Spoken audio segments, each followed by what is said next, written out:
and epic worlds to fill your dreams.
Good evening.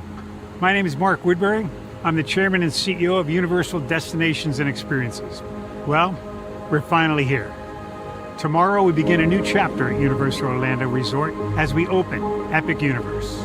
We built this place for you.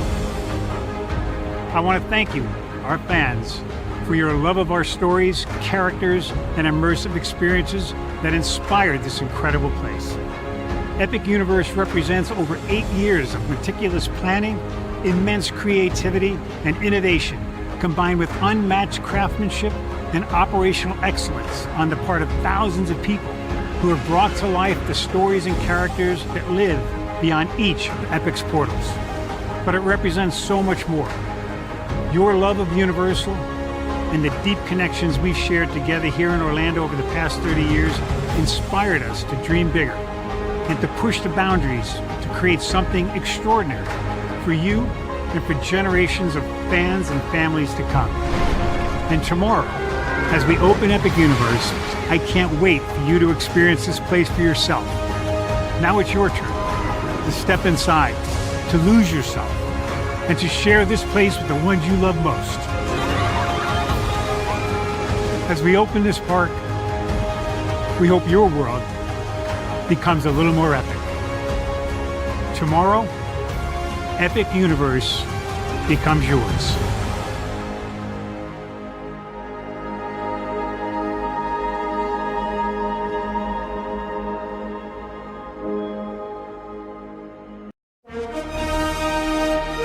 Prepare for a journey beyond imagination, beyond belief, beyond anything you've experienced before. Universal Epic Universe, a new theme park where you'll step through extraordinary portals to 5 immersive worlds. Prepare for a cosmic voyage of discovery, an isle of fire-breathing excitement, a shadowy world of monsters and mystery, new wonders in the wizarding world, and a new way to play.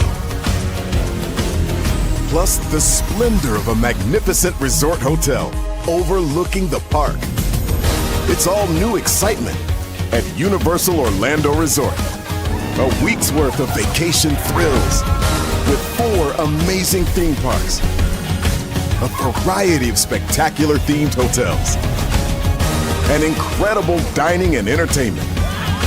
It's all at Universal Orlando Resort, where you'll find new adventures every day. Explore the astonishing worlds of Universal Epic Universe at Universal Orlando Resort.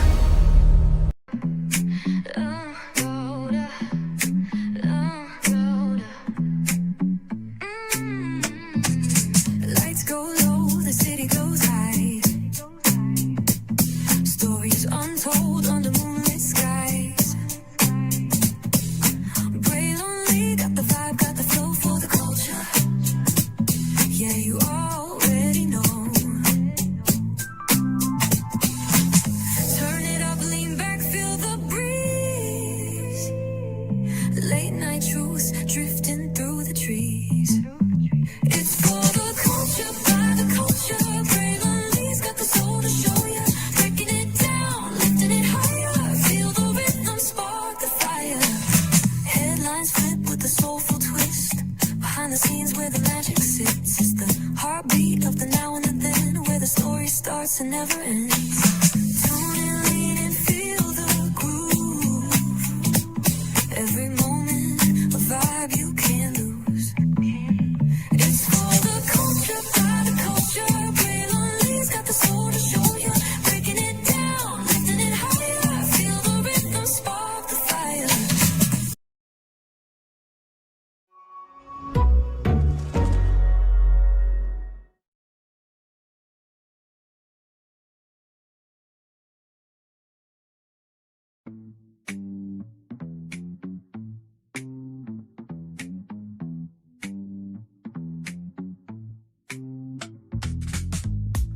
Well, hello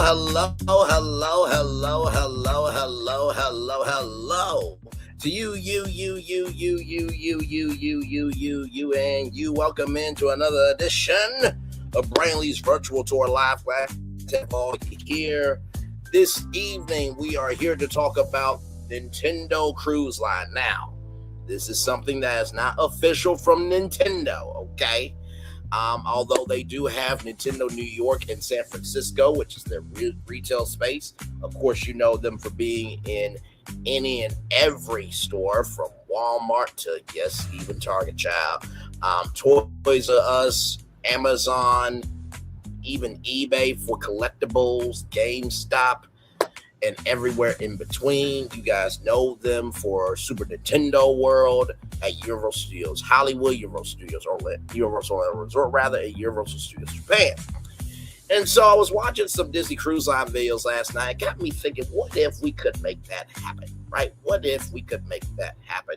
Nintendo Cruise Line, what would it look like? What would it sound like? What would it feel like? Well, that's what we're here to talk about. So let's get to it, because higher is waiting, low is available. But either way, we got to go on tour. Yes, indeed, we do. Let me take down this iconic intro here. As you can see, we are broadcasting live virtually from the Walt Disney World Resort, because, you know, we just needed some excitement around here for this evening. Yes, indeed. You see that virtual tour background? Yes, you do. You hear that virtual tour music? Yes, you do. And then there is, hey, everybody, welcome in. Glad to have all of you here in the building with me. Let's get to it, because we do have a whole lot to talk about and a whole lot to get through. So I'm going to kick this thing off with a video clip that showcases that maybe this could happen. It's a magical moment here. We've got Mickey playing Mario Kart in the edge. Even How fun Mickey is this? loves Mario, okay? This is awesome. Go, Mickey! I mean, he's actually playing Mario, okay? So,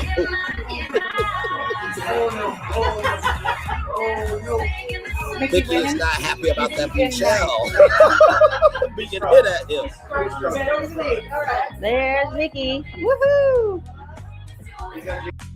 So, shout out to Melissa VIP Magic, and I'm so surprised that has not gotten at least over 1,000 views, right? So, with that said, that's not the only piece of evidence I have that this could happen. Do you guys know that this happened here? From GamesIndustry.biz, Norwegian Cruise Line partners with Nintendo to feature Wii, the world's hottest video game system, on board its fleet. This came out on March 29th, 2007. Guests can now bowl, box, and more on every ship. So Norwegian Cruise Line on that day announced it is the first cruise line to offer guests a chance to experience Nintendo's red-hot Wii video game system on board its ships. Since its launch in November 2006, the Wii system from Nintendo has become one of the most popular game systems with an easy-to-use, motion-sensitive controller. Wii draws new players into the world of video games in a very real way. Wii systems are currently on NCL's newest ship, the Norwegian Pearl, and all NCL America ships. Wii will be rolled out to the rest of the NCL fleet by next month. The systems are equipped with Wii Sports, offering 5 distinct sports experiences: tennis, golf, baseball, boxing, and bowling. Other games available on the ships include Wii Play, WarioWare, Smooth Moves, and Excite Truck. Now, I'm gonna just say this to Norwegian Cruise Line: how do you do this and you don't even have Mario Kart? Like, I'm sorry.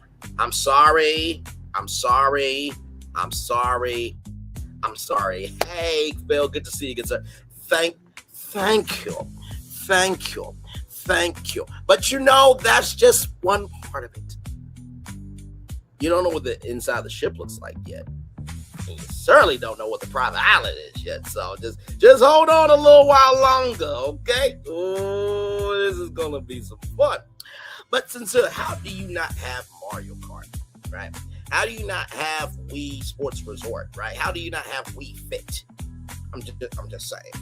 With its active and engaging and inviting game experiences appealing to every age, from kids to parents to grandparents, the Wii from Nintendo is a natural fit for freestyle cruising, said Colin Fitch, NCL's president and CEO. With the addition of Wii to our onboard activities, we can now offer bowling, boxing, golf, tennis, and baseball across the entire fleet. Cheering, yelling, and high fives will be highly encouraged. Millions of people around the world will continue to discover the fun of playing Wii with their friends and families, says George Harrison, Nintendo of America's Senior Vice President of Marketing and Corporate Communications. Norwegian Cruise Line is a great partner as they offer us direct access to non-traditional games. Our partnership reinforces how Wii's social phenomenon continues to grow, from the centerpiece of gaming parties to a workout supplement to a fun facet of vacation cruises. That's interesting. Can you do gaming parties on a Nintendo Cruise Line ship? I think you can do that. Can you do, I don't know, workout supplements on a Nintendo Cruise Line cruise ship? I think you can do that. Can you have a fun facet of activities to do on a Nintendo Cruise Line ship? I think you can.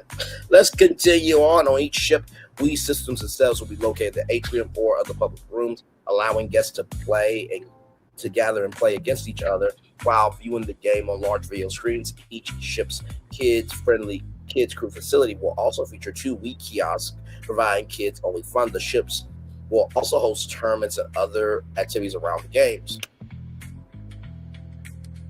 No, you can't have a Smash Bros. Tournament on a Nintendo Cruise Line cruise ship, Braylon. Why would you say something like that out your mouth? You know, we're just getting started, right? Okay. This partnership with Nintendo is industry first and another innovation for NCL, Veach said. This continues our mission to dismantle the traditional cruise experience and deliver the most exciting and customizable experience at sea. So I know what some of you are thinking. First of all, that is disrespectful to Mario. Okay, listen, I believe we will save Mario before the president. We're not going to get into it, okay? We're not, no. Okay, I just... No. But I see the wordplay that you did, right? So I know what some of you are thinking, right? It's like, okay, Bray, all right, good damn you. You did this before with the Universal Cruise Line, and yes, you are right. I did that with the Universal Cruise Line, showcasing public documents that have been out there for 10 years, showcasing the partnership between Royal Caribbean and Universal of a potential Universal Cruise Line that could still happen, okay? They could take those plans and still make them. They just have to adjust the timeline a little bit. And I also did talk about how DreamWorks was a part of this as well for Royal Caribbean. And if you know the history of this channel, we've also talked about how Nickelodeon has been on board Norwegian Cruise Line. And would it be easy to do a Nickelodeon Cruise Line? Absolutely it would. And I can do it very easily, right? But see, here's the thing, right? Here's the thing. I need more Nickelodeon universes, which, by the way, if you don't know what Nickelodeon Universe is, it's an indoor theme park from Nickelodeon. So I need more of those, okay? Because I do think that the indoor park route is going to be the way Nickelodeon is going to win this thing. Now listen, if they want to make the fifth gate at Universal a Nickelodeon based park, I think it would be amazing, right?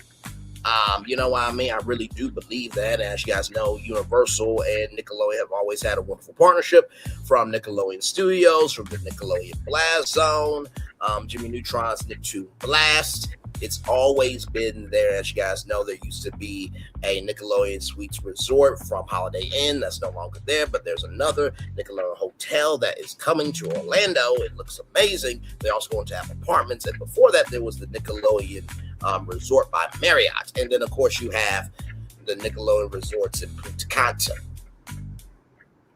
and another tropical location. Okay, so they could absolutely do Nickelodeon cruise lines, right? Very easily. I could see the orange cruise ship. I could definitely see, the slime off of the cruise ship. I can see all the restaurants. It would be an easy live to do, y'all. And if you want me to, I'll gladly do it. But I don't do typical things on this channel. The last time we talked about Nintendo was NESN, the Nintendo Entertainment System Network. And I made the ESPN for everybody else. See, that was something that nobody expected. Now, I'm going to show you in a little bit some evidence of, people asking what it could be. And when I show you the picture, okay, of what somebody on Red did versus this, you're going to like mine more. I promise you will. It's a beautiful concept, though, worth the spotlight. Even got Iger Londo. Now, you all be ashamed of talking about your best friend in business like that. For those of you who don't know, Phil and Bob, they have a frenemy relationship. Allegedly, Bob Iger drained the water out of the rivers of America. Phil did not like that. He doesn't like really any of the decisions that Bob Iger has done. But there are times where they get along. But to do that to your best friend in business, that's a shame. I thought y'all would have been better than that. Now, with that said, do you think that's all they did?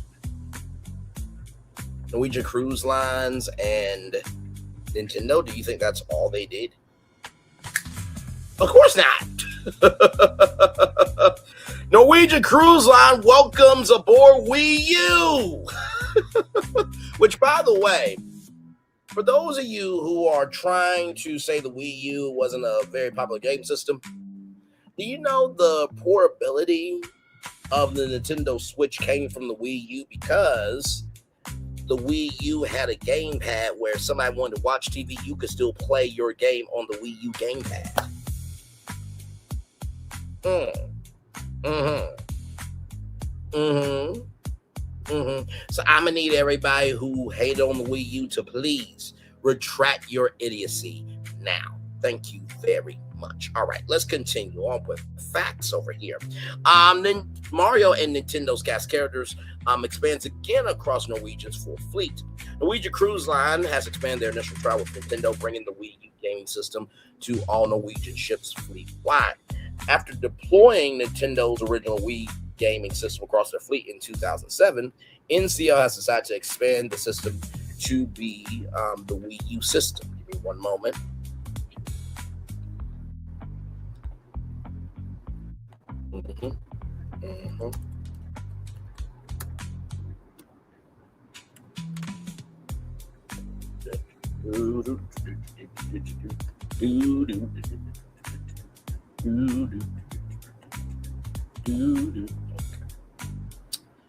Right here. Okay. Just want to make sure that I was good with everything. All right, let's continue on.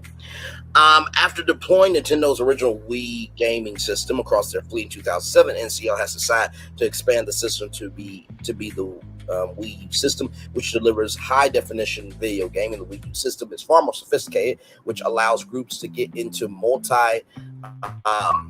multiplayer gaming, apparently very popular on cruise ships. The Wii U is already a popular gaming system as it evolved the traditional game controller to include the gamepad touchscreen interface for players. The additional screen is something that cruise lines have been experimenting with, especially as they try to broaden appeal across age groups. The update console gives kids something to do as the parents relax, while also offering up a fun gaming experience for social adults. Games will include The Legend of Zelda, The Wind Waker HD, Super Mario 3D World, the first multiplayer 3D Mario game for Wii U, Super Luigi U, and Pikmin 3. Shots to Pikmin. Norwegian Cruise Line's Vice President of Entertainment, Richard Ambrose, has been pleased with the popularity of the gaming consoles currently developed on their fleet. The Wii consoles have been extremely popular among our guests. The new Wii U systems are guaranteed to take gaming on board to the next level and will surely be a hit. This latest partnership highlights just how much the major cruise lines have become floating entertainment palaces. Beyond redesigns that bring multiple dining options and spectacular nighttime entertainment, cruise lines continue to invest in the technologies that improve the guest experience while offering expanded entertainment options across all demographics and areas of the ship. Now, this was my cruise ship here. Do we like? I think that's a very nice cruise ship. I really, ChatGPT did his thing, and then look at it at night. I mean, how can you not like the M glowing in the night, the star, and just, oh, it's divine. It's divine. It's absolutely divine. I am not associated. We only cross paths. I gave him a stare. Now, I'm just going to show you what this cruise ship that came out a year ago from the Reddit of Casual Nintendo looked like. Okay? All right? Okay. Now, does it look clear on one? I'll let you soak it in for a minute.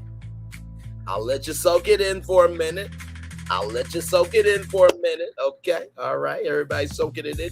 Does it look clearer on one? Or does it look clearer on two? Okay. All right. Let you soak it in for a little bit. Now, does it look clearer on two or one?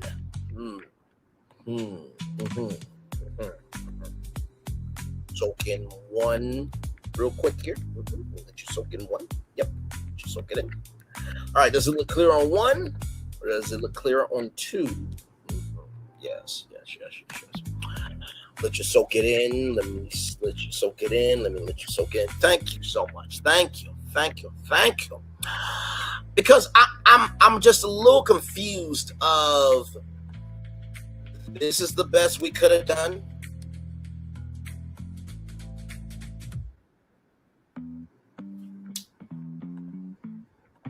I think 2 is the winner here, ladies and gentlemen. Let's keep going, right? I know this isn't likely, but then again, so was Nintendo. So was a Nintendo theme park at one point, yet here we are. Speaking of Super Nintendo World, I imagine certain aspects could be carried over, namely the Amiibo bracelet stuff. Maybe there could be a collectathon aspect to it, but there could be tons of Mario items all over the ship that you'll have to find. Probably just stickers of Super Mushrooms and such on the wall. Pikmin and Pokemon being a part of this would be fun to fit too. I'd love to fill out my Pokédex while on a cruise. I also think it would be cool if they had the Hollow Hive KK Slider and Splatoon Idol concerts here as well. Maybe throw in Pauline doing Jump Up Superstar and a duo between Link and Cass, obviously on the Orkana. Maybe Zelda could be here playing the harp. A Legend of Zelda escape room would be fun too, although it would be less escape and more defeat Ganon. What do you want to see? There were 79 comments, ladies and gentlemen. Just make the Daisy Cruiser from Double Dash a real ship and I'll be happy. Make it the Queen Peach from Wii Sports Resort and I'm happy. Okay, so we got that ship that I showed you plus those two. So that's three. That's three ships, right? Let's see here. Nintendo mascots that walk around and take pictures with. Okay. A ballroom that allows couples to dance to their favorite Nintendo songs. Okay. King of Red Lion's figurehead. Go-karts around the edge of the cruise, just like the track from Mario Kart Double Dash. Okay. So it's basically a Nintendo. So it's basically a Disney cruise ship with Nintendo. That's very disrespectful to Nintendo. And then in that case, characters walking around, themed restaurants, and of course, classic Super Mario Brothers movie and Zelda cartoon playing on the Jumbotron and Zelda cartoon playing on the Jumbotron on the deck, and power bands used everywhere on deck to unlock rooms. That means power. That means, coin blocks. Interesting. This was easy and fun. Hopefully it could come to fruition someday. A Pokemon themed cruise would be cool too. A TT RPG table with a custom Zelda RPG for this. You being able to rent and play any Nintendo console that you want. You should be able to go into random people's cabins and fight for their Pokemon. That could be dicey. I get what they mean. Okay. Because Pokemon Go, you could be able to see into any area, right? So, but that's tricky. That's different. It's different when it's a public game versus, you're on a cruise ship and there's public areas and then there's the cabins, right? So, yeah. A bar that serves game-specific drinks. All the drinks from Splatoon with alcohol optional. Okay, Legend of Zelda Game Room would be good if it's the War Temple. Nintendo's theme sound effects for things like Let's Go. It better be hailing to Al Delfino. An idea, perhaps. I mean, when you think about Nintendo, all of the worlds that could be their private island, I mean, that definitely could be a possibility. A playable Nintendo console every room. They could put a Super Nintendo Entertainment System at Disney World when I went there 2002. They can do it now. Flood, of course. EOTWTOTK themed restaurant. Super Mario Pipes and Doors. I actually have a fun idea where the elevators are pipes, but yet there are green one-way glass too. Okay. They usually have some onboard entertainment, so of course I love Nintendo trivia and Nintendo guess that music type of games, but also onboard tournaments would be awesome across different games. Maybe have a leaderboard for onboard Nintendo Game Champion. I love that tournament idea. It would definitely be Nintendo to have leaderboards too. So a lot of good ideas is rather sailing into a Nintendo game. Absolutely. Now, it is time for me to do what I do. But before I do what I do and I piss you people off, I think it's quite important that we watch the Super Nintendo World Orlando video, because I think that video sets up every, Nintendo Live we do, right? So I know everybody knows what it is, but we're trying to make it do what it do in terms of immersion. Well, you know what? I just thought about something else. You know those green binoculars, those RIFT binoculars where you see Koopas and stuff? I just Just saying, maybe you can see some aquatic animals from the world of Mario in the water. Just say, okay, I'll shut up and we'll just watch this video. Okay, I got you. Okay, I got you. All right. Good damn. We're going to get to the pitch here in just a minute. Here we go. Universal Epic Universe will be the 4th theme park at Universal Orlando Resort and will transport you to 5 immersive worlds filled with thrills and excitement. In Super Nintendo World, you'll jump into the action and discover a new way to play. When we started planning Epic Universe, we really wanted to create iconic worlds that deeply connect with fans. I'm a lifelong fan of Nintendo and grown up with these characters. I still remember opening up my NES system in 85 or 86. It doesn't matter how old you are. Everyone knows the Nintendo brand. We all have our favorite games. We all have our favorite characters. We're the fans. And so our primary goal was to make sure, not just for us, but for the guests, this was the ultimate Nintendo experience. You'll enter Super Nintendo World through the iconic green pipe. And once inside, you'll discover the most elaborate, interactive world we've ever created, featuring Super Mario Land and Donkey Kong Country.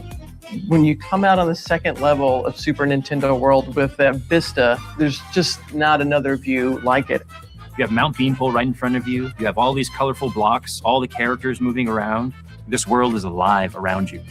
This world invites you to just come in and play. It's just about fun, man. It's all about fun.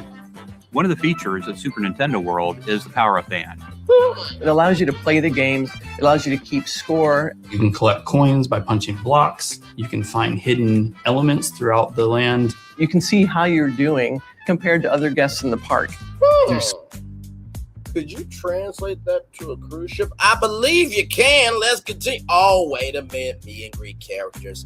Yeah, this is too easy of a life. You know what, y'all? I'm done. Good night. Thank you so much. It's time for the best outro on YouTube. You think I was done? How long have we known each other virtually? Come on now. I got more to come. There's so many places to look and to be engaged. You just get engulfed in it, and then you're like, okay, so what's the first thing you want to do? If we were going to do anything with Nintendo, there were a handful of things that we had to touch on, and Mario Kart was one of them. Mario Kart Bowser's Challenge is Bowser challenging Mario in a winner-take-all race, and you, as the guest, get to join them on this race through courses all selected from the Mario Kart gaming world. This ride is extremely innovative. We use augmented reality technology to bring this race to life in such a fun, visceral way. You can look at the characters, they look at you, you can throw shells at characters and change the outcome of the race. You can see all the beautiful scenery, and you also get the gameplay that's going on the image. It melds that game world into that real world.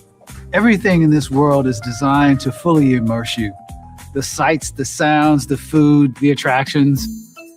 I love Yoshi. We couldn't do anything without bringing him along. Yoshi's Adventure is a family ride, which is just too cute for words. We're joining Yoshi in exploring Mount Beanpole in the search for 3 glowing eggs. It's a fun, colorful, interactive ride the whole family will love. You'll see incredible views of the world that you're not going to see anywhere else.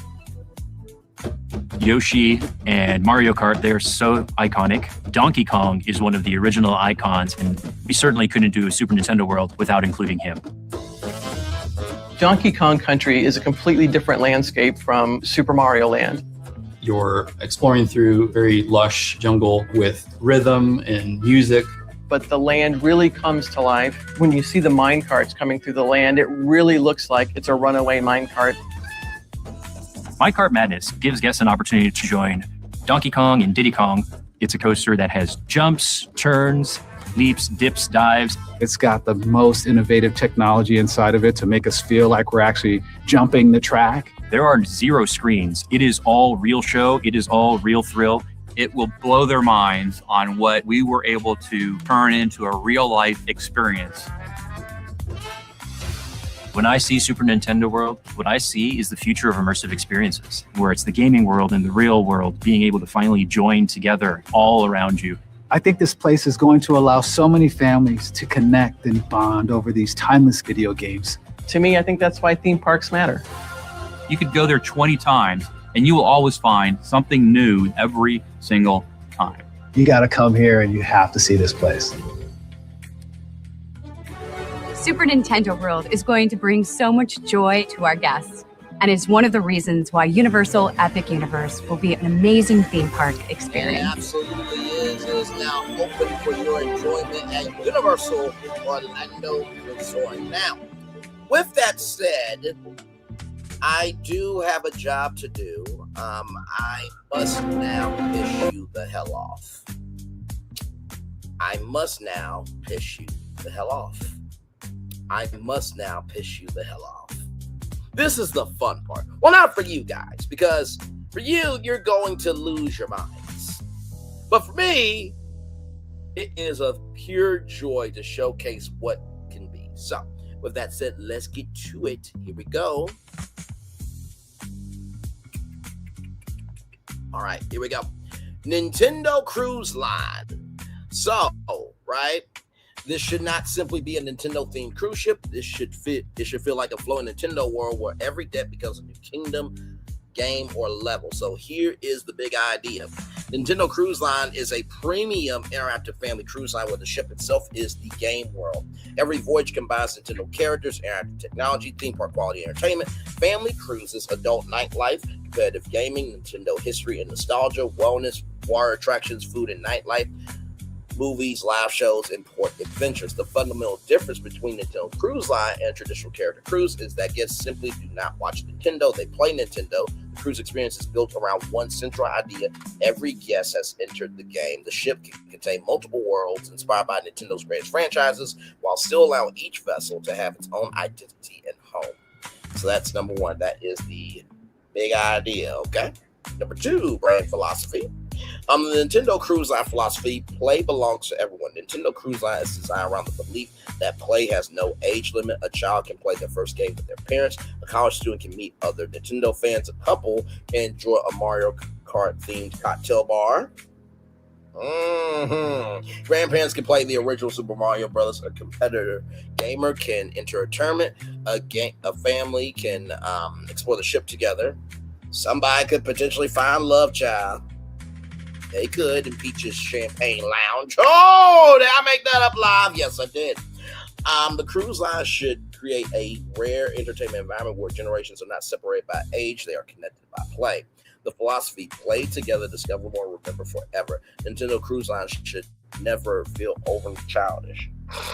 It should be playful for children, exciting for teenagers, social for young adults, nostalgic for millennials and Gen X, comfortable for families, accessible for older adults. The brand must respect Nintendo's philosophy of simple experiences with deep emotional value. Okay, so far, so good. So far, so good. So far, so good. Now, I'm not going to hug y'all just yet because you don't need the hug yet. I think you'll need the hug when I get to the inside of the ship. Oh, how I love to play y'all like the fiddle. Oh, it's just so much fun for me. It's a pure joy, delight, and a genuine thrill. Moving on here. The Nintendo Cruise Line game plan. Every passenger receives a Nintendo Power Pass. This is a wearable wristband, okay? Room, key, payment device, attraction access system, and interactive game control. The Power Pass allows guests to enter their stateroom, make purchases, play interactive games around the ship, collect digital coins, complete quests, join scavenger hunts, reserve for entertainment, unlock character interactions, earn character achievements, join tournaments, compete with fan members, track cruise experiences. The cruise-wide game, every voyage has a main story. For example, the quest for the star, a mysterious event has caused the Grand Star to disappear somewhere aboard the ship. Guests travel through many Nintendo worlds and complete different missions, rather. They may visit Mushroom Kingdom, Hyrule, Donkey Kong Country, Splatoon Harbor, Animal Crossing Island, Kirby's Dream Land, Pokemon Adventure Zone. Guests collect digital stars, coins, achievements throughout the voyage. The cruise culminates in a massive finale show where the guest community helps complete the final mission. Secret level, adult guests can also unlock advanced experiences, competitive tournaments, hidden rooms, and late night events. Yes, indeed. Every cruise can have different missions, different seasonal stories. limited edition achievements, new characters, new villains, new tournaments. And, you know, if we think about Nintendo and all of the concept art that has never been formed into a game. You guys remember from the Super Mario Brothers movie, Mario's family was from concept art that we never got to see, so they put it in a movie. So can you imagine all the concept art that could go onto a cruise ship? Maybe a Nintendo art gallery. Oh my God, where you could buy artwork from, you know, Nintendo animators and fan art. My God. Okay. All right. I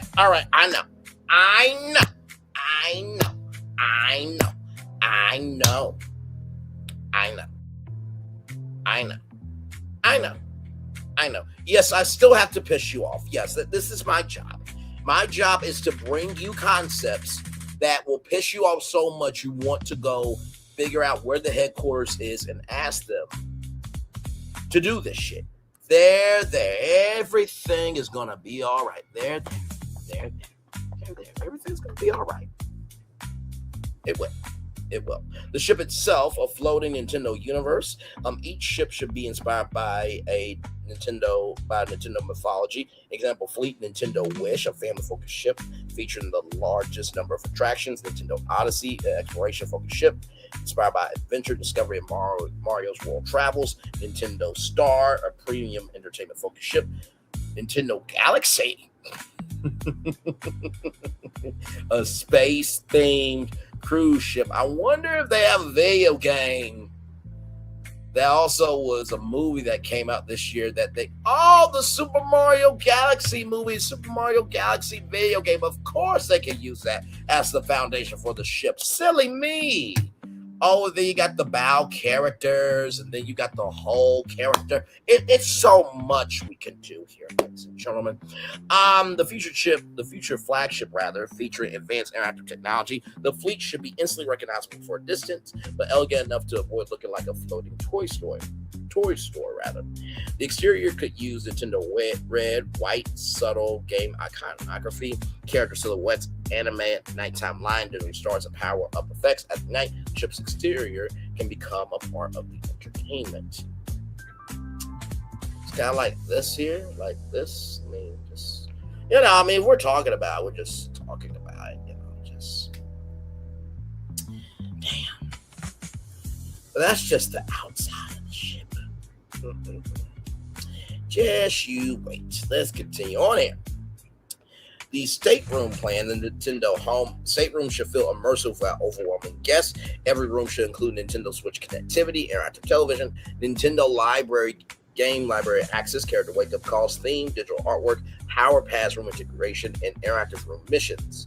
Room categories: Mushroom Kingdom staterooms, a bright, family-friendly Nintendo environment. Hyrule staterooms, a premium, calmer environment inspired by Zelda. Animal Crossing staterooms, a cozy island retreat. Donkey Kong staterooms, adventure and jungle theming. Pokemon Trainer staterooms, guests receive an interactive in-room adventure. Master Sword Suites, the most luxurious accommodations on the ship. President Suite, the legendary quest, the flagship Ultra Premium Suite. Guests unlock private experiences available to the general public. And of course, there will be a fandom adult section, because let's just say you're a solo cruiser, you don't want all that, but you love Nintendo, you want fan art and stuff like that. There will be an adult section, okay, for singles and couples that they don't want to be in the theming, but they just want to be of the energy, right? Braylon did again. Did I though? We got more to go, but I appreciate it, though. Yes, indeed, good sir. So we have restaurant plan. Nintendo Cruise Line should use food as another form of storytelling. Toad's Grand Feast, the main family buffet. The restaurant can feature Mushroom Kingdom architecture, character appearances, live cooking, family games, interactive tables. Mario's Pizzeria. Of course, we will have pizza on the ship. Of course. Pizza. That's Mama Luigi to you, Mario. Shout out to Luigi. Oh, I just thought about something. The way they did the Haunted Mansion parlor, could you have a Luigi Mansion parlor? Let's roll on! Let's roll on. Let's roll on. Let's roll on. Yeah. There. Everything is gonna be all right. Mamma mia, yahoo! Let's go. Let's continue on.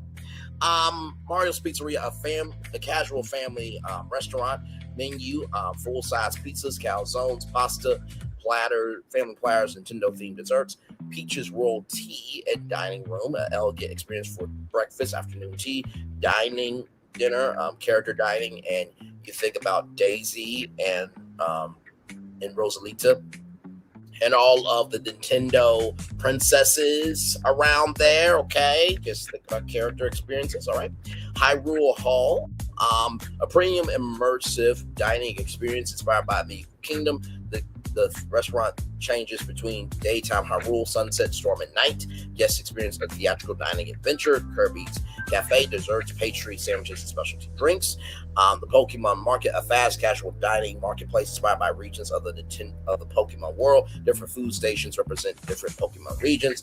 Animal Crossing Island Market, a relaxed cafe and food hall with coffee, smoothies, pastries, and casual meals. Donkey Kong's Banana Buffet, a high-energy family restaurant and breakfast venue. Would a Bowser's Steakhouse make sense? I think it would. Moving on. Oh my God. I cannot wait for y'all to get that. Anyway, bars and lounges, Nintendo Cruise Line should understand that Nintendo has a massive adult audience. The nightlife must feel sophisticated while still remaining playful. Bowser's Castle, the flagship adult nightlife lounge. You know what? Maybe, just maybe, the N64 Steakhouse. Because, A1 Steakhouse, N64, and, your environment, I'll put it like this, you're inside the game, right? So, N64 Steakhouse or Bowser Steakhouse, so that means we will have to change it to the N64 Lounge. But here's the good thing, though, right? Let's just say that Bowser's Steakhouse, right, is its own thing separate from Bowser's Castle.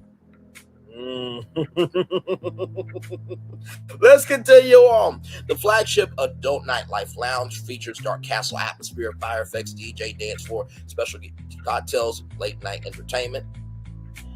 Bowser Jr. should not be in this area. This is for adults only, okay? The Green Pipe, a hidden speakeasy. Guests receive clues with Power Pass to find it. Star Fox Cockpit, a futuristic cocktail lounge with simulated space flight. It kind of reminds me of that Star Wars lounge, that hyperspace lounge that they did on Disney Cruise Line.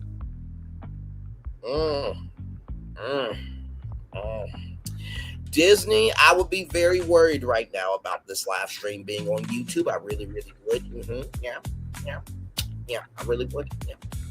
Because Nintendo could absolutely take this stream and they could definitely DM me at Braylon_Lee25 on Instagram, and I'll gladly come on board as the brand director for this whole cruise line. I mean, it's not like I'm with, two other talented brothers and we, pitch concepts all the time. Oh, that's BFP Imagineering. That's right. Pitch concepts for Disney, Universal. I pitch stuff for Six Flags. Pitch different business concepts all the time. Now, I mean, this is just easy work for me. And by the way, when you type in hashtag Nintendo Cruise Line, this is the very first live stream ever on YouTube to be talked about this topic. Think about how long YouTube's been around and nobody has ever done a Nintendo Cruise Line live stream. Okay. All right. Disney SWAT team shows up to the PFP studios. Wait a minute. Stop everything. Okay. All right. Guys, let's just talk about this. Okay, now I have said that you guys are allergic to creativity for a very long time. You had a good showing at D23. You still have to execute, though, because we have been failed by concept art. Okay? We have been, how can I put it? We have had concept art dementia. Okay? All right, we have had concept art Alzheimer's. Okay, all right, just saying. All right, we've been through a lot here. We've had concept sleep apnea. All right, so we haven't done all of what we wanted. So moving on. The windows become digital space screens. Right. Splatoon Ink Bar, a colorful, high-energy lounge with DJs, gaming, and specialty drinks. Hyrule Tavern, a warm fantasy-inspired pub. KK Sliders, After Hours, an Animal Crossing-inspired late-night music lounge. Live musicians perform Nintendo music interpretations. Now, something that's really cool aboard Norwegian Cruise Lines, there's like a 24-hour, 7-day-a-week pub that is open for free. And you can just get whatever you want. So there would be free food, you know what I mean, where it's complimentary food. Of course, you'll have premium dining experiences as well. So this is just laying out the idea, everybody, all right? Let's continue on. The water park and pools, Super Splash World. The water park should be a major reason to choose Nintendo Cruise Line. Attractions, Mario Kart Rainbow Road Racers, a themed water coaster with lighting and interactive elements, of course. Bowser's Lava Drop, a dramatic high-thrill water slide. Donkey Kong Country Rapids, a family rapid attraction. Splatoon Splash Zone, an interactive family water battle zone. Yoshi's Island, water play area designed for young children. And Pokemon Water Adventure, interactive fountains featuring water-type Pokemon, like Squirtle. Pool areas, the Mushroom Kingdom Family Pool, the Hyrule Quiet Pool, the Starlight Infinity Pool, Adult Infinity Pool, Animal Crossing Relaxation Pool, and Nintendo Night Swim. The evening experience with lighting, music, pool games, DJs, movies, food, maybe even some personal character interactions as well. Okay, now the entertainment plan, of course, this is Nintendo, right? So we got to bring the entertainment here. Nintendo Cruise Line should be a major entertainment company at sea.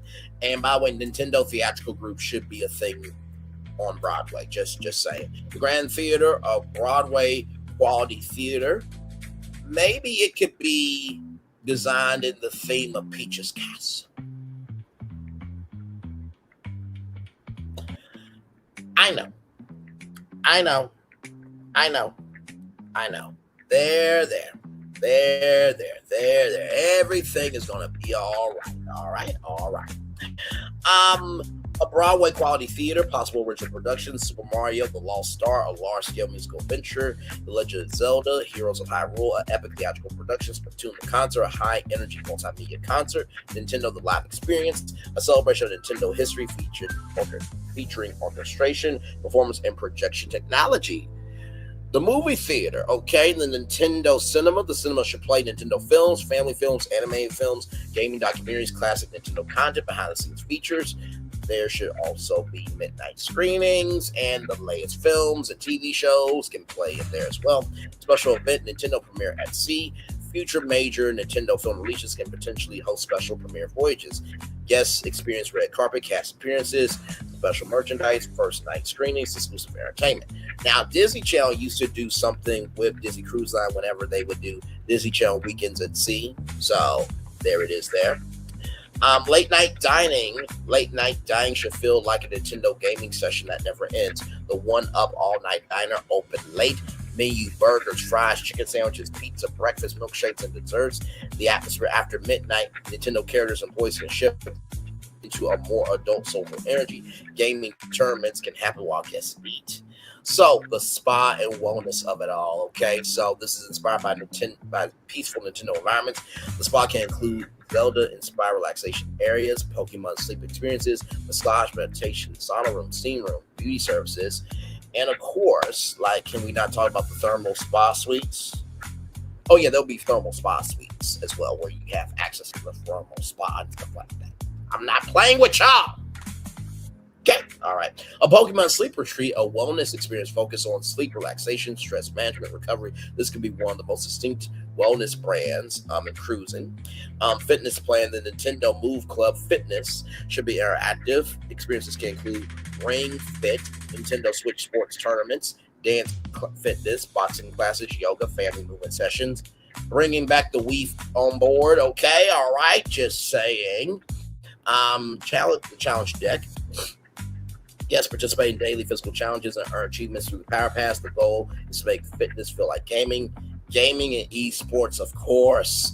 Nintendo Cruise Line needs a massive gaming venue, so the Nintendo Game Arena features competitive tournaments, casual gaming, retro gaming, private gaming rooms, live broadcasts, Mario Kart championships, Super Smash Bros. Competitions, Splatoon tournaments. The Nintendo Cruise Cup each voyage crowns winners. At the end of the year, top guests can qualify for the Nintendo Cruise Championship, a major live championship event.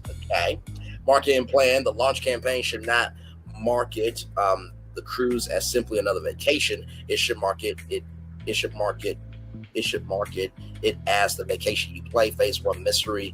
The campaign begins with a question: what if the game went to sea? Short video show Nintendo worlds appearing on the ocean. A warp pipe emerges from the water. A star falls onto a ship. The world begins asking, what is Nintendo building? Phase 2, the reveal. The reveal event should be live streamed globally. The first ship is revealed at night. So something like this, just saying, oh my god, and y'all haven't seen the inside of the ship yet. Oh my god, y'all going to hate me so much, but I don't care. The first ship is revealed at night. The ship transforms into a living Nintendo world. Nintendo's greatest characters appear. The first official slogan appears: play the world, sell the game. Social media plan, TikTok primary content, character surprises, food reveals, challenges, behind the scenes construction, gaming tournaments, comedy, guest reactions. Instagram focus on luxury, food, state rooms, ships, fashion, characters, nightlife. YouTube major content building. Nintendo Cruise Line, a documentary series showing ship design, entertainment rehearsals, food development, technology, water park testing, opening day. Nintendo Cruise Line first voyage, a major behind the scenes special. The Nintendo Cruise Line app, the app should feel like a Nintendo game. Maybe like bringing your me onto the Nintendo Cruise Line app. You're welcome. Guests create their avatar. Avatar evolves throughout the cruise. The app provides itineraries, reservations, maps, missions, character locations, leaderboards, dining, entertainment, and messaging. Guests can continue collecting achievements after returning home. Logistics plan. Nintendo Cruise Line should initially avoid growing too quickly. Phase 1, launch with one flagship cruise ship. One flagship ship. Say that 3 times. One flagship ship, one flagship ship, one flagship ship. Hey, I did it. The first ship must establish the brand standard. Capacity should prioritize quality and space over maximum number of passengers. Phase 2, add specialized ships, for example, family flagship, adventure ship, premium ship, short cruise ship. Port strategy, major home ports could include Port Canaveral, Miami, Los Angeles, Tokyo. This creates a natural connection to North America, Japan, Nintendo's global audience, theme park destinations. And, because there is Super Nintendo World out in Hollywood and Orlando, well, let's just say you could potentially do a 4-day, 3-night vacation at, I don't know, Universal Orlando Resort or Universal Studios Hollywood, kind of like what Royal Caribbean did with way more than a vacation, where you could do a 3-day or 4-day, time, 3 or 4 days at Universal Orlando Resort, and then go on a 7-day Royal Caribbean cruise. Wow. That meant all I do is just utilize public information to make predictions and, concepts and other things. Did I mention that? Yeah, this is all public information. Anybody can look up. Let's continue on. Okay. All right. Moving on. Oh, and that does also include theme park tickets as well to go experience Super Nintendo World as well. Let's continue on.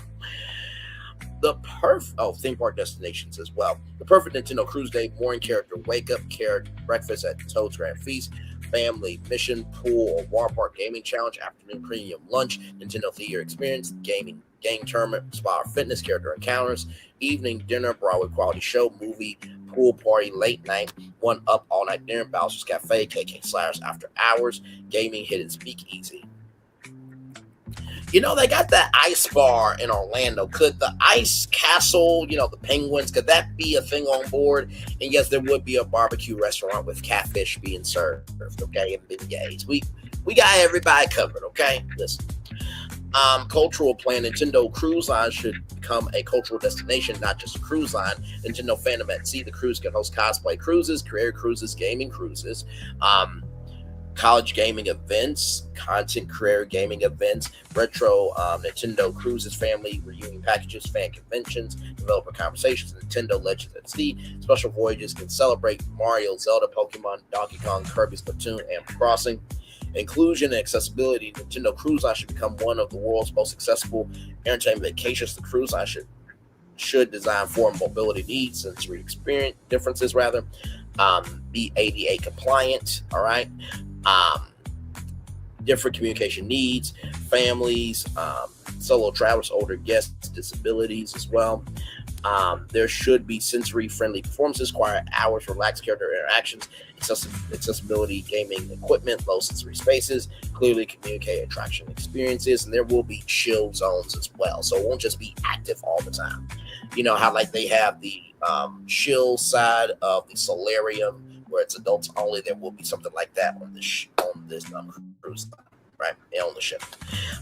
This aligns with the philosophy that play belongs to everyone.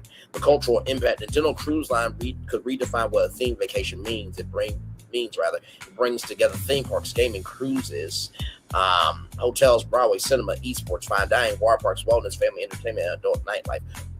Most importantly, it can give families something increasingly rare, a vacation where parents and children genuinely want to do the same things together. A father playing Mario Kart with his daughter, a grandmother playing Wii Sports style bowling with her grandchildren, a young adult relives childhood memories with friends, a family sees a live Zelda spectacular together, a child plays their first Nintendo game, an adult remembers the first one. That emotional connection should be the foundation of the entire company. The Nintendo Cruise Line brand promise: their vacation is not on the water, it's in the game. Play the world, sell the game, Nintendo Cruise Line. Now, that was beautiful, wasn't it? That was just so beautiful. It really, really was. But, you know, I think it's now time to show you the inside of the ship. Who would like to see the inside of the ship? Say me. Say me. That's all I need. But just know when you say me, I'm going to have to piss you off. Just know that's a part of this deal. Okay? I really don't think they're ready for this, Braylon. I know they're not. This might make them find out where you live. This truly may make them find out where you live, because what you created for the inside of the ship is just bonkers. It really is.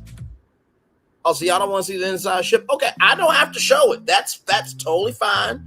Listen, it was some wonderful concept art. Okay, all right. Oh my God. Okay, we got so much to talk about. Listen, this is the Grand Atrium. Okay, you have a piranha plant in the middle of it all. I know. Character meeting right there. I know you got all the shops and everything right there. That's the Grand Atrium World Plaza. I know. But that's not all I got for you. Let's continue on. Okay, let's scroll down for a little bit. So here are the staterooms. Okay, there's Mushroom Kingdom right there. There's Hyrule. There's Animal Crossing. There's Pokemon Trainer. There's Kirby. There's the Master Sword Suite. And then we get to the bars and lounges. There's Bowser's Castle. There's Star Fox's cockpit. There is the Green Pipe.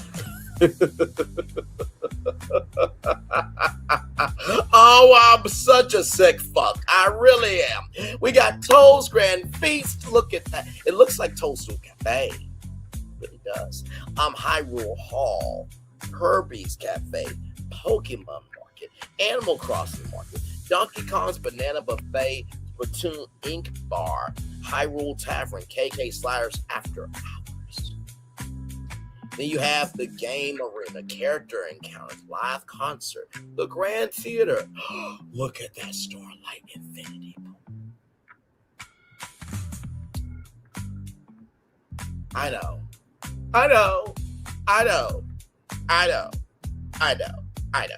The Hyrule Quiet Pool, the Yoshi's Island Play Area, the Splatoon Splash Zone, Bowser's Lava Drop, and Rainbow Road. Everybody will be coming to life in its fullest form. Of course, there is a movie theater. There's the One Up All Night Diner. There is the Zen Garden Spa. There's the Nintendo Move Club. There is the Playroom. There's the Nintendo Boutique. And then there's the Nighttime View. I know. It's okay. I know. I told you I was going to piss you off. I know. As soon as I drop the link, I'm going to get cussed the fuck out. But I don't care. I told y'all I was going to piss you off. Now, of course, this is very nice, right? This is very nice. This is very, very, very nice. But you think that's all I have for you? Oh, no. I have something else for you. If you'll indulge me, you cannot have a cruise ship going to many parts of, the Caribbean and the Virgin Islands and everywhere else. I mean, we could end the live stream right here with this amazing cruise ship going and gamifying the seas. But you know where you're at, right? Oh, hey, Florentin, let me show you. Yeah, so that's the ship at night. There's the Nintendo Boutique. There's the Playroom. There's the Nintendo Move Club. There's this Zen Garden Spa. There's the One Up All Night Diner. The movie theater. Mario Kart Rainbow Road. Bowser's Lava Drop. The Splatoon Splash Zone. Yoshi's Island Play Area. Hyrule Quiet Pool. The Starlight Infinity Pool. The Grand Theater. Live Concert. Character Encounters. Gaming Arena. KK Sliders, After Hours, Hyrule Tavern, Splatoon Ink Bar, Donkey Kong's Banana Buffet, Animal Crossing Market, Pokemon Market, Kirby's Cafe, Hyrule Hall, Toad's Grand Feast, and then the Rooms, Mushroom Kingdom, Hyrule, Animal Crossing, Pokemon Trainer, Kirby, Master Sword Suite, Bowser's Castle, Bars and Lounges, Star Fox Cockpit, the Green Pipe, and then there is the Plaza. Should we have the guy say right over here? He will be on the ship. Now, of course, like I said, we could just end the live stream right here. I could say, well, guys, it's time for the best outro on YouTube. Know what you do and do what you know. Never say you weren't born special because you were always born aggressive. But that's not what I'm going to do, right? Because you have to have a private island.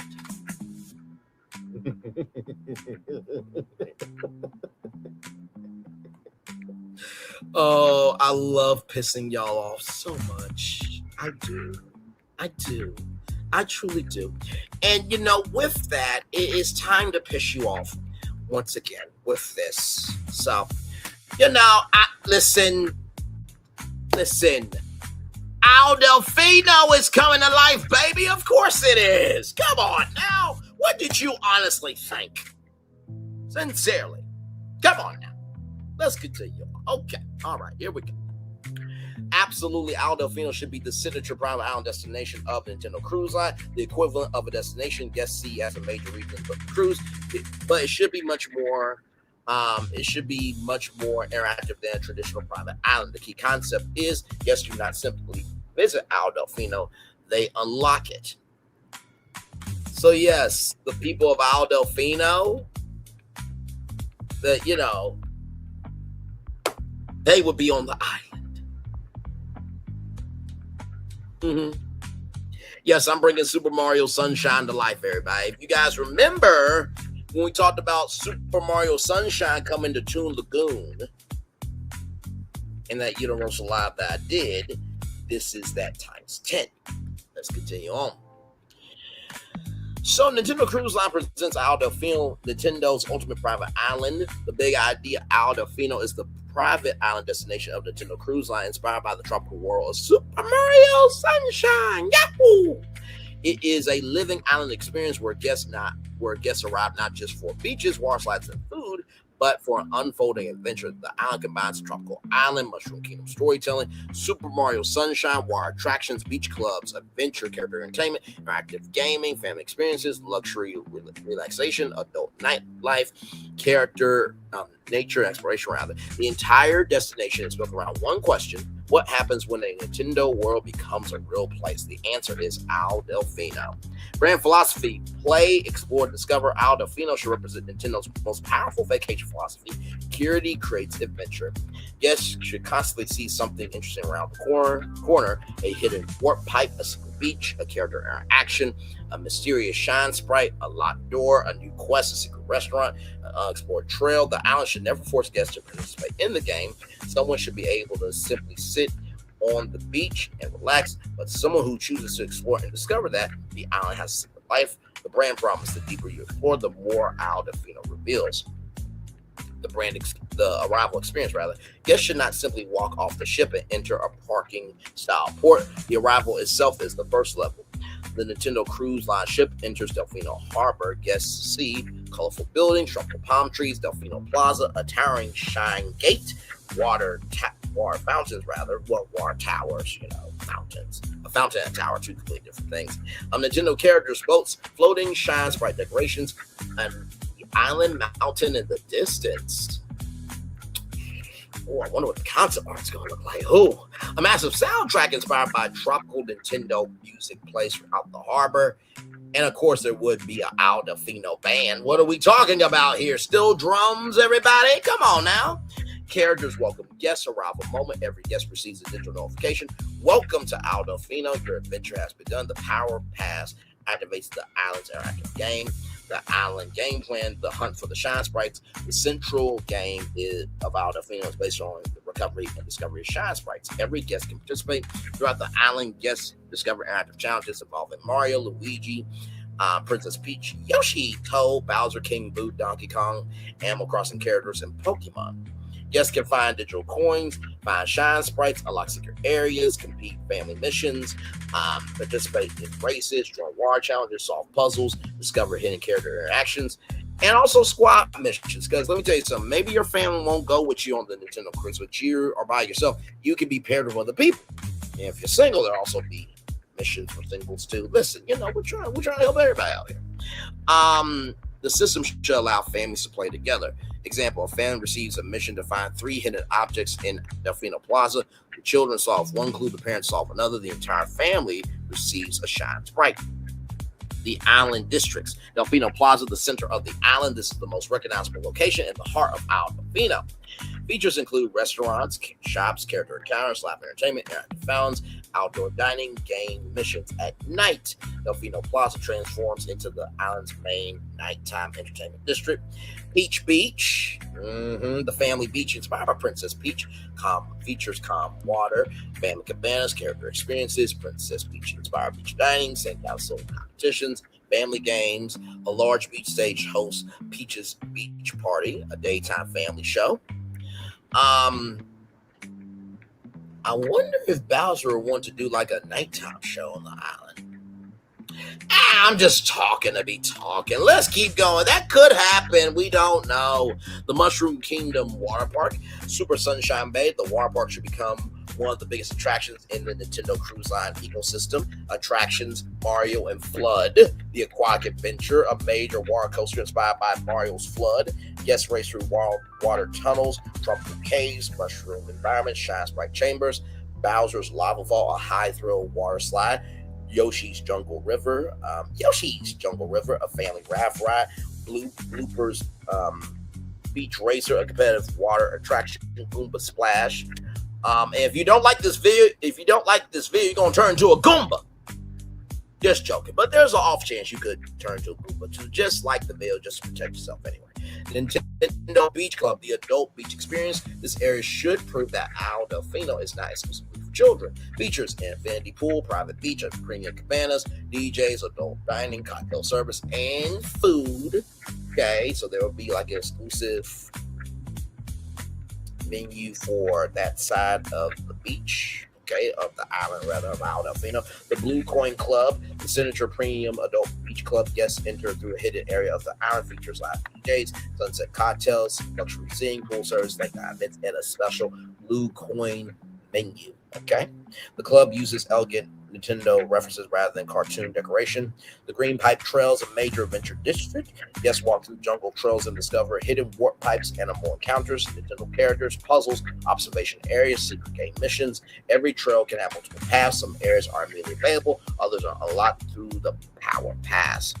Donkey Kong's Jungle, of course, we are in the islands, so of course it would be a jungle. DK's Wild Island, a major adventure zone, features jungle zip lines, rope courses, waterfalls, family adventure trails, barrel races, and of course flagship attraction Minecart Madness. It would be something different here, but just follow the Nintendo themed bouncing ball, a hybrid coaster and family and adventure attraction. The Legend of Zelda, the Temple of the Shine, the island's most ambitious premium storytelling experience. Guests explore an ancient temple hidden in the jungle, inside puzzle rooms, interactive effects, projection mapping, hidden chambers, sword-inspired interactive games. The finale reveals a giant hidden shine sprite. This attraction becomes a major cultural icon for the island. Pokemon Island Adventure. Guests can participate in a location-based Pokemon adventure. The island becomes an enormous interactive discovery experience. Guests encounter digital Pokemon through Nintendo Cruise Line technology. There are trainer challenges, water-type encounters, nature walks, family competitions, squad competitions, single competitions as well. Special photo experiences. Pokemon Research Center, a family attraction dedicated to exploration, nature, and discovery. Animal Crossing Delfino Market, a relaxing shopping and dining village. This is the calmest part of the island. Guests can shop, eat, drink coffee, meet characters, participate in crafting, and relax. The environment should feel like a beautiful tropical village. The restaurant plan, Toad's Tropical Market, the island's largest family dining venue, featuring grilled food, pizza, burgers, tropical fruit, seafood, international food. Peaches Royal Beach Club, a premium restaurant overlooking the ocean. Donkey Kong's Banana Barbecue, casual barbecue, features grilled food, tropical drinks, family dining, live music, and also too, if you want to have grilled fruit, because that is a thing, you can do that as well. Yoshi's Taco and Fiesta. I feel like Waluigi should be having that, but hey, listen, maybe there is something that we don't know. Yoshi's Taco and Fiesta, a colorful, fast casual restaurant. The Hawaiian Coast, a premium fine dining restaurant. The atmosphere is inspired by a peaceful Zelda kingdom. The One Up Beach Diner, open late for burgers, pizza, chicken, fries, desserts, and breakfast food. Nighttime entertainment. Isle Delfino should not close when the sun goes down. It should become Delfino after dark. The transformation begins at sunset. The island changes with protection mapping, lighting, music, characters, fireworks, special effects. Shine Night Spectacular, the signature nighttime spectacular. The story centers around the island losing its shine. Mario, Luigi, and the guests must help restore it. The finale includes fireworks, drones, water fountains, projection mapping, music, and characters. The final moment, the entire island lights up. So, Nintendo Culture SC, Isle Delfino should host cultural events throughout the year. Example events: Mario Sunshine Week, Zelda Adventure Month, Pokemon Trainer Weekend, Animal Crossing Spring Festival, Nintendo Music Festival, Cosplay at Sea, and Nintendo Creator Island, a gathering for YouTubers, Twitch creators, artists, cosplayers, musicians, Nintendo fans, and more. Marketing plan: the campaign Find Your Shine. The campaign should not individually explain the entire island. It should create a mystery. A family arrives at Tropical Island. A child sees a strange golden light. The child walks towards the jungle. A shine sprite appears and just goes on. The shine sprite just is going forward. Warp pipe emerges from the ground. The screen cuts to Find Your Shine, Isle Delfino, only with Nintendo Cruise Line. Social media plan: TikTok content, secret island discoveries, character surprises, hidden rooms, water park reactions, shine sprite challenges, day to night transformations. The hashtag Find Your Shine challenge. Guests post their favorite discovery, their completed mission, their favorite character moment, their family's adventure. Instagram focus on beaches, food, luxury cabanas, nighttime photography, tropical Nintendo architecture. The island should be designed with major social media visual moments. There'll be selfie, stations across the island, of course, those interactive, selfie museum, experiences, of course. YouTube, Nintendo Cruise Line presents Building Isle Delfino, a major documentary series, episodes Finding the Island, Building Delfino Plaza, creating Super Sunshine Bay, design the water park, the Secret Jungle, the first Shine Night, and opening day. Now, I know what you're thinking. Braylon, could you create a live to do Nintendo hotels? Actually, we did Nintendo Hotel during that Universal Hotel Live, that first one we did. And could a Nintendo all-inclusive resort chain happen as well? Of course, darling. Of course. But you would expect that from me. You didn't expect this. Moving on. Logistics plan arrival. The island requires an organized arrival system. Guests should be assigned optical arrival ways. The app can recommend beach, adventure, dining, water park, relaxation. This prevents everybody from arriving at the same location. Transportation. The island should use walking trails, electric trams, character-themed vehicles, accessible transportation. No large-scale automobile traffic should dominate the guest experience. The Power Pass system. The Power Pass controls purchases, cabana access, attraction reservations, game progress, character experiences. The technology should also help prevent excessive attraction lines. Environmental philosophy. This is very important. Isle Delfino should represent a responsible model for private island development. The philosophy should be leave the real island better than when we found it. Development should prioritize protected natural areas, native landscaping, sustainable water systems, renewable energy protection, reduce single-use plastic, wildlife protection, and wherever the island is, we will be investing into the local economy and hiring people from the island. Of course, now, if you want a summer job at Isle Delfino, you can do that, but we're going to make sure that, other cultures also can have an economy as well. Guests should see real nature integrated into the experience. The goal is not to cover up the entire island with buildings.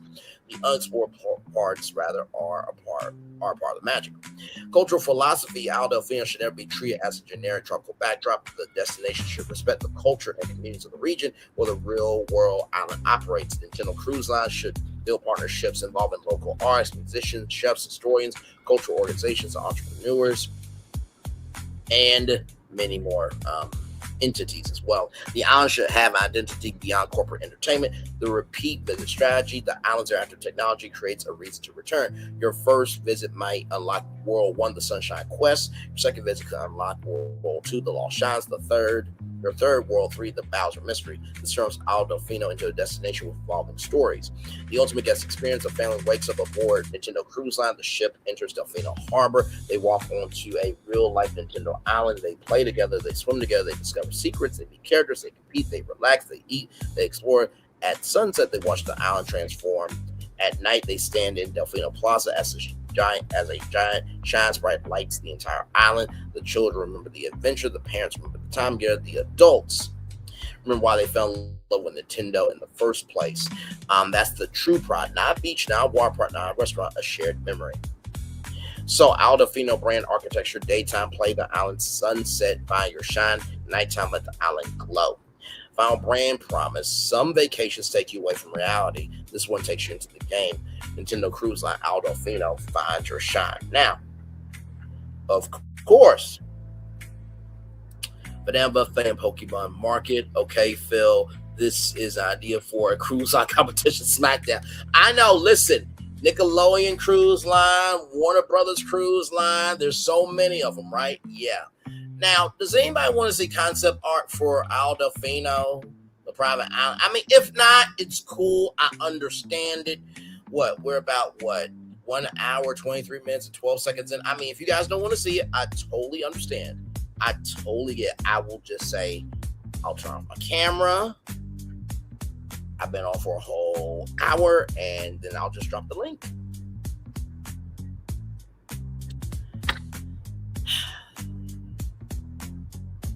Y'all really want to see the concept art? Y'all really want to see the concept art? Okay. All right. I mean, I pissed you off with the inside the ship. I mean, should I really? All right.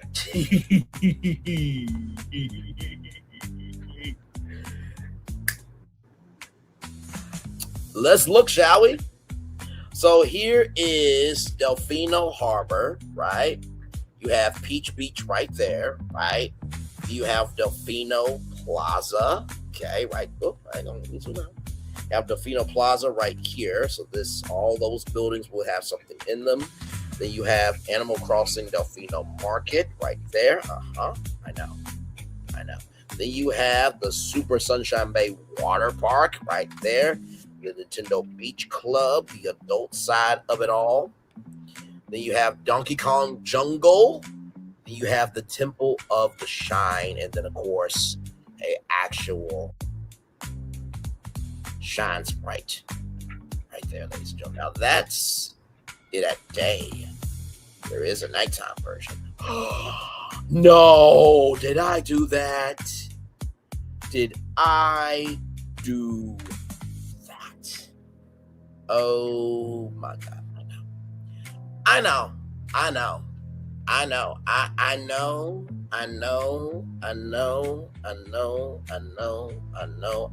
Just, I'm not sorry for pissing you off. I am not sorry at all. I just, you know what? At this point, I'm gonna just drop the link and just let the cussing begin. But that is the show. 1 hour, 25 minutes, and 34 seconds there. I'm gonna just drop the link there and let's get this discussion started, because I know I got a lot to hear from my theme park brothers in Christ on this one. There. All right, now I'm gonna bring you in for the hug. There. Come here. Bring it in. I know. There. Everything is gonna be all right. Absolutely. Mm-hmm. Yeah, I know. It's okay. Yeah, I know.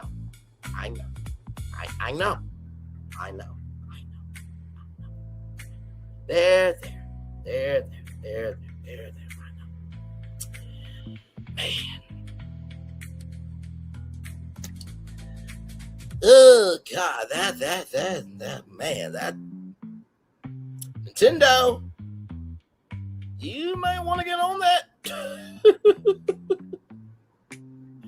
And believe me, nobody's expecting it either.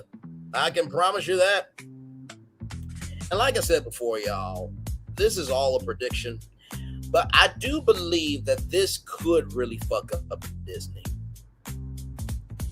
If Nintendo takes everything that I said and execute it to the highest degree, I promise you, Disney is not going to know what hit them. I promise you. Because Disney didn't know what hit them when Super Nintendo World was going to come to Orlando. So now they can do it at sea. Child, oh God. So as Phil and Florentin get ready to collect themselves and everything, I'm going to turn on my camera now because we've done the whole show for over an hour. Yes, we have. Man, oh man.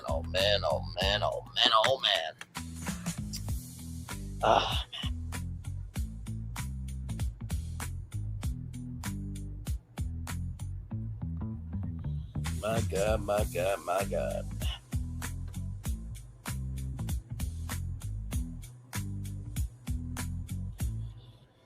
Ooh, Lordy, that was good.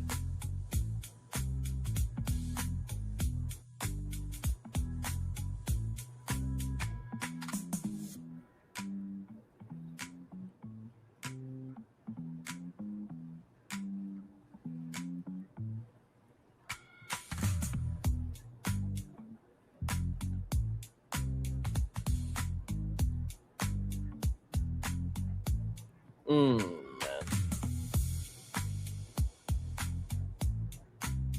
Yes, indeed. There we are, just chillaxing. I'm glad to have all of you here. I don't know why.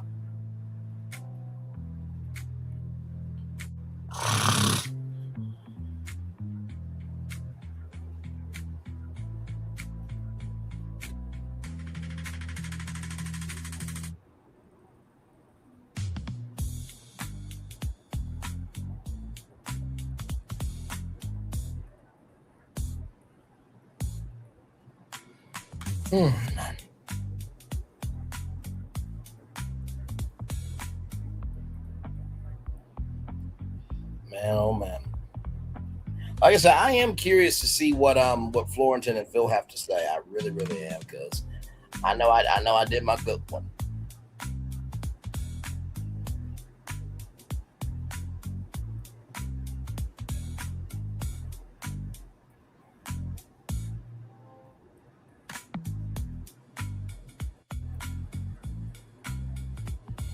Oh my God.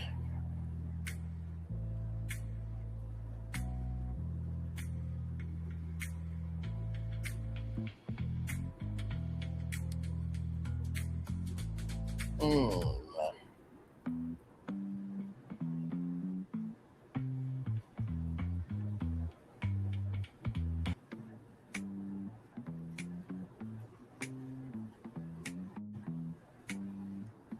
Yep, we are just chilling out.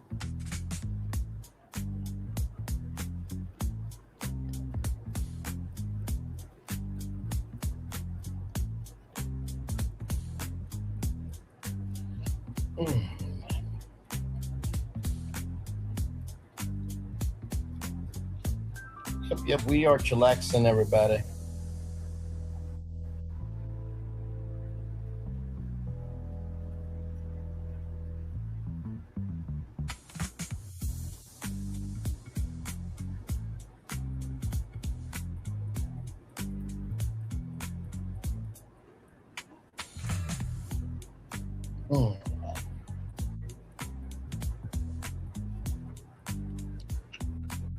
Hey, how's it going?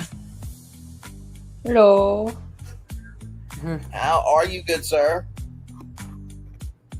Doing well. How about yourself? Smack damn it. I'm doing fantastic. How are you? Oh, let me come on camera for this. Oh, somebody's pissed off today. It's okay. It's all right. That explains it. That explains it. You good, Phil? You good, my man? You are.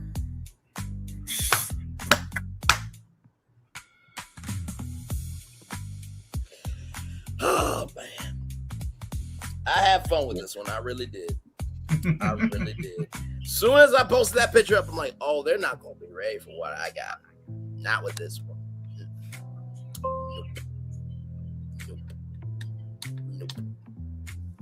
Nope. Oh man.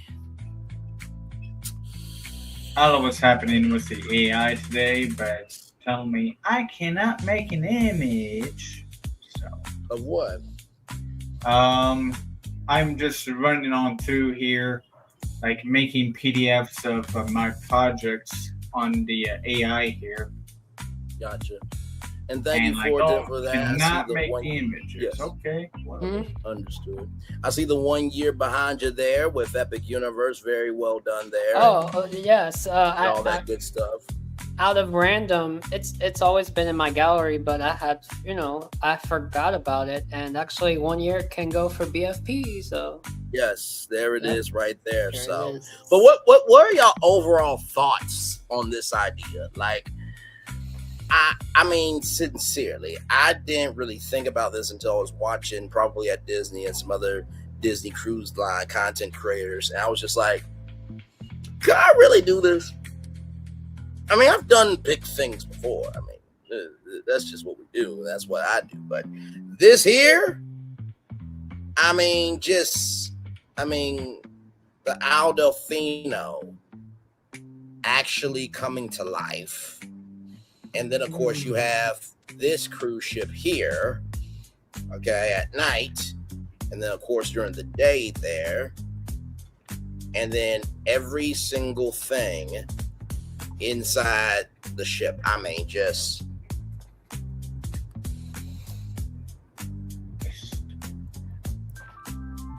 I think I'm curious. I think I'm most curious about how you got this.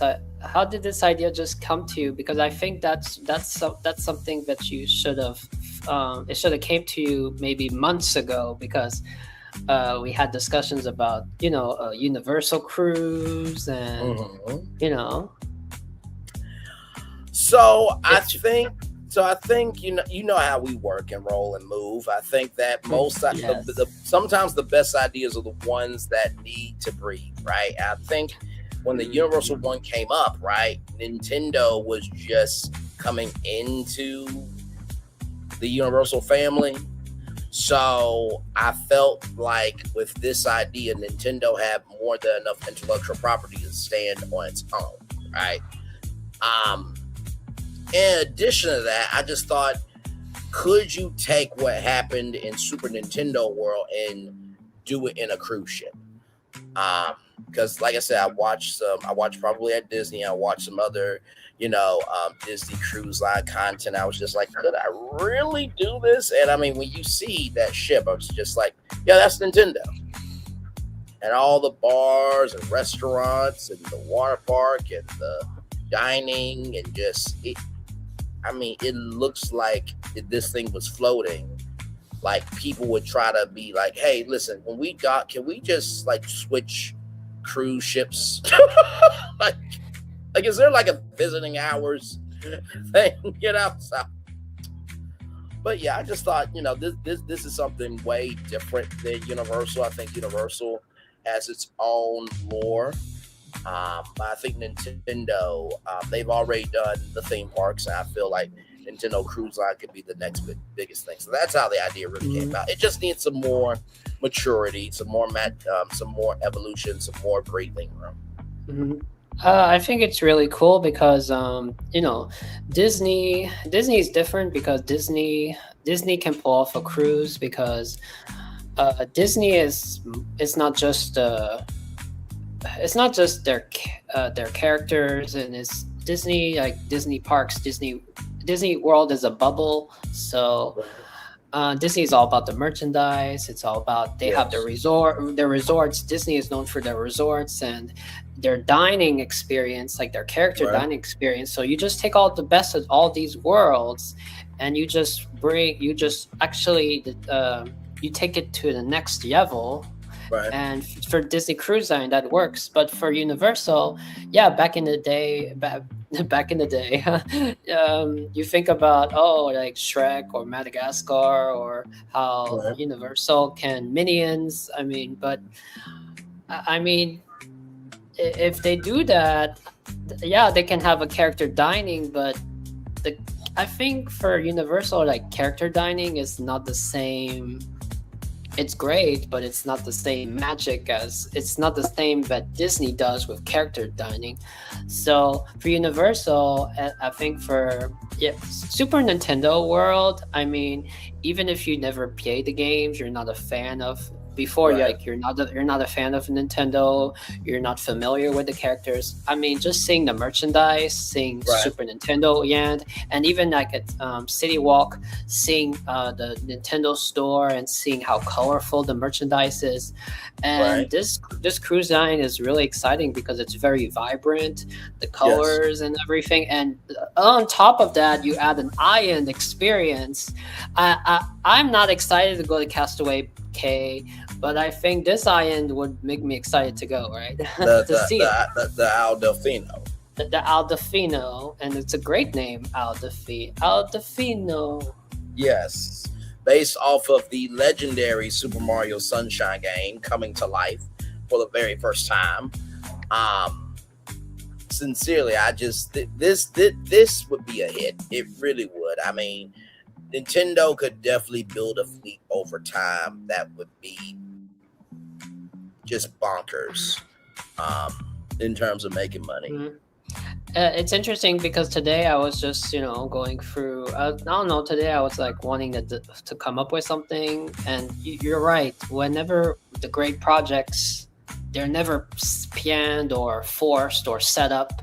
Right. The best ideas just fall in its place. And, outside of Disney World and Universal parks, like, what else can you do? And, there we go. There we go. There goes. Are you into cruising, or you're not a cruising person? I've talked about cruises before. I did a whole Virgin Voyages live stream. I've done a whole Royal Caribbean cruise. Yes. You've been there for some of those lives before. Yeah, I've thought about cruising before.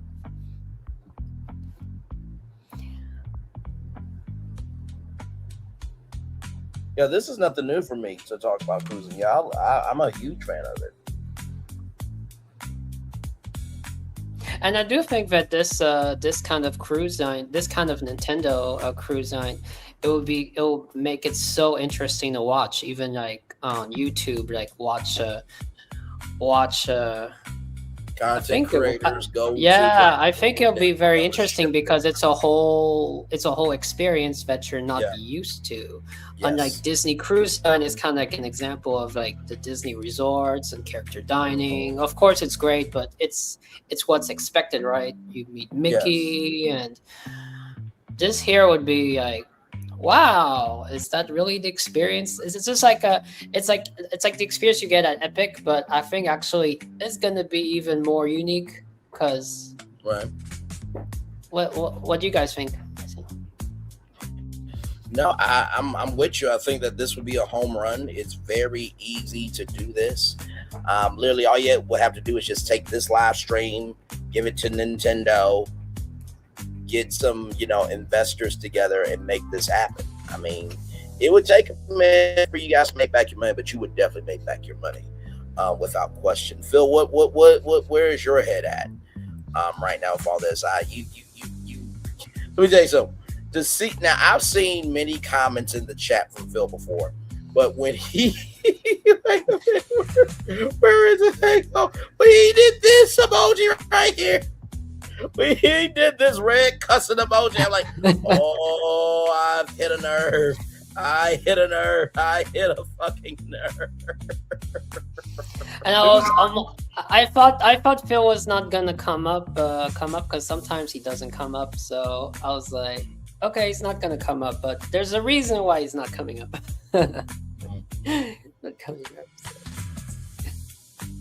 Yes, indeed.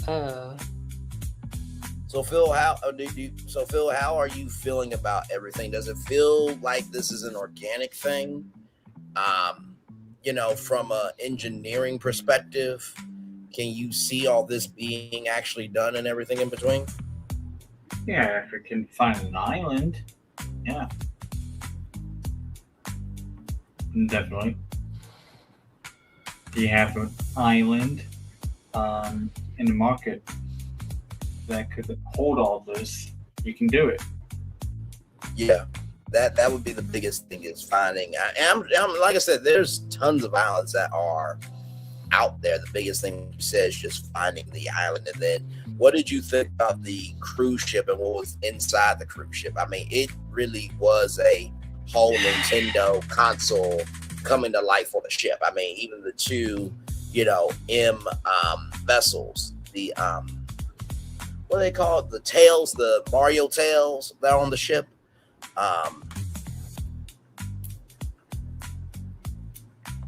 I'll just show it again here. This is the nighttime version here, which, I mean, you see that glowing M right there? Like, that's just incredible. Oh wow, instead of M for Mickey, it's M for Mario. Watch out. Yes, there it is. There it is.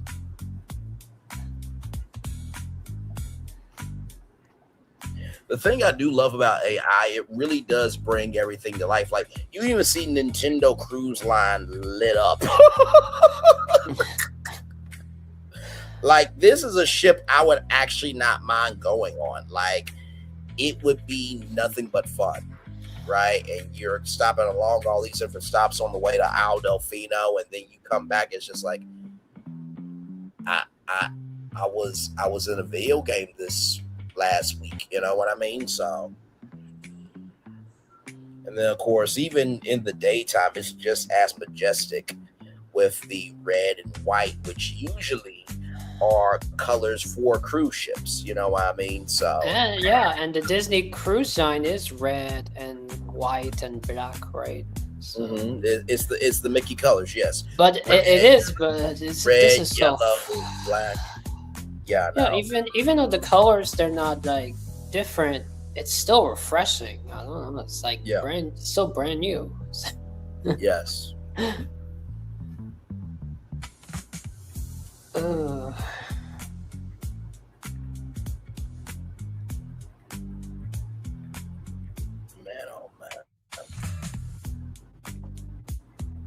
And not to mention, too, everybody,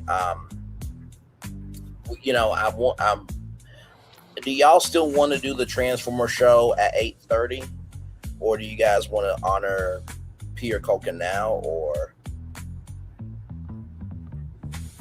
Transformers? Oh, you have another show? Well, the voice of Peter Culkin passed away. I wanted to do it for that. For that. I just needed to rest for a little bit.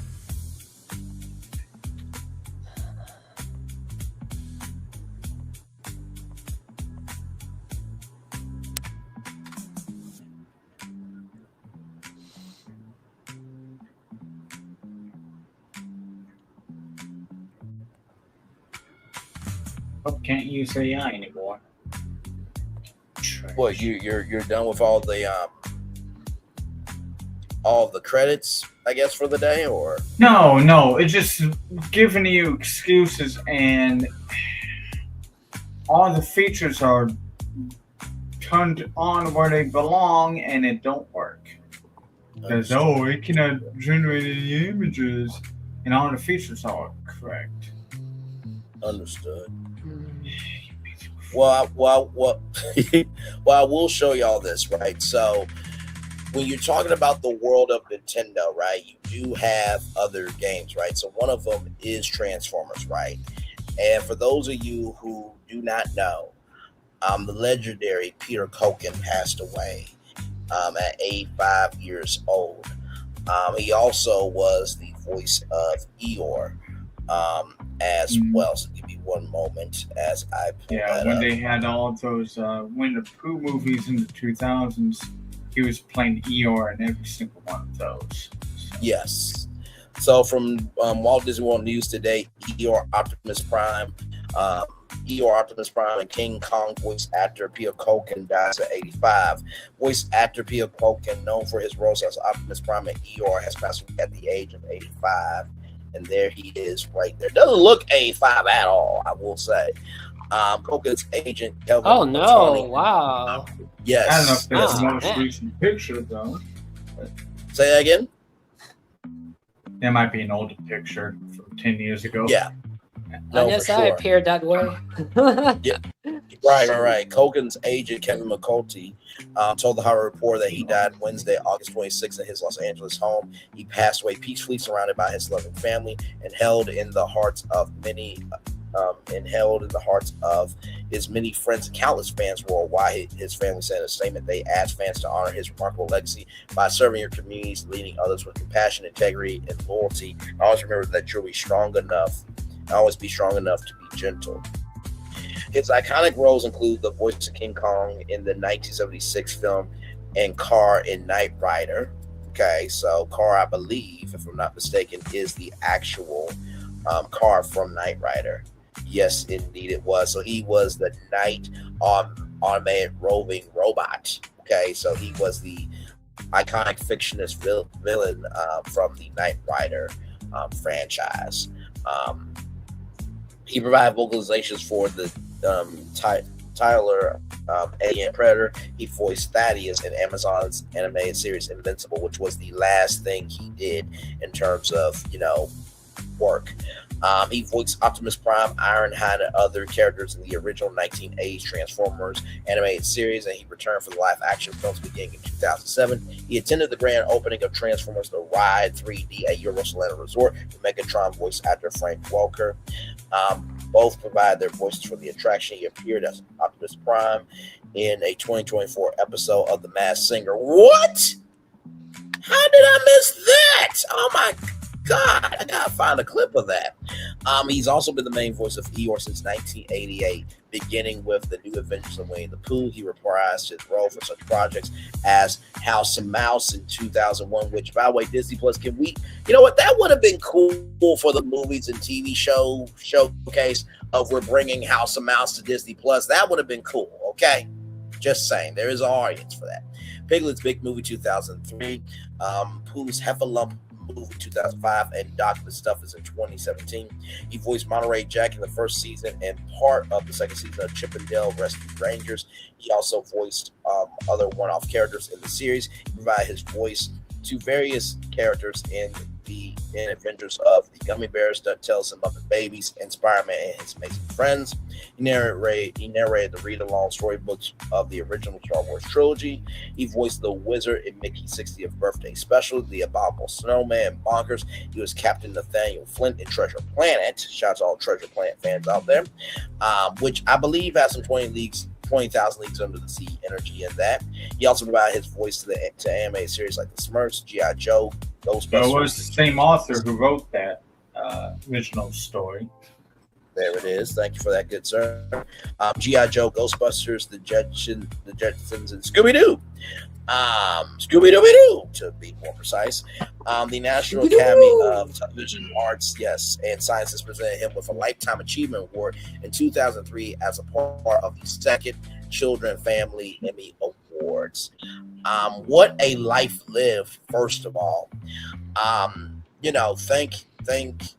First of all, to him, his family, his friends, because let me tell you something, the people that really make the most sacrifices are the family and the friends, right? It's one thing, as I've often said, that, when someone passes away that we have learned and grown to love and embrace through media is one thing, but to not have your grandpa, not have your dad, to not have your uncle, and everything in between is quite sad. And of course, we are going to watch Transformers The Ride as well this evening, just to honor him as well.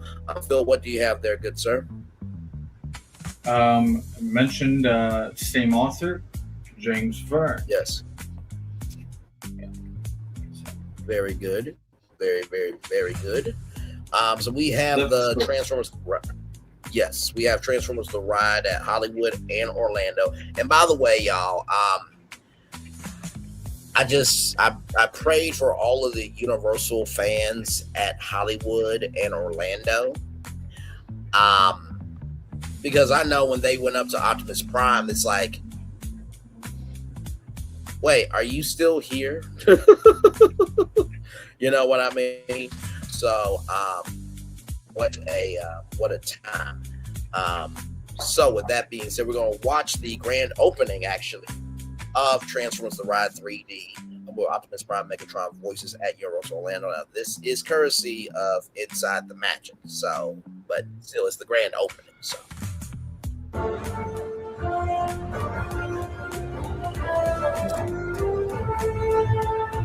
Welcome to Inside the Magic. Let's roll.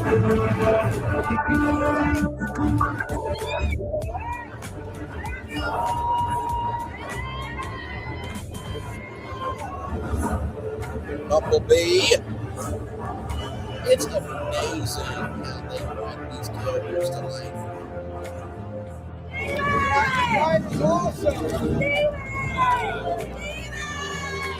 Now, of course, you guys know Steven Spielberg is a consultant, and not to mention, too, if you guys remember the build-up to this, there was a secret mission where if you completed the mission, you had the chance to be at the premiere. Now, NEST is the division of the government that works with the Autobots. So, just...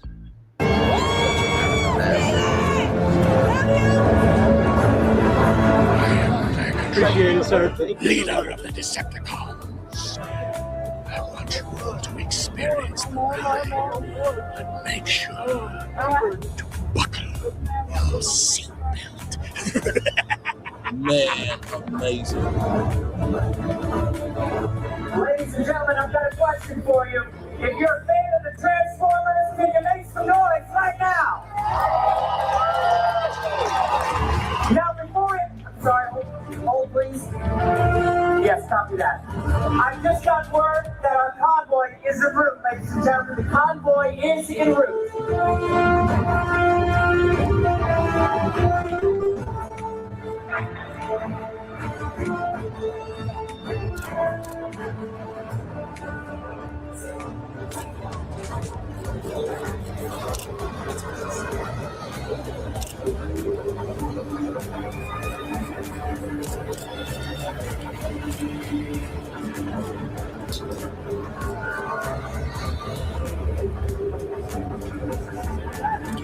And now, ladies and gentlemen, please welcome General Glenn Morshower, NEST Commander.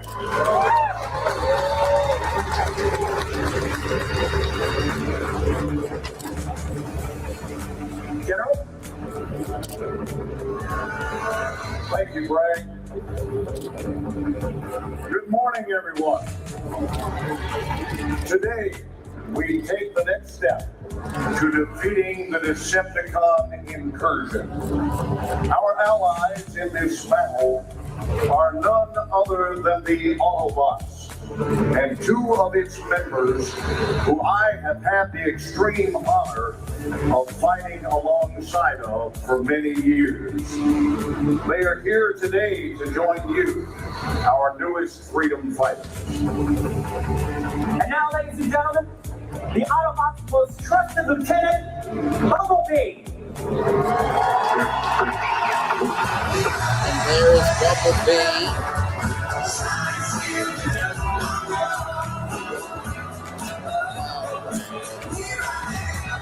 Ladies and gentlemen, the leader of the Autobots, Optimus Prime. This is why we love what we do.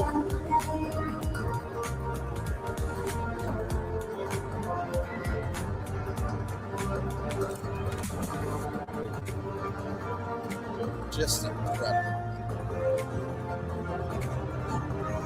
Greetings, Homelander. We can rise above evil and defeat Megatron, but we cannot do it alone. We need your help to defend mankind before it is too late. Optimus, Bumblebee, it's good to see you again, and I look forward to our continued allegiance. Ladies and gentlemen, our newest training facility will provide us with highly trained special forces whose only goal is protecting this planet we call home. And I, for one, am proud as hell of them.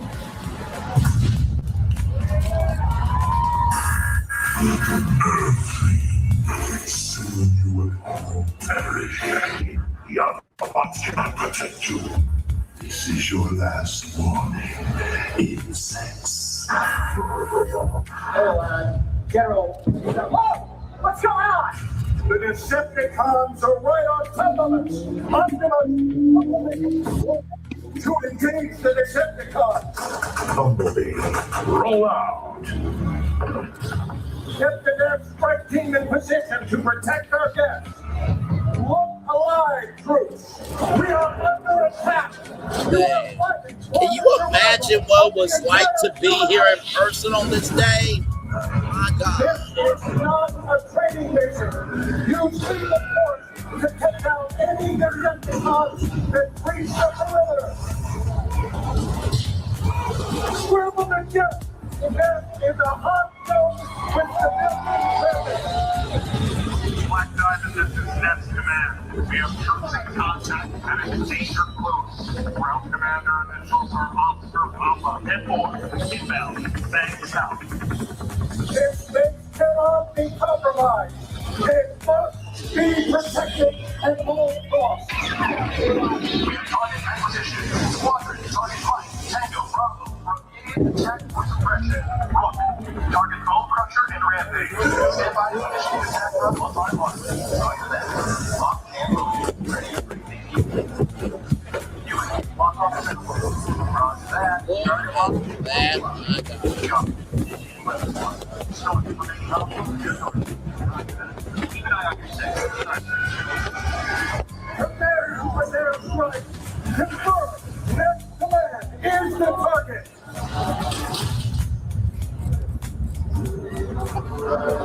Black Diamond to Nest Command. Air visuals confirm Decepticon threat has been neutralized. Nest Command is secure. For now. Good work, troops.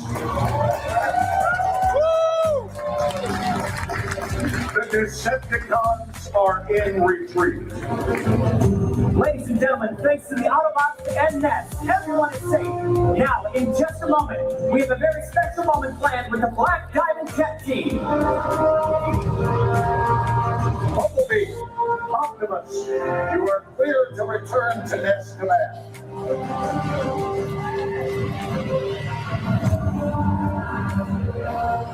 grateful for the courage you demonstrated in the face of extreme danger. It is an inspiration indeed to our newest nest recruits. People of Earth, you have shown great bravery today. It is our honor to be at your side. Please join us as we open this new facility. Train well, freedom fighters. That's Command to Warshower. Black Diamond is requesting clearance for Operation Golf Oscar Foxtrot. That is a go. Ladies and gentlemen, get ready to begin your training as the newest recruits of Nest on Transformers The Ride 3D.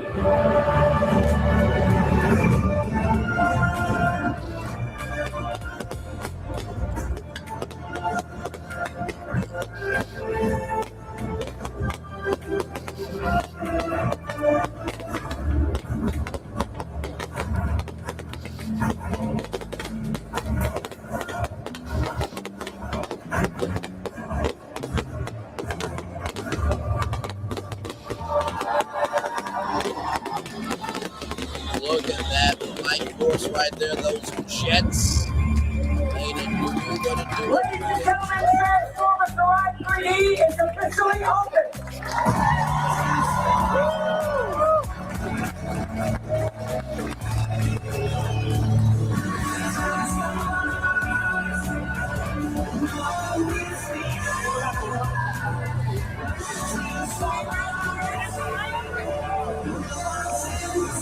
So that is that there. Now we're actually going to go through the queue and the ride itself here. So here we go, everybody.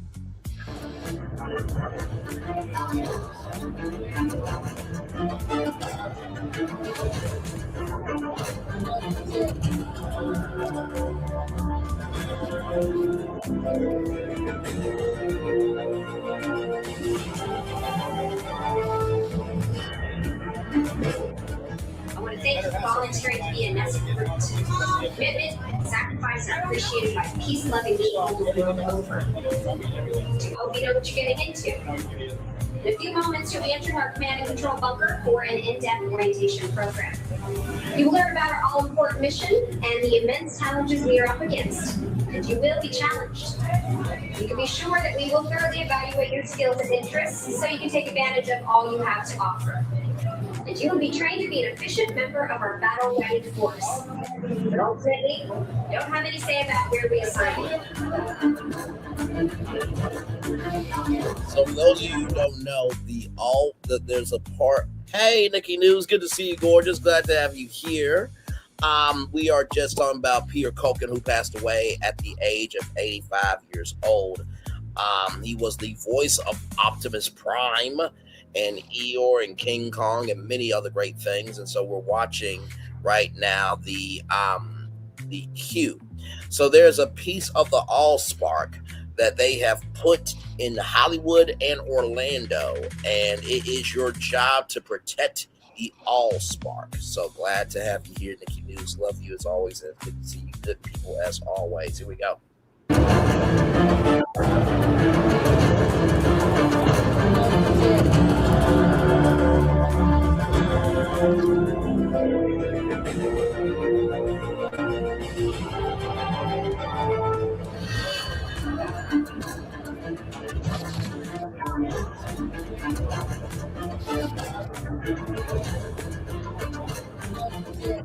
General Morshower here, commanding officer of NEST.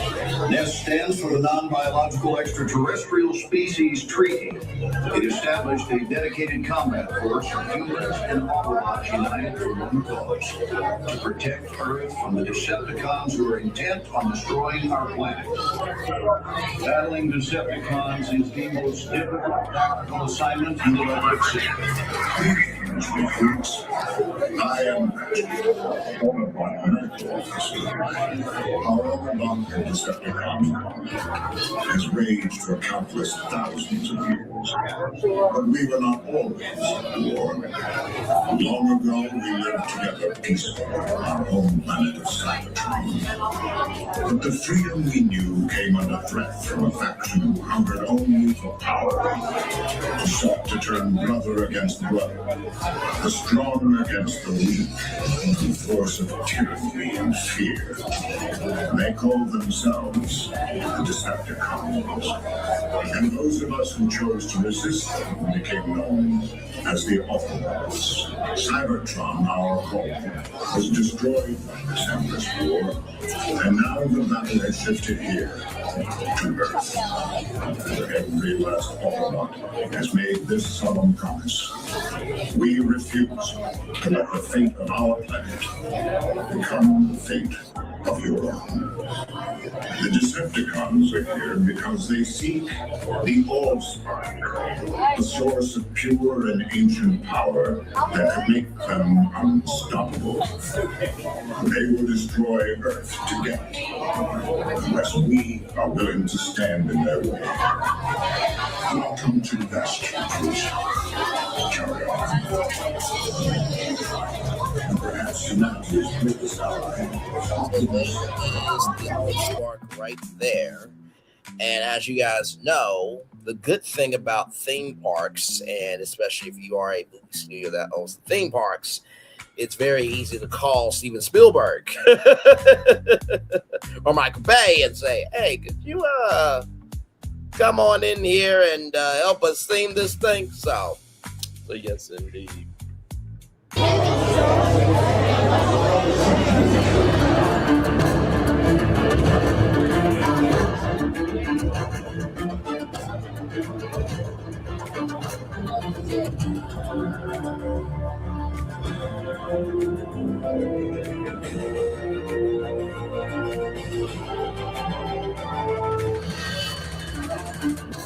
Starscream, the Decepticons' air commander, and Megatron's second in command, a cowardly, crafty, and self-serving adversary. Don't turn your back on Starscream unless you want to find something sharp and in it. Scorponok, a subterranean sneak attack specialist. That is his tale on the exam table. The rest of them are still out there, somewhere, waiting to strike.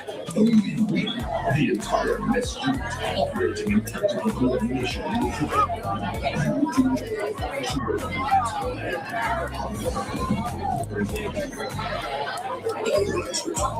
Let's fall in and review. That means you too, soldier. You with it. Is that a show? Just what do you think this is, mister? A theme park?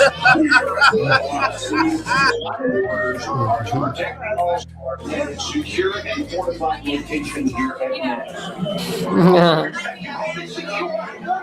This is your last warning, insects.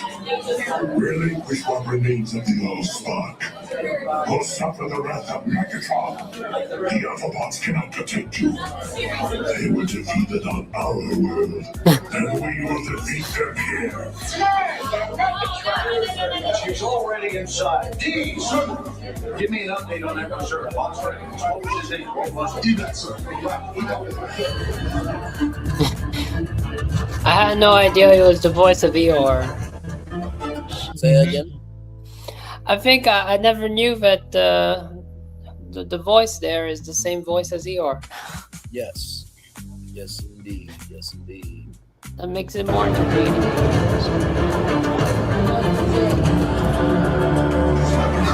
I'm on a body evac part of Optimus Prime's nest detail. I'm a stealth transport bot assigned to evacuate human troops from harm's way.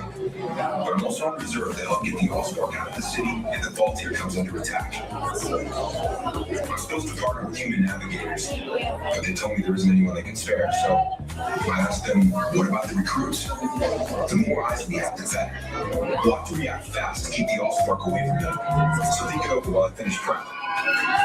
Okay, I guess so does Earth. Evac after that. So evac is an original vehicle that they made just for the ride. Optimus Prime, I know we don't ask too much of you this day, but the Decepticons leave us no choice. Evac believes you can help him protect the Allspark. I believe you can too. So the fate of the Earth is in your hands. Take the All-Star to safety. Optimus out. This ride takes place on a high-speed vehicle that suddenly and dramatically accelerates, stops, spins, climbs, and drops. Movements include strong tilting and jumping actions. At all times, keep hands and arms inside vehicle. Hold on to the lock restraint and remain seated.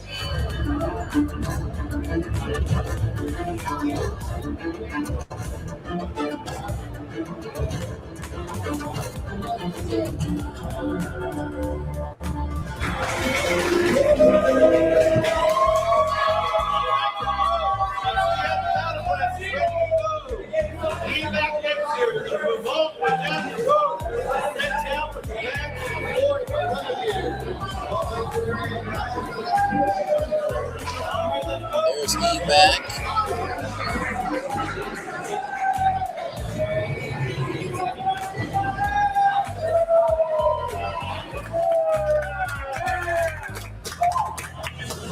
All right, recruits.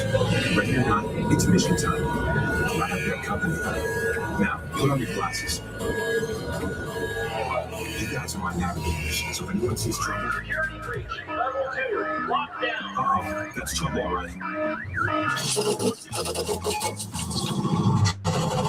It's Rabbit. He's after the All-Spark.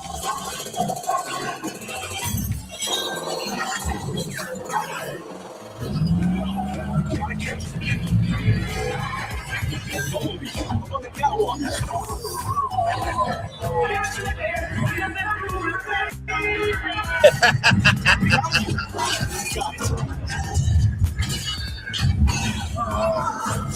Mission to go. Come on, let's get out of this city.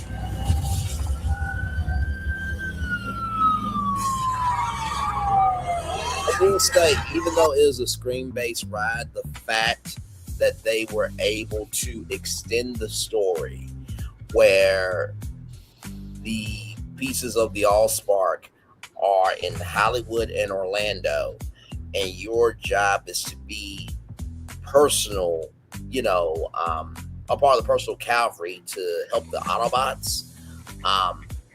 What a way of continuing the franchise of Transformers. Autobots, roll out! I got Megatron! Destroy.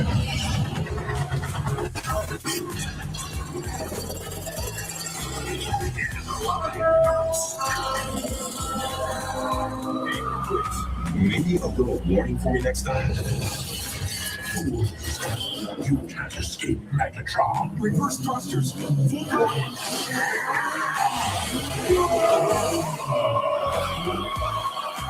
the fuck are we out of here? Wrong way. We're trapped.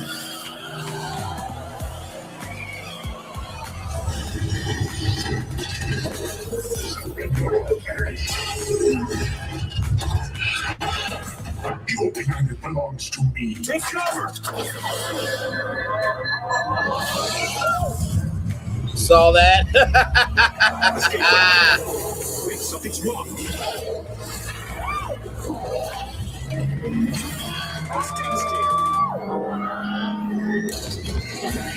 There's vortex. We need cover. Come on.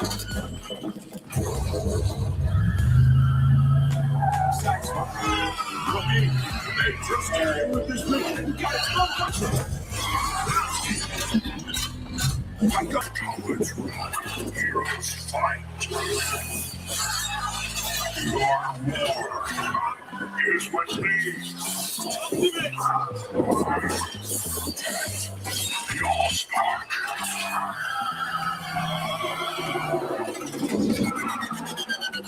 Just drop me.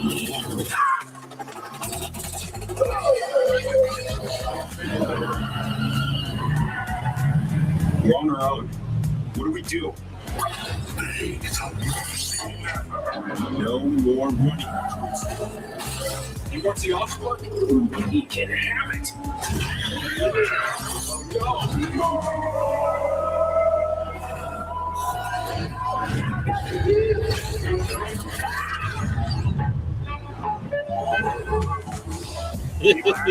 Report in.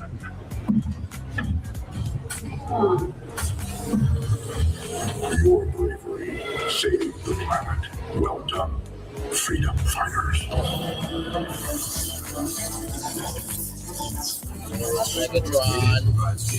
Thanks for being the challenge. Let's head on back to base. You can ride with evac anytime. So out here was that being able to be inside Nest headquarters in Orlando, Florida, right there. So what a way to honor Peter Culkin and, of course, the Transformers family. To all the friends and fans and all the staffs and crews through the cartoons, the movies, the rides.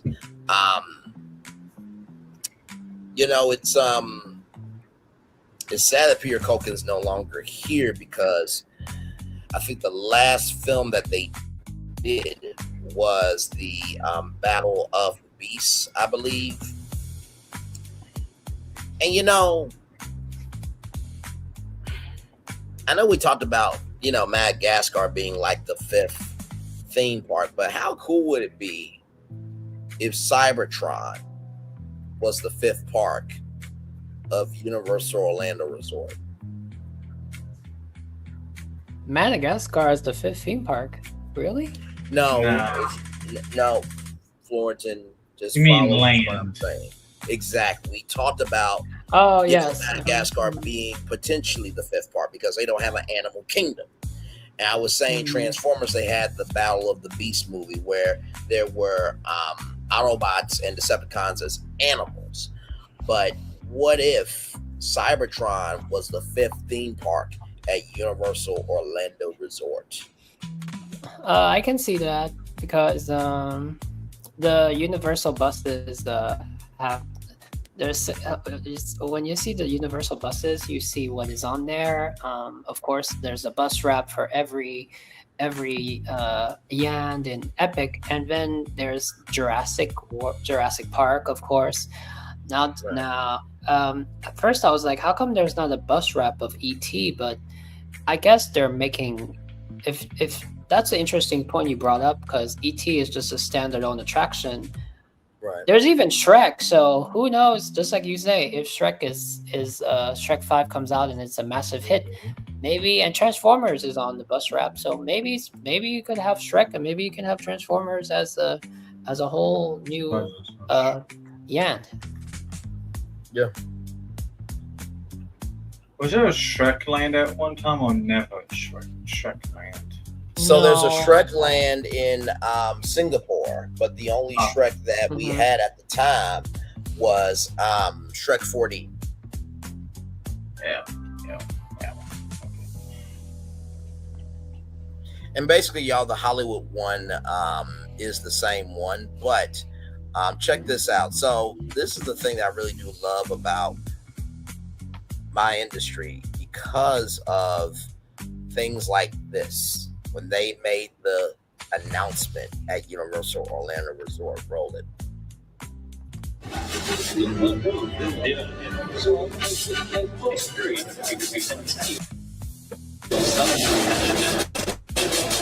Prepare for incoming transmission. Keep this channel clear. Stand by and await orders. Incoming transmission imminent.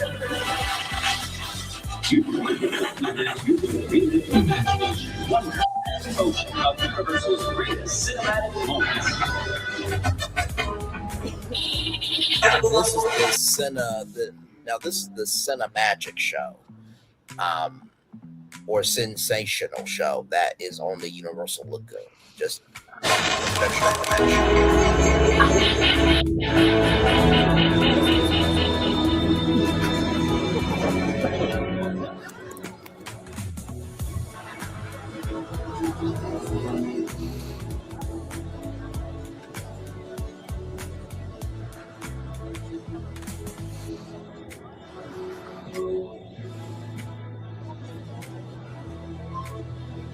Years ago, Carl Lemley began.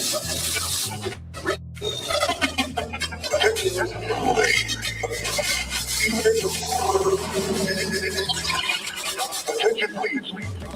Prepare to receive an incoming transmission. Satellites have realigned. Transmission in T-minus 5 seconds. 4, 3, 2, 1.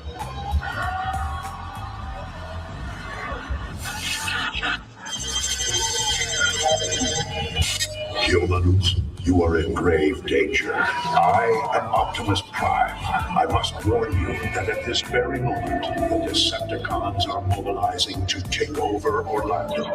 Their plan is to destroy the human race. They will ravage your planet like they did our own until it is consumed. But hope is not lost. We can rise against evil and defeat Megatron, but we cannot do it alone. Humans, we need your help to defend mankind before it is too late. Orlando, the time has come to prepare for battle.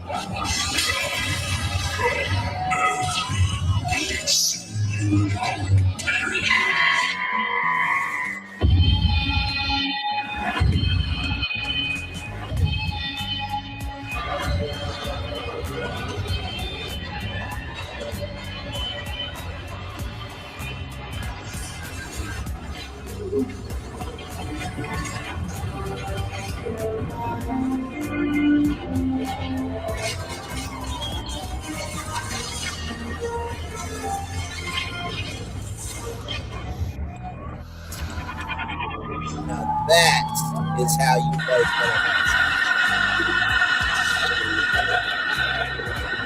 Please be advised that the lights surrounding Universal Studios Lagoon will dim, so that you may fully experience our centennial celebration.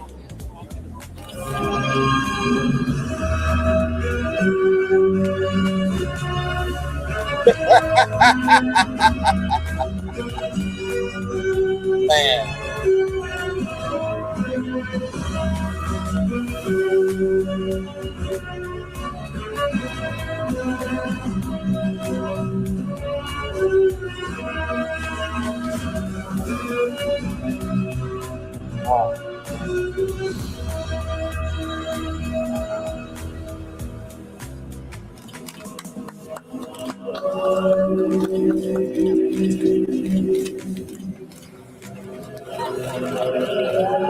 That there is pretty doggone cool. Okay, now this is them speaking here. So that was them walking around at the end of it, but here's them speaking right here.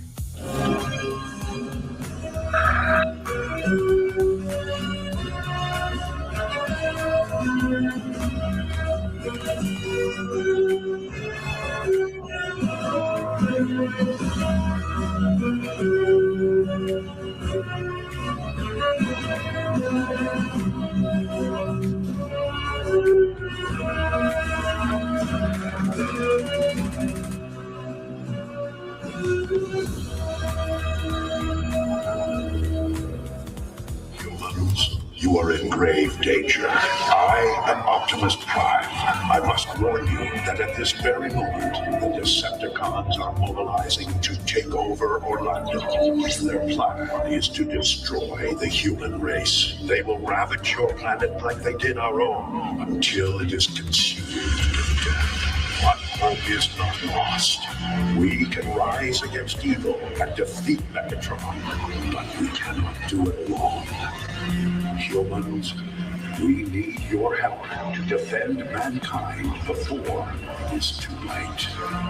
Orlando, the time has come to prepare for battle.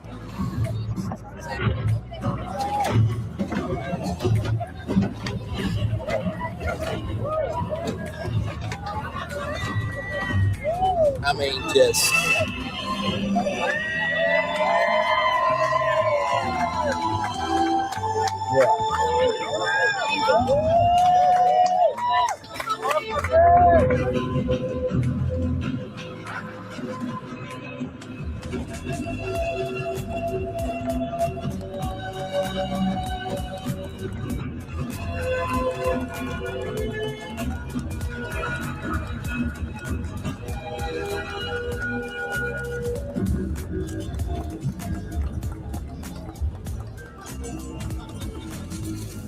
just incredible.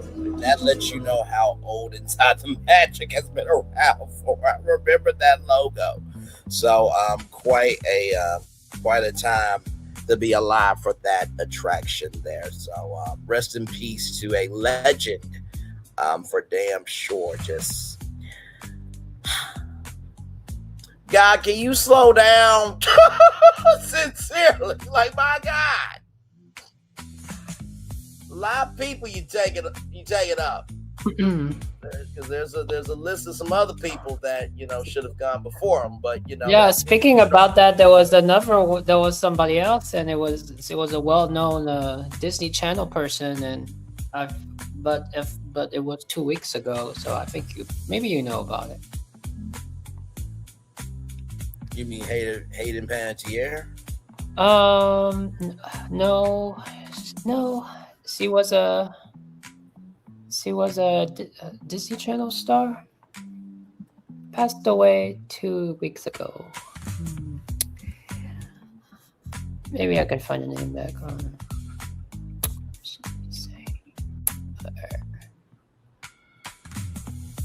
I know Cameron Boyce passed away.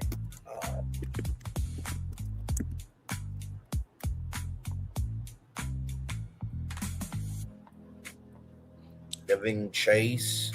Something Christina, maybe?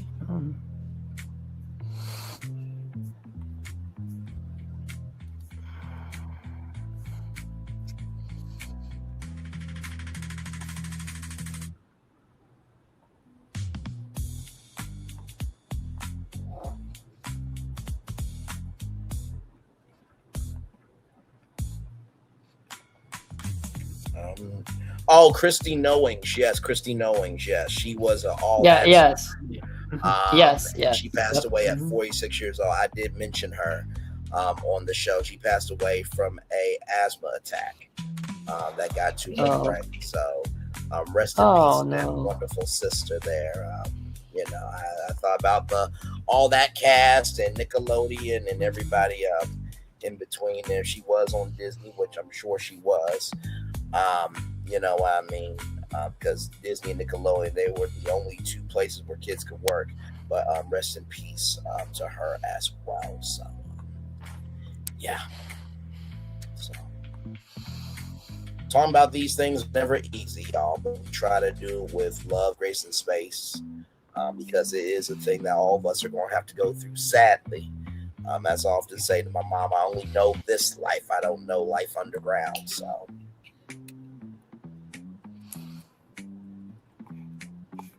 yes, indeed. So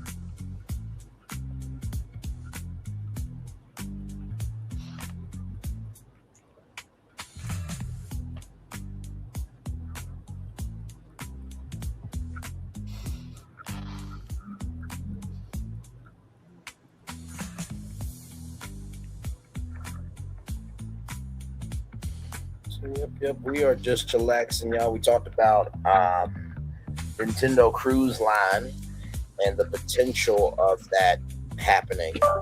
Hopefully it does end up happening, because I do believe that it would shake up the cruise line industry. I really do. And then, of course, we honored Pierre Culkin, the legendary voice of Eeyore, King Kong, and, of course, Optimus Prime, the one and only Optimus Prime.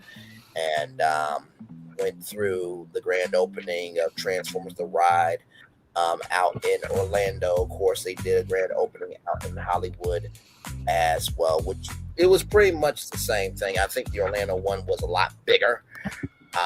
You know what I mean? Because, Orlando is where everybody else goes, but the LA park is more of a local spot. But did they both open at the same time or separate? I think they opened up. So May 24th, 2012 was when they opened theirs in Hollywood, and then the grand opening for on June 20. So June 20th, 2013 was the grand opening of Transformers: The Ride at Universal Orlando, and then in 2012 was it for Hollywood. So pretty much around the same time, essentially. Oh, that's interesting. Because if Orlando was first, then I would understand it was a big deal. But the fact that you say Orlando was a big deal when it opened after. Yeah. So 2012 was Hollywood, and then 2013 was Orlando.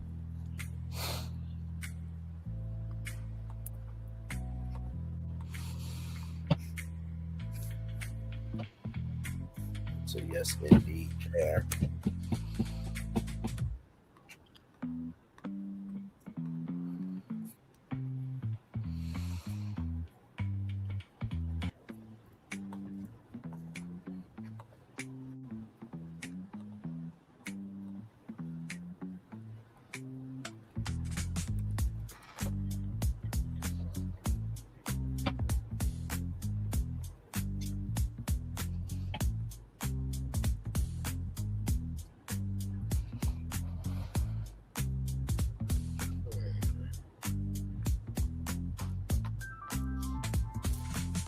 You looking up, Phil?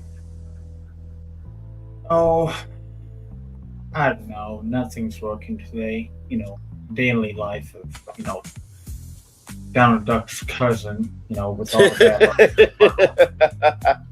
No, understood, good sir. Understood.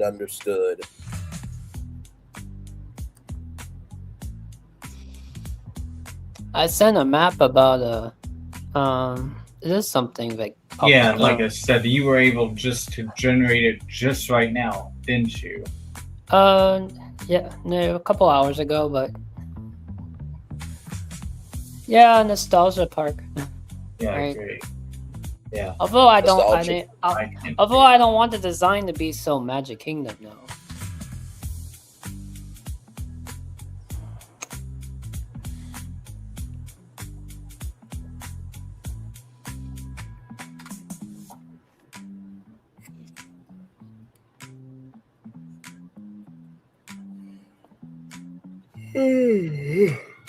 Good Lord. Sorry, y'all.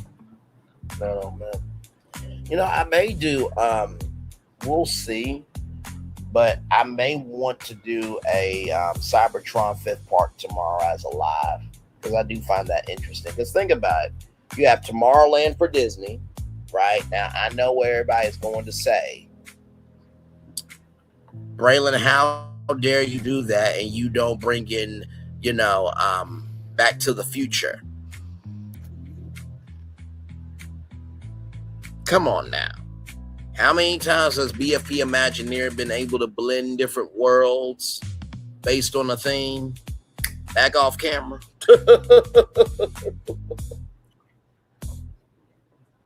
Well, you're taking your spin on that direction. Not to say that we're putting Back to the Future on the side. Well, we've been able to make something out of something. You know what I mean? Yeah, the best Back to the Future so far was, I don't know if we can wait. Have we ever attempted to do like a Back to the Future area? I know to do an attraction is kind of hard, but we did come up with Phil. I think, was it me? Yeah, Phil did it first, and then Matt did some amazing SOAR videos of like the Back to the Future ride.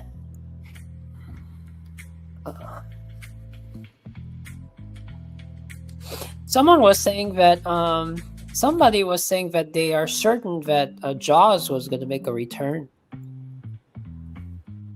They do need San Francisco Bay. Right? Pretty heavy. Oh. So. So are we saying that they demolished the Fast and Furious? No, I'm not gonna say that. No. No, I'm not going to say that. I do think something is coming there, potentially. Like I said, I already pitched what I wanted with, Super Monkey Ball and Sega coming in and all that stuff. But I do think it's going to be probably something from the world of Illumination, I think, to expand that area. Because I remember what Erica said, that they do need more family attractions. So I think something of that energy will probably come. Yeah, which why I was surprised that there wasn't a second Secret Life of Pets dark ride. No, you can always make a dark ride from something. You can make a dark ride from another IP, but yeah, you can. But no, we've been able to take a theme and find different, movies and TV shows and other entities within that studio and create a whole new park. So it wouldn't be hard at all. So, which is what I meant to say earlier, but not the taking something and making it something. That's double speaking. But yeah, we've been able to take a theme and expand it into its own thing.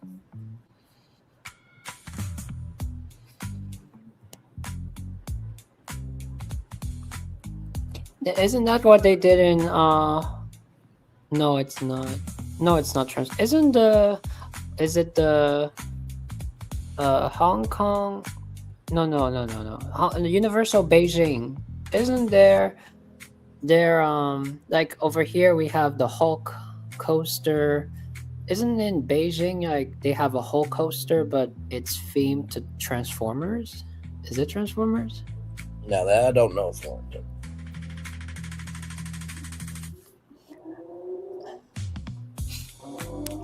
Let me do a search.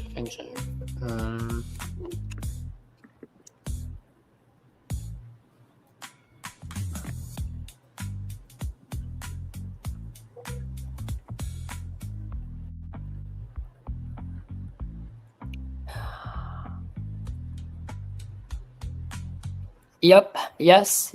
In Universal Beijing, their area, which is kind of like Marvel, which is kind of like a superhero island. Mm-hmm. They have the same kind of the same coaster as the Hulk, except it's themed to Transformers. It's the Transformers.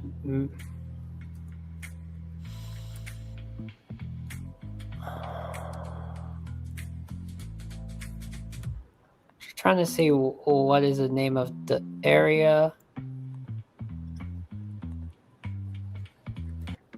Yes, it says here, join Autobots at the Beijing NEST headquarters. Nest headquarters. Yes, Nest headquarters, yes.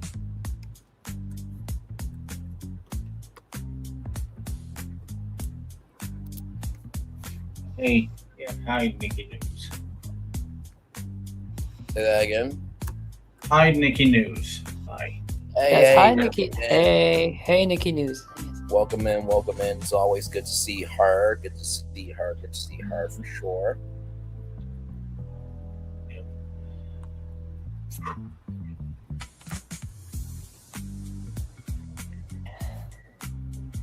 Against your wishes, I got something for you. Okay, wait. Against sure what? Against what wishes? Your wishes. Did I wish for something? Your wish backfired if you had a wish. Okay, I'm curious to see what's going on with this. Does it have to do with his wish about making Transformers? That was quick. Oh, maybe I should do that next. Oh, so it's not that. No. You want to know what this resort entails? You already saw this pumped earlier this month, right? I'll have to get my memory refreshed.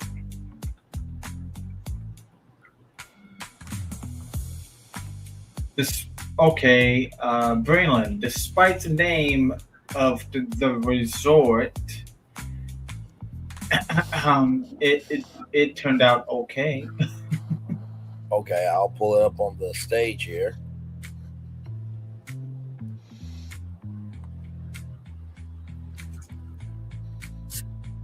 Welcome to Mario Redacted Resort. Oh, okay. Okay, see what I mean? Create Redacted Resort. Gotcha. Okay. But it did turn out okay. Despite the names. For Which is good, yeah. Which is good because I was thinking another idea would be resort. It's funny because I asked, what would be the next resort? I asked for Disney and asked for Universal. What would be the next Universal resort? For Disney, I asked what would be the next resort after Jigsaw Lodge, just to see what it would provide. It gave 4 examples, and the Universal was the same. And but surprisingly, Universal did not pitch a Nintendo hotel at all. So kind of have to refer to dates because dates are really interesting sometimes. August 10th, and Braylon got his island today presented. So yes, correct. I'm gonna have to do something with mine for real. How much work did he do to create that island, sir? I just did it one take. Oh, jeez. It came up with all that in one take? Yes, all in one take, my good friend, yes. AI hates me. Because I can only get like 3 concepts in one prompt.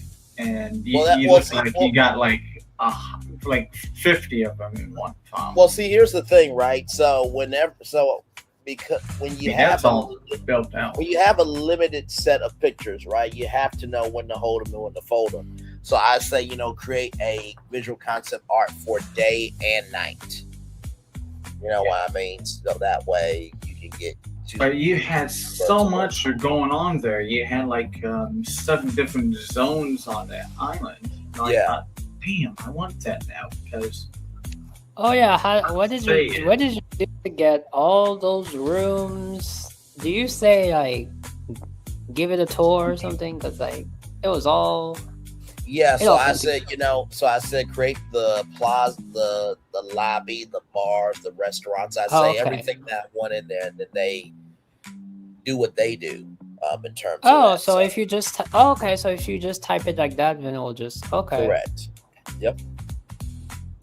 Because usually I would say like make descriptions and images of each area. It's like but that's how I'm able to do that all at one time, because if you do that, then you'll run out of pictures.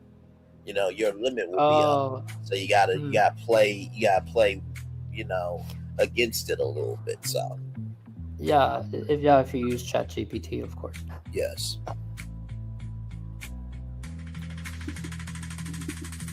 What the heck? Really that big? No. Man. Okay, I'm just researching here. Asking how big was Castaway Cay? And it's listed as estimated 1,000 acres. You kidding me? Oh wow! I thought it was bigger than that. That's shocking. You mean you thought it was bigger? I thought it was way much smaller. I didn't know it was that big. To be quite I didn't know it was that big either. I thought it was like, it's just a 200 acre or 150 acre island. No, damn. 3.1 miles long and 2.2 miles wide. Okay. This only got 55 acres that are actually used by guests and facilities, leaving the vast majority of the island wild and natural. You know what? leave it to Florentine and I, and we'll try to one up your resort there. I kid Well, you not. listen. 1,000 freaking acres. We can do anything with that. Damn. You know. Well, no, listen. Keep active for wildlife too. Yes. Still. No, for sure. Are you saying something to do with Castaway Cay? Yeah. I mean, I loved Braylon's what he did for a resort on an island, and like, goddamn, what is Disney's? You know, like I'm gonna do that too. Okay, that's cool. Yeah. Anyways, moving on to before we move on to the island and everything. Well, actually, I had an island.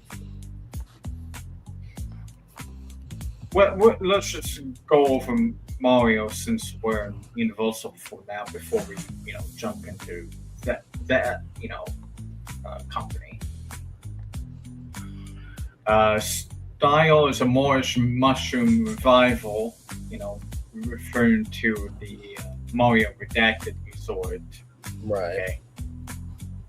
I'm going to just call it that. Not to get flagged by YouTube or anybody here in the chats. Think gold leaf warped pipes, sweeping bell tile roofs topped with glowing power stars, arched vaulted ceilings adorned with stained glass depictions of Princess Peach and imported Neo Bowser chandeliers.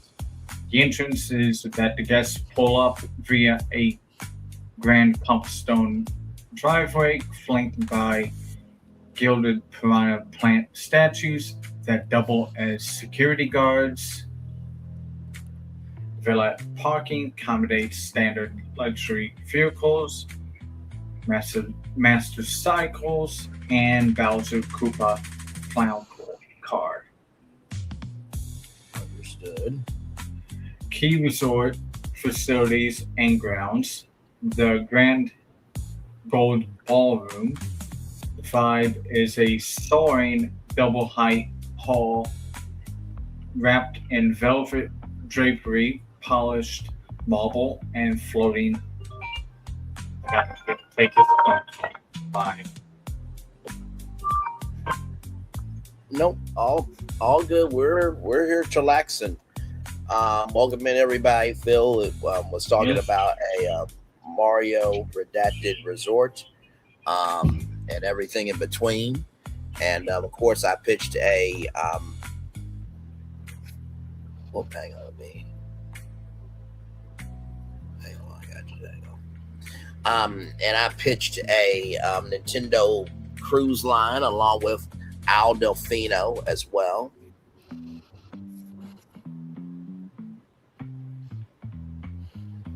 Let me tell you something. If Nintendo really does do that, it's going to change the game of everything.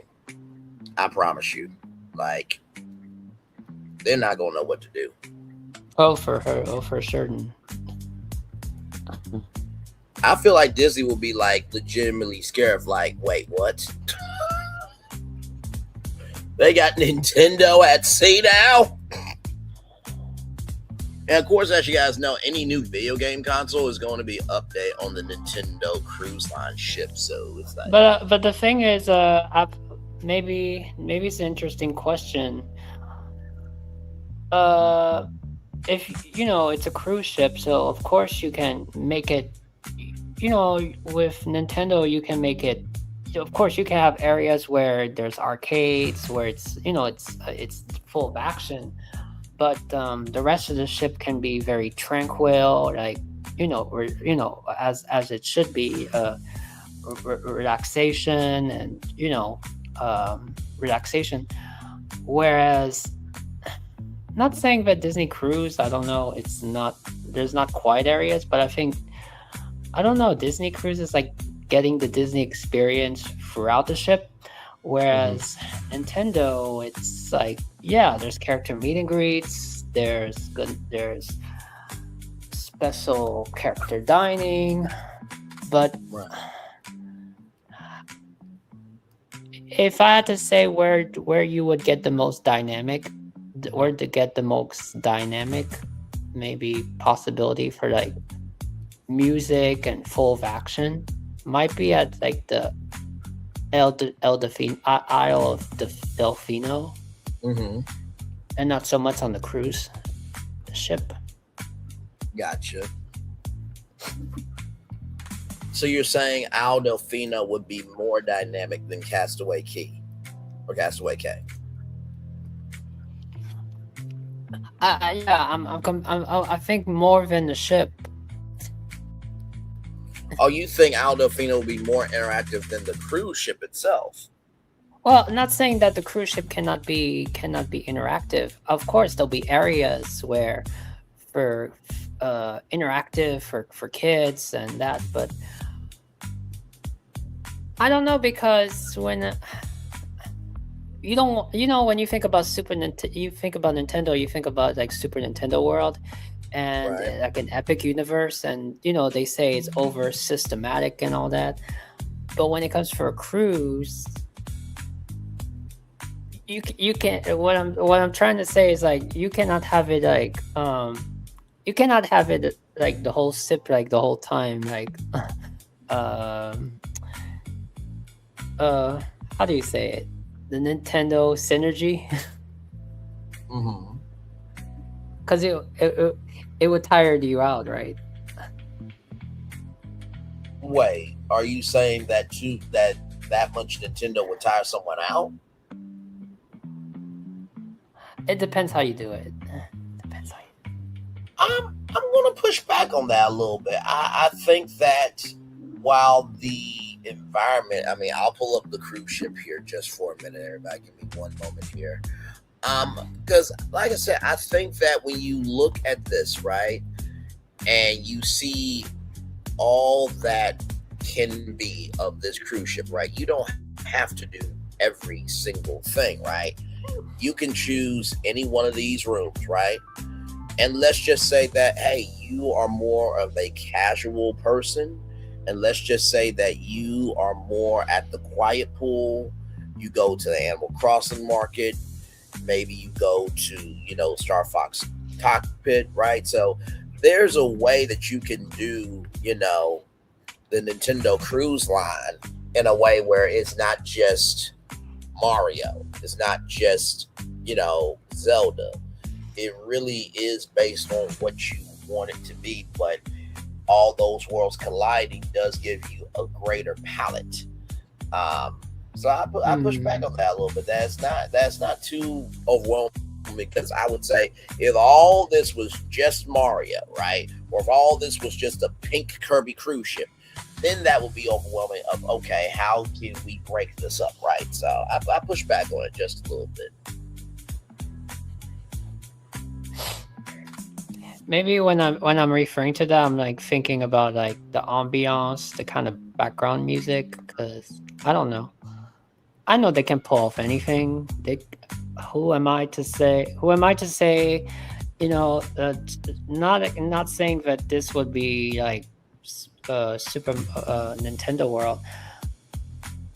Anything's possible, and I'm sure there's some amazing composers for the Nintendo and composers for Epic that can make fantastic background music in different music for different areas.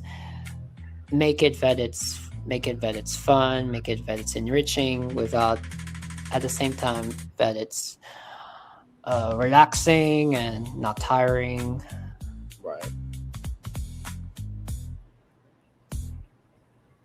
Yeah, I think it all depends on how you go about it, right? Because when I look at this, I just see it's basically a vacation where it's available and accessible to anybody.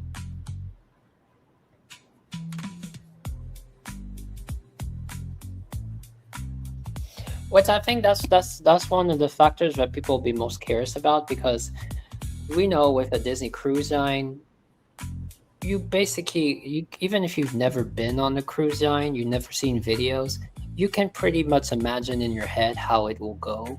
It would go kind of like when you go to a Disney resort or hotel, or they can play Moana in the background. The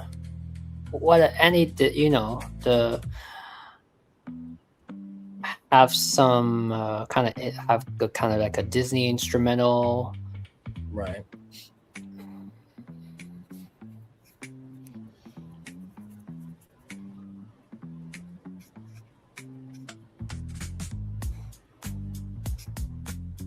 No, for sure. I fully agree with that. I think the biggest thing is making sure that each area feels as distinctive, and how can I put it? Every zone has an active side and a chill side, right?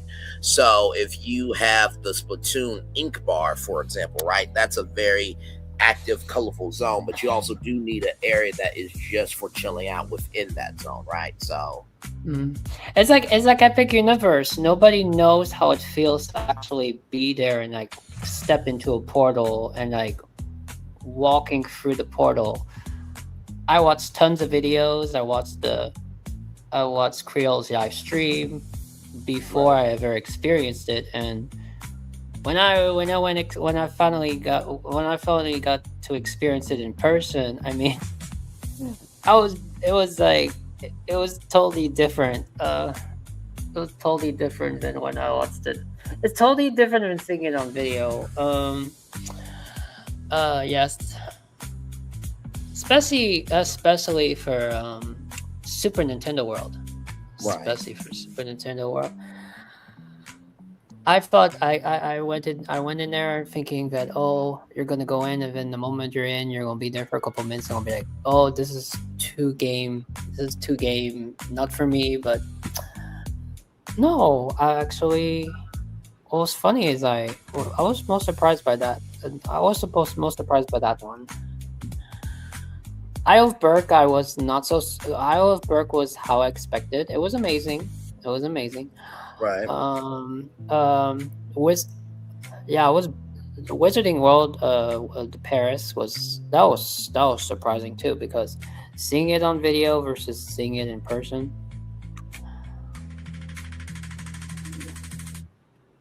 No, the thing about Epic Universe that they did so brilliantly was, I think that even though people kind of got tired of the Wizarding World of Harry Potter, I think the way that they were able to bring Paris to life and utilize a property like the Fantastical Beasts series, which usually not a lot of people really know about that nor really embrace that, but the fact that they were able to use that as their base and build out a world that can combine magic into creating a whole new way that you really didn't think about, because you have Hogwarts, you have Diagon Alley, and then you have Paris. So to showcase that they can take a regular place like Paris, add intellectual property, and elevate it was quite something special. Then, of course, Isle of Berk, and to see, Toothless in person, what an emotional experience. And then to showcase that horror can be available for everybody. And then, Super Nintendo World, the way they designed that, it really was with the mindset of, even if you're not a gamer, that doesn't mean you have to you don't have to do everything in Super Nintendo World. I feel like if you have had a memory, it is a way for you to walk through your childhood. And I feel like that's the biggest attraction, is being able to live out. No, it was amazing because the games, they're on the second floor. So the games they're like separate. And if you're not into the gaming, you're not in the middle of it. And when you're in the first floor, you're basically immersed. It's like you stepped into the game, but you stepped into the world as like you stepped into the game, but it's not. It's natural. It's not. It's natural. It's immersive, and it's not. You're in the world, but you're not in the world with a headache. and then when you go to Donkey Kong, it's just as if you're in adventure. It's just as if you're in Adventureland. Right. In Magic Kingdom is totally. A lot of kinetic energy, though. Yeah. No, absolutely. You know what I mean? And I think that is also, I think the reason why Epic Universe was such a big accomplishment for Universal was because how the Magic Kingdom defines Disney. I don't think that Universal had a part that defined them. Let me say that again. The way the Magic Kingdom defined Disney, I don't think that Universal had a part that defined them. That's what I meant to say. Volcano Bay was a great effort, right? And I think that theme park, by the way, everybody, the theme is based on water, and the lore of the Waturi people is so deep. I wish more people knew about it instead of just calling it a water park. I understand it from the outside, but Universal literally in their branding of the park calls it a theme park. I mean, even the commercial says 4 amazing theme parks. But I think Epic Universe is the park that is their Magic Kingdom now. Like, that park defines who they are. Yeah, I mean, yeah, it defines who they are on the. Not to say Islands of Adventure was good too, but I think.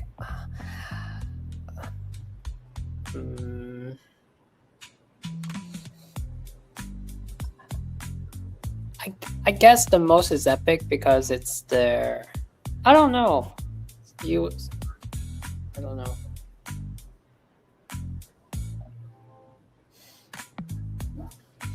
What I want to say is it's funny that somehow Disney is kind of like removing kinetic energy, and I don't know, it's now since because of Epic, now they're shifting back, and it's like they're trying to incorporate kinetic energy back. When I mean kinetic energy for Disney, of course, the Rivers of America was full of kinetic energy. You had the riverboat, the Liberty Bell, making the horn, the smoke, seeing the water ripple, and all that. And then for Epcot, there was kinetic energy also. People were a huge fan of the Future World soundtrack.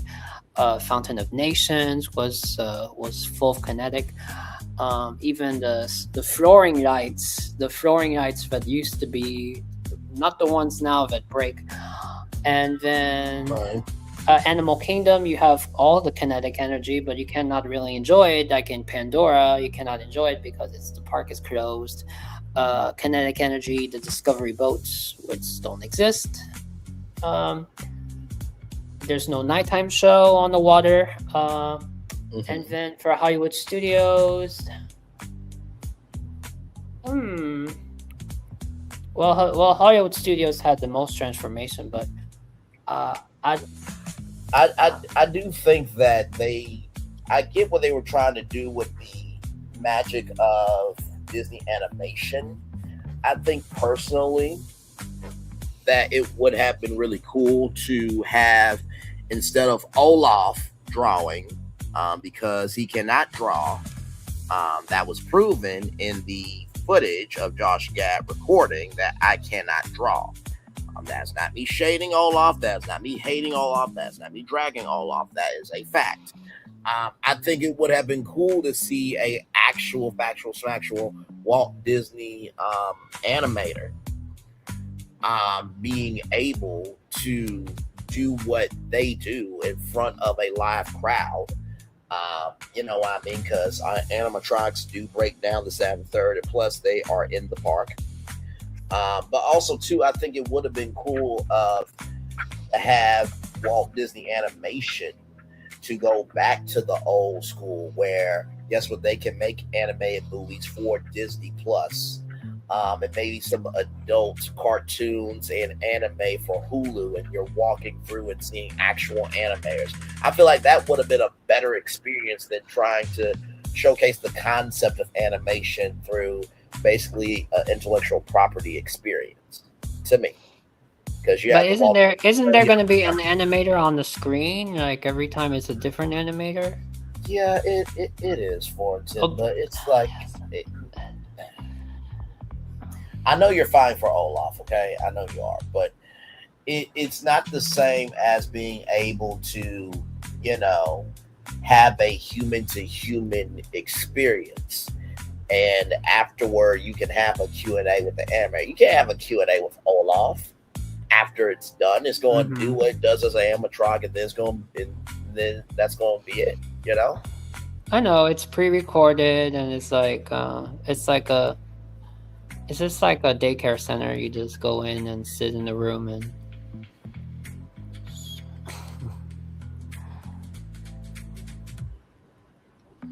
Right, and that's no disrespect, to Olaf and to everybody in between this, that, and the third, but I do think seeing real animators would have been more inspiring than just the concept of what animation is to me.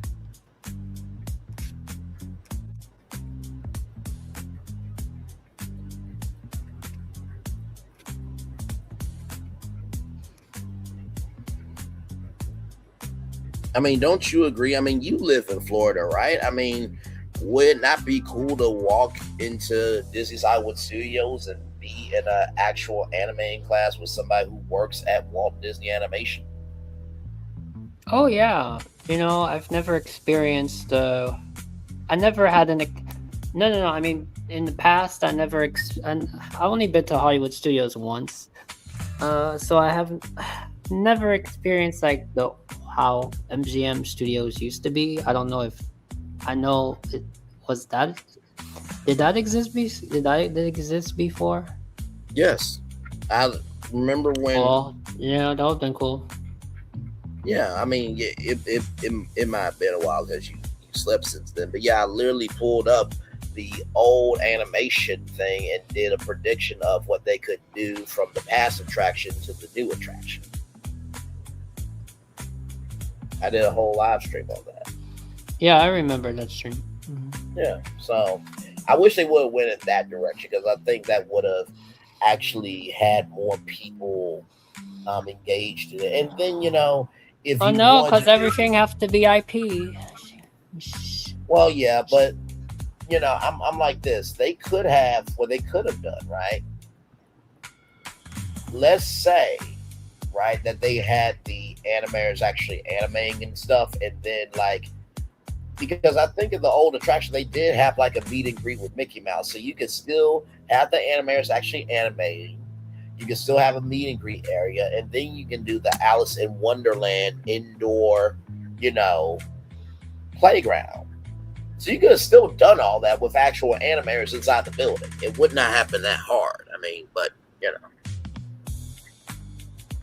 it is what it is. It's opening, I believe, September 14th. So I am sure that the live streams will be live streaming that day, and of course, videos will be uploaded with reviews and stuff. So I look forward to seeing if Disney actually just run around the corner. Yes, I'm looking forward to seeing if they can actually handle, what they created. You know what I mean? So, and like I said before, it's not like I don't want Disney to win, but when you're like you said, when you're talking about kinetic energy or kinetic and connective energy, you being promoted with the characters, you can do that anywhere. But if you're talking about Hollywood Studios and animation, then that needs to be the focus. No, like you said, if they're gonna make, it makes sense. It's no doubt, they want to bring an animation studio, kind of like from Burbank, and then it's animation is their king. It's their backbone, and you're right. It's like, oh, you're at the world of animation of Disney, and then all you do is you end up in a room where it's a pre-recorded tape that just replays, and then you just sit there with an animatronic, and you have your paper, and you just follow directions on the screen, and then it's over, and bye. Right. Mm. And they go ahead. and you're at Hollywood Studios of all the parks. Yeah, it's not as if you're in Magic Kingdom, or you're at the Rafiki's Piano Watch.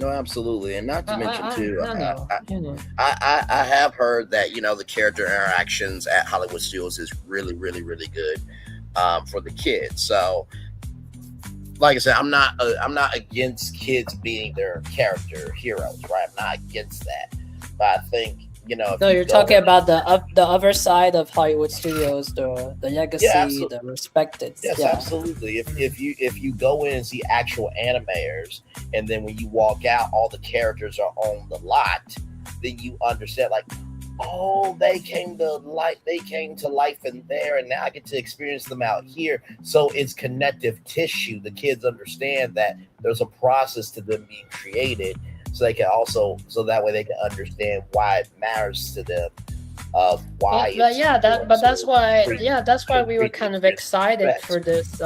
We were kind of excited for this, but I didn't expect, like, the way they say the meet and greets inside the meet and greets is going to be like characters that. I mean, you remember our amazing idea about bringing a pencil, like an interactive pencil that's like a wand, or like it's a pencil that you touch. Yeah, we talked take about that. that pencil, and you take that pencil and you tap on the wall, and then a character is drawn in front of your eyes, stuff like that. But instead of a meet and greet, and they call it out of the page, and it's just like, it's just your basic Disney character that you can meet in Magic Kingdom. Right. I don't know, just standing there with cardboard props. I don't know how it's gonna be. So, like I said, I'm willing to give them a chance. You know what I mean? Right. I feel like they could have done more, and I'm sure that there were probably animators that would not have mind, living in Florida and actually contributed to that, because, like I said, Lilo and Stitch was created at Disney World. So, like, you would think after a hit like that you would want to bring animation back into that building, actual animation. So,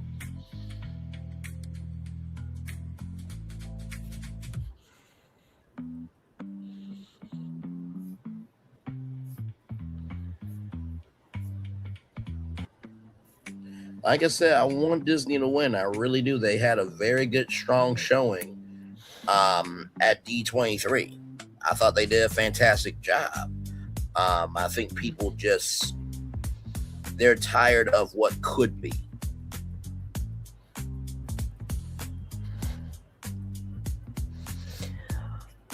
So here we are giving them a chance, while the people, they're tired of what could be, when we're here like the potential people. I got another prompt after this. Say that again. I got another prompt after this. Gotcha. And it's Mickey. So.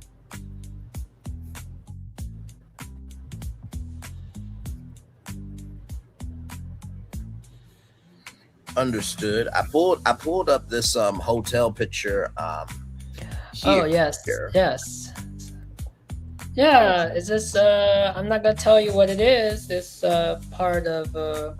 Actually, this is part of one of the hotels that they answered and saying this would be a next hotel if Universal Orlando. Well, it can work in Hollywood too, by the way. I mean, it's given Art Deco. It's definitely giving, royalty, regal. I see video screens there.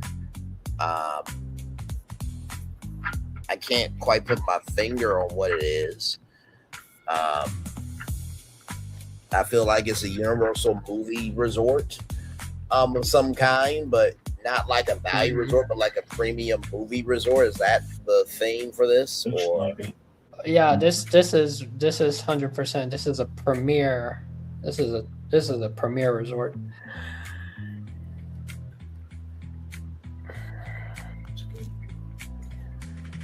Actually, would be located on City Walk, whether it's on City Walk or Hollywood. Now, Hollywood is going to build an entrance resort, so yes, they're going. So the plan for that is is actually going to be literally in front of the park. Which, I mean, basically the concept of having the theme park as your backyard, you know, to quote Epic Universe, right? So, and I think Universal's the only, you know, theme park company that is doing that in the United States. We did hear from WDW Pro, and shout out to him and his people over there, that there was supposed to be a Magic Kingdom hotel, allegedly. We've been hearing rumors about Epcot Hotel as well. You know, so we'll see. But no one. Actually, it's funny. Nobody brings up a Hollywood Studios hotel. Well, I mean, we did the House of Mouse Hotel and that Hollywood theme, which I still think is a very good theme for that. You know what I mean? So, well, it's not surprising for Universal to do that because, well, in Hollywood of the space, but it's not surprising because in Beijing they have a hotel at the entrance, and I believe the UK Universal Great Britain is going to have one. And I think what puts Universal apart from Disney is what puts you apart Universal from Disney. In Disney, we hear over and over that, you know, they don't want clones. We don't want clones. We want, and there's nothing, and that's a good, nothing wrong with that, you know, because of course you have two, for the United States, you have two coasts. But what makes it different but it's funny, in Disney, they're over critiquing like, well, we don't want to have the same thing. We don't want we don't want a clone. But then I don't really hear them saying that for Universal, whereas Universal is kind of different. Universal is kind of like everywhere gets it, right? I mean, except for Fast and Furious Hollywood Drift, that is a clone. That well, that is, but I do get what you mean. The overall mindset. Well, no, I mean, there's a Wizarding World. There's a Hogsmeade in Hollywood, and there's a Hogsmeade in Orlando. True. Yes. There's Minions on both. There's Minions over there. There's Minions here. There's Simpsons here. Simpsons there. So, even Nintendo World, even though the bigger one, the bigger one is here, and so there's the difference for that. But then when it comes for Disney, it's like, oh, we cannot have another. Cannot have another Radiator Springs Racers because you already have Test Track. But the Test Track. It's just like the whole conversation of like, especially the West Coast, they have the conversation about, oh, we need to have respect for the West Coast because the West Coast we haven't had something built in years. But then when it comes to Universal, well, you don't have the same comment for Universal because like Universal Hollywood Universal Hollywood doesn't have much new as much. So I'm just like that. Like if you don't want clones, you need to call Universal and say we don't want clones either. You know what I'm saying? Right. Because it's like Disney cannot do it, but Universal did it anyway. But I'm not gonna say anything. But everyone is gonna experience it. So.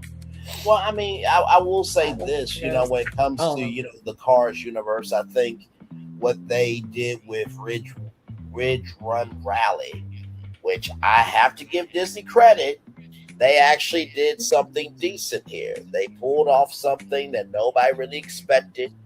I think a lot of people are still going to miss the Rivers of America, majority of them. But in the same token, to be able to have all the elements of earth, fire, air, snow, all that. And Rivers of America references. Yes, absolutely. I think that was really good. Like, as I've been watching different content creators and what they've had to say on it, they have said the concept art has really changed their mind. And think about as much stuff as Disney has done, that concept art has changed their mind when we have had concept fatigue, right? So this is the first time that concept art has Oh, true. Yes. has actually worked out in Disney's favor for once. Now the execution is going to be the key to everything. You know what I mean? So Yes. When all is said and done.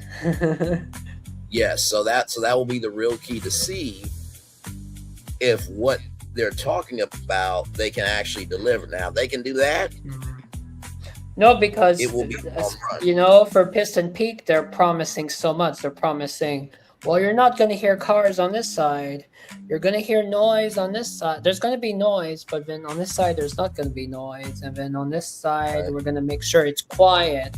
And no matter, and then you're seeing kind of like how small the area is. So it's like the biggest key is how they going to pull it off. So.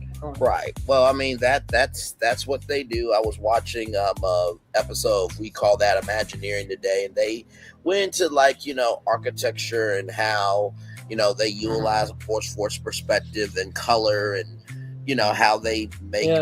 Phil was saying that it seemed that it used to be a thrill ride and now it's more like it's a family ride, and I think that Ridge Road Rally is. To tie it into, I don't know if there are parts of it that's going to speed and go fast like Radiator Springs Racers. I don't know. But if it doesn't, and it's more, I think that this attraction is going to be more about experiencing the atmosphere. Well, I think it'll have a little bit of speed. I mean, when you think of off-roading, right, it usually has a bit of speed when you go off. Well, if you still call it a race, and there's a finish line, there has to be a race component. Exactly. So, because Phil was comparing it to the Tamarian Speedway. Yes. Like I said, I'm pulling for Disney. I think everybody is pulling for Disney. I think this is the first time that Disney has been able to rest of. We're not hated right now. And I'm sure some of those Imagineers probably said, fuck you, Braylon, and fuck all y'all who say we're shit and we're nothing and we're this, that, and the third. Fuck y'all, we actually did something. And it's like, yes, congratulations. Yes, you have the right to cuss us out, but until it's executed, we're still watching you. But I feel like that night they actually got to breathe of, we can still be something. You know what I mean? Because I thought about that a while back. Of like, damn, I imagine all my commentary is hitting this heavy, and somebody is hearing like, you're not nothing, you're this, that, and the third. Like, that has to weigh on you after a while, especially if you have been working so hard to become an Imagineer, and every time you go online, you hear commentary of that, it's nothing.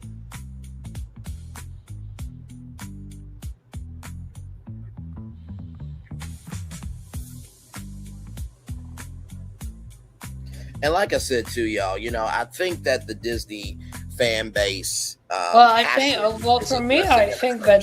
think for me that they get it. They get it what our complaints are. I don't think it's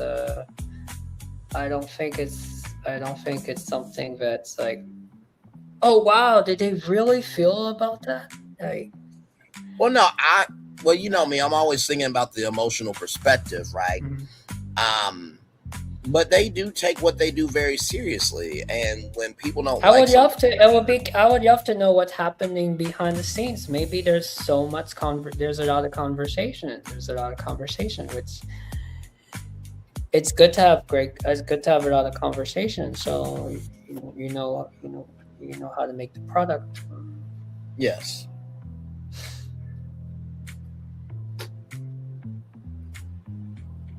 like I said, I think everybody wants them to win. It's just recognize who you are. You don't have to compete. I mean, look at us. We are so good. We are so good that we when we each make an idea, we each make a concept, an idea. You always say, well, one of us can call each other and ask for advice, but it has not happened in 1 year. This is, you know what? You're absolutely right. Like, not to be funny or anything, but Fullerton is absolutely right. One of the things that I do love about us is, and I think that this goes to show the strength of us, right? We have always said, if we ever need perspective, counsel, advice, this, that, and the third, all around the world, we can call each other. But also, too, we've never done it either. You're right. That is interesting. No, because when you brought that up, it was like months ago, weeks ago. You brought that point out, and I was like, that's really cool that I can just call you for advice. But you know what? We never needed it. But you know what though? I think for me, yes, go ahead. No, it's true. We never did it, I guess, because I think the only time that I've ever really done it was like that Disney, that Walt Disney Studios Lake Nona, when I showed y'all the concept and I asked y'all what y'all thought of it. You know what I mean? But that was more like you really wanted to show us that image. Yeah. So that wasn't asking for advice, really. Yeah, no, that is true.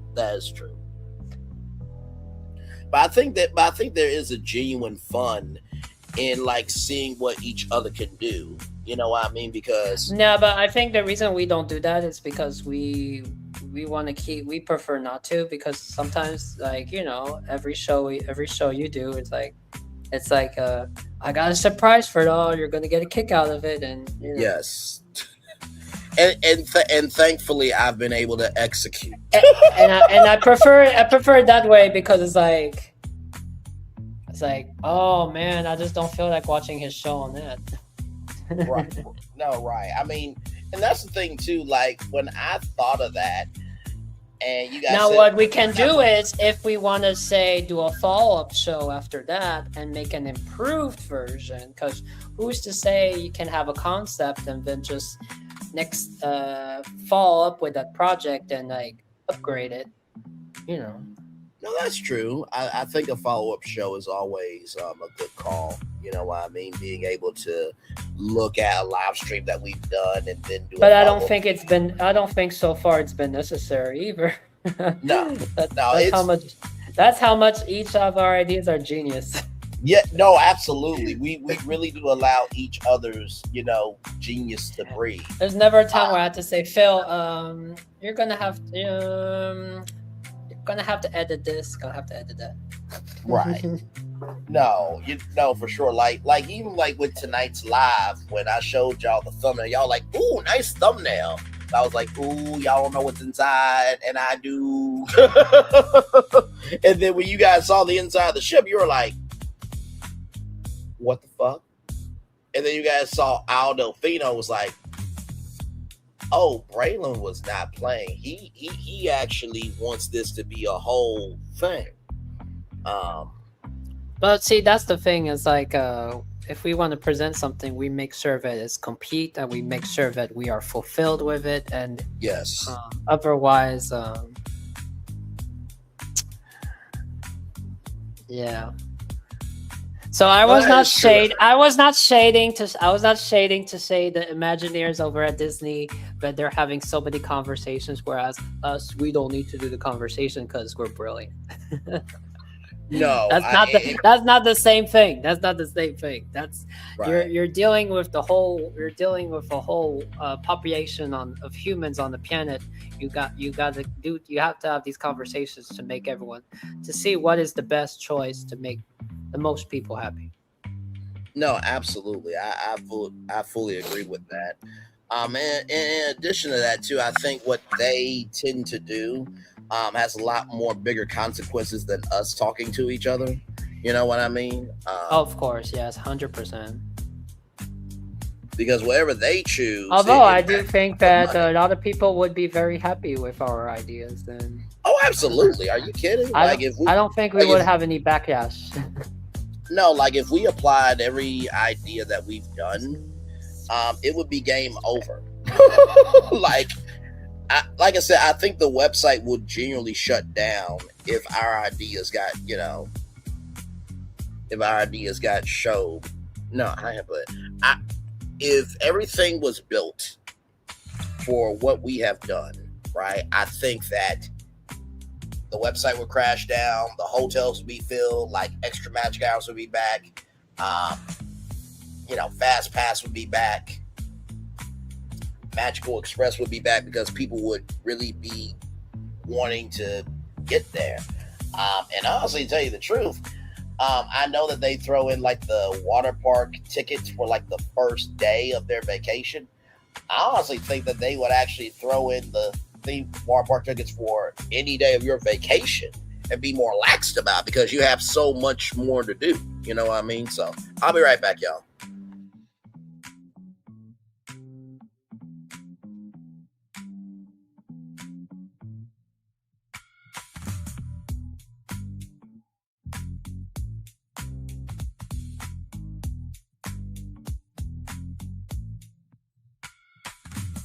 Go ahead and keep talking, y'all. I'll be right back. It's only going to take me a second.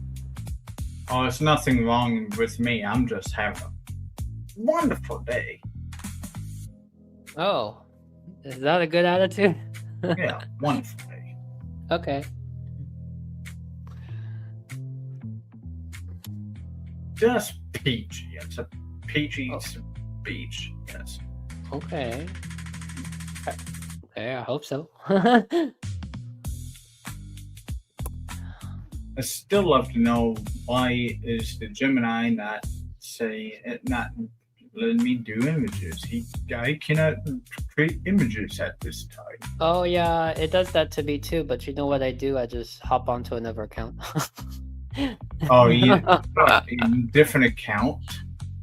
Yeah, because sometimes there's one account and it does that. It says I do not understand to generate at this moment. Okay. Let me try it again. Because I thought it was only the browser on the computer doing it. Go to the phone and it's going to expire. Also, what's funny is sometimes it does. Sometimes it's doing it on the phone and the computer. No, it's stuck on the computer, but then it runs smooth on the phone. So I don't know. Well, that's what I mean. Then I went to the phone and did it on the phone too. Like, you serious?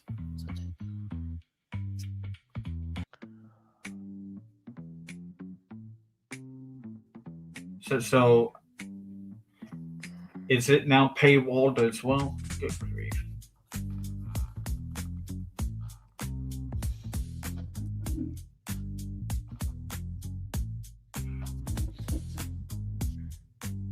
Now I could read. Let me see.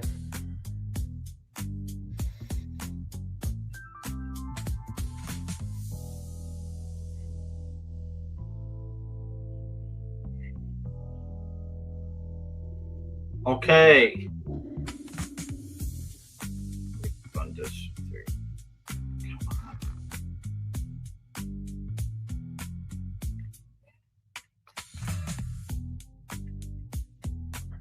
All right, y'all, I'm back. Yeah, I heard Phil earlier when you were, I think you might have been talking to your wife or something, but I muted your mic to look out for you because I didn't know what y'all were talking about. I wanted to make sure that y'all had y'all privacy and everything. Oh, thank you. Yeah, I mean, we're just thinking what to talk about, so if you don't know.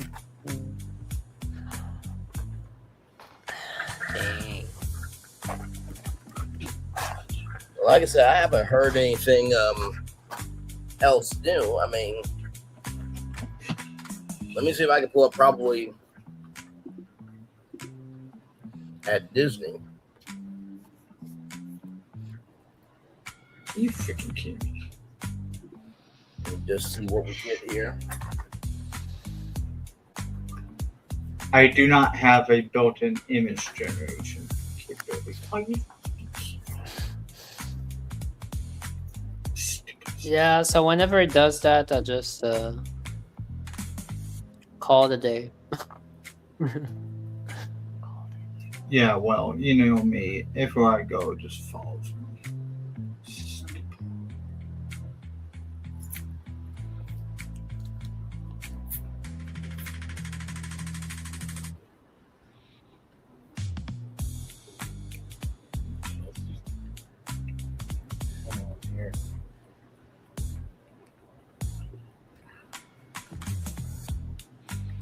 Okay. Videos. So here is something here that I watched from probably at Disney. She was talking about like the opening timelines and stuff like that. So I wanted to get your guys' take on this because I found this very interesting. Oh, wait a minute. Before that, though, let's see here. Actually, we'll watch this and then we'll watch the other thing. Okay, here we go.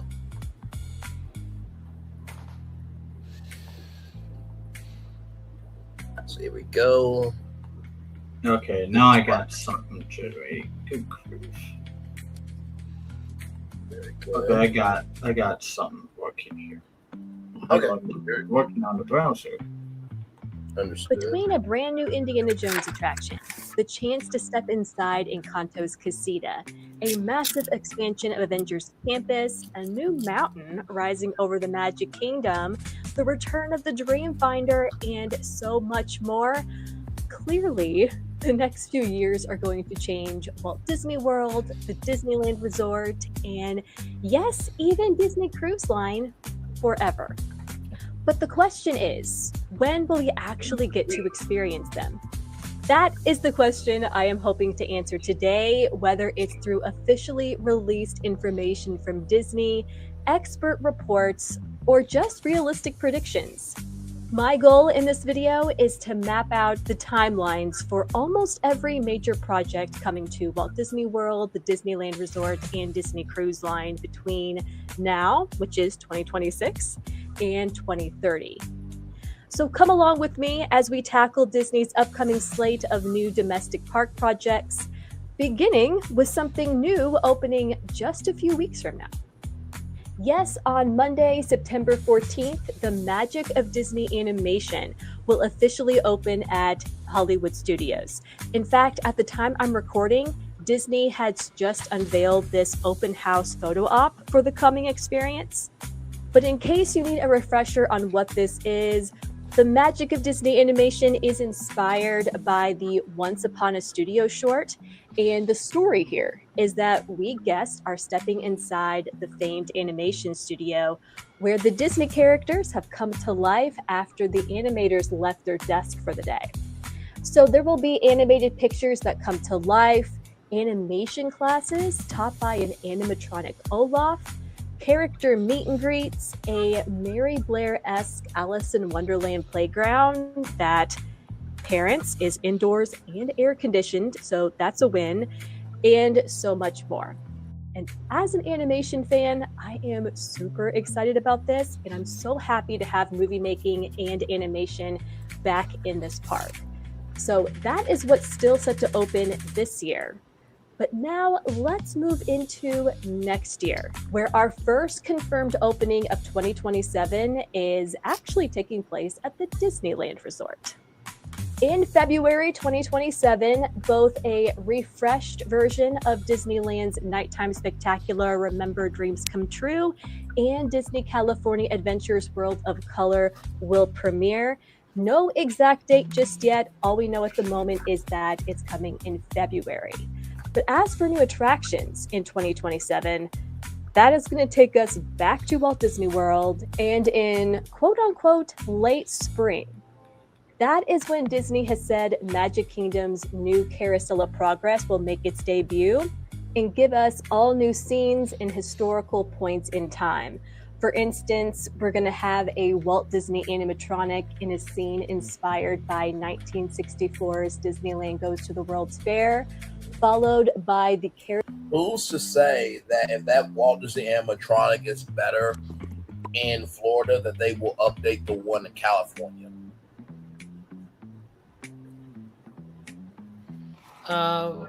She did. She did. I watched. I watched. Me and Phil. We watched the probably Disney video, and she was it probably Disney. Yeah, and she did mention it. The building still exists on the West Coast. So Yes. and plus, since they announced Tomorrowland at the same time that it was a whole Carousel Progress D23 style show, and we know that Carousel Progress is one of the big announcements that is being changed with the Walt and the Matronic and everything. It seems to connect even more. So, by this point, I wouldn't be surprised that it's incorporated into the new Tomorrowland. Well, very well said and agreed on that. It's funny because a couple months ago you would think, oh, in your dreams, but no, agreed. But I also meant to say, great moments with Walt Disney at the Main Street Theater. Who's to say if this Walt animatronic looks better and moves better? That they you know what, yes, that's something. Since we've seen the Walt animatronic over in the California animatronic, and I thought to myself that they're trying to improve it with this one. And if this animatronic, like for example, if this animatronic everyone is wowed by it, then it's far more resembles Walt, and it's far more updated. Then I can see them modifying the one in the West Coast, or actually, I don't know. It depends. Do we think that? Since if they are bringing Carousel Progress back over there, I don't know if it's going to be the exact same as here, or what they can do is the original piece. They're going to have the original back, because I'm sure they're going to save all this original sets and everything. Who's to say? So what are you saying? Are you saying? Oh yeah, I think you're saying that if this animatronic is far greater than the one that they opened over there the first time, that they would modify it. Yeah. Yes. Yeah. And personally, what I would do, Disney, not that you're listening to BFB Imagineering, but if you are, I think carry the original one over to Disneyland, because that's the home park. That started off all these parks. And you have the original timeline at Disneyland. And then to see the rest of the story, you got to go to Disney World. I think that's a great way to connect both carousels of progress.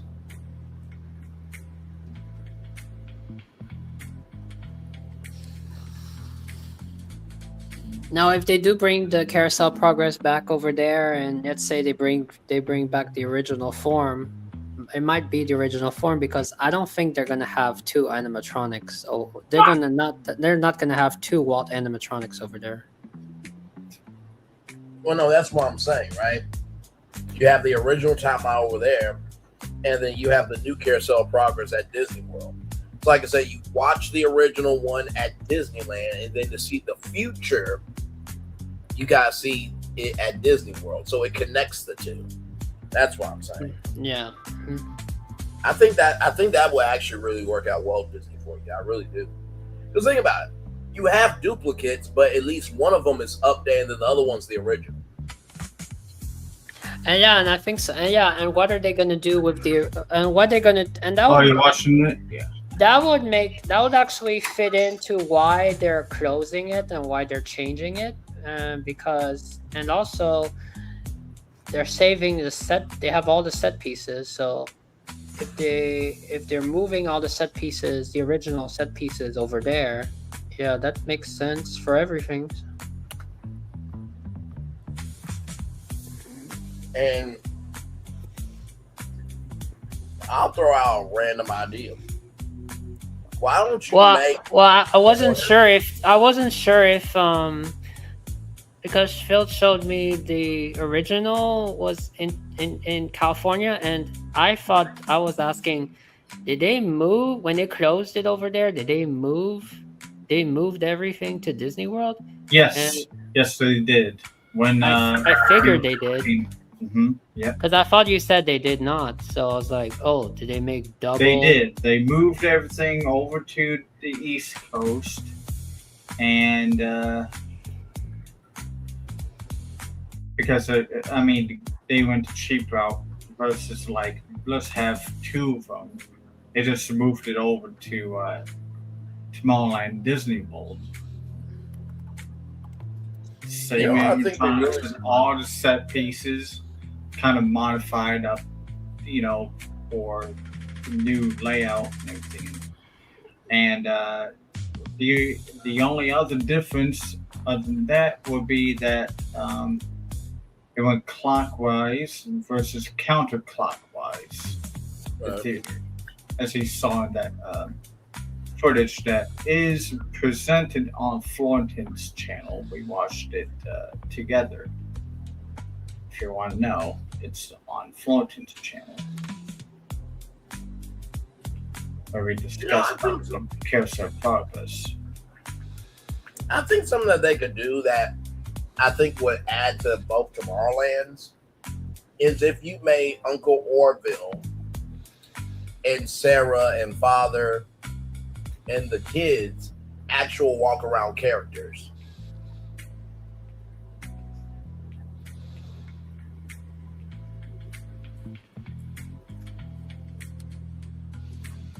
Walk around characters in animatronic? No. No, people dressed up alike. Yes. Yeah. Mm-hmm. But when I heard about this on Florentine, I did a show, a few days ago. Whenever it's uploaded, or if I ever uploaded, I was like, hold the phone. Wait a minute. Seriously? I mean, then again, it is probably, and probably is maybe, and it's not confirmed, but it's probably Disney. But at least probably Disney has a history of like being right once in a while. So.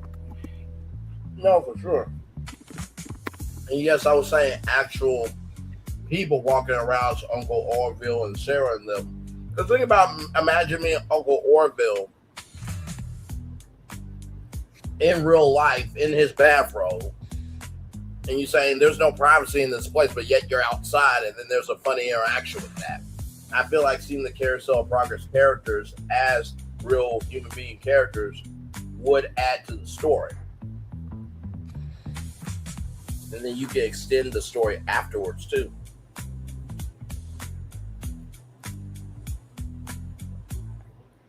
It's just a thought. Mm-hmm. The Carousel of Progress family in July of 1969. We Walk on the Moon. Halloween Night in 1985. New Year's Eve 1999. And then a scene set somewhere in the distant future.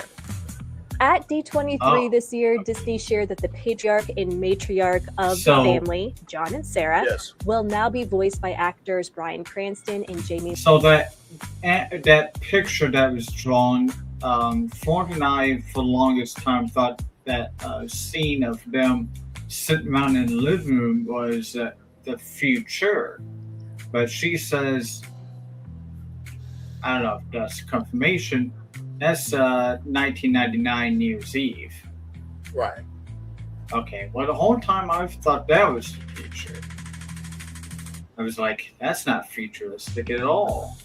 So, okay. I never thought any of the new scenes were future. Even the final scene was just like they're sitting in the DVC. Well, that's what I'm referring to. That image right there, it looked like the DVC, but she called it New Year's Eve 1999. Like, okay, is there any confirmation? Oh, I thought. Oh, wait, you're saying the final? Yeah, scene? go back just a few seconds and listen to what she just said. Yeah. The very Progress final family in July of 1969. We Walk on the Moon. Halloween Night in 1985. New Year's Eve 1999. And then a scene set somewhere in the distant future. At D23 this year, Disney shared New that Year's the patriarch one, and they did not matriarch show of the it. family, John and Sarah, will now be voiced by Well, you went back a little bit further then. whatever. Oh, you're saying the New Year's is the drawing here. Or no, that seems like the distant future. Isn't the New Year one's gonna be facing a TV also somehow? Yeah. You know what?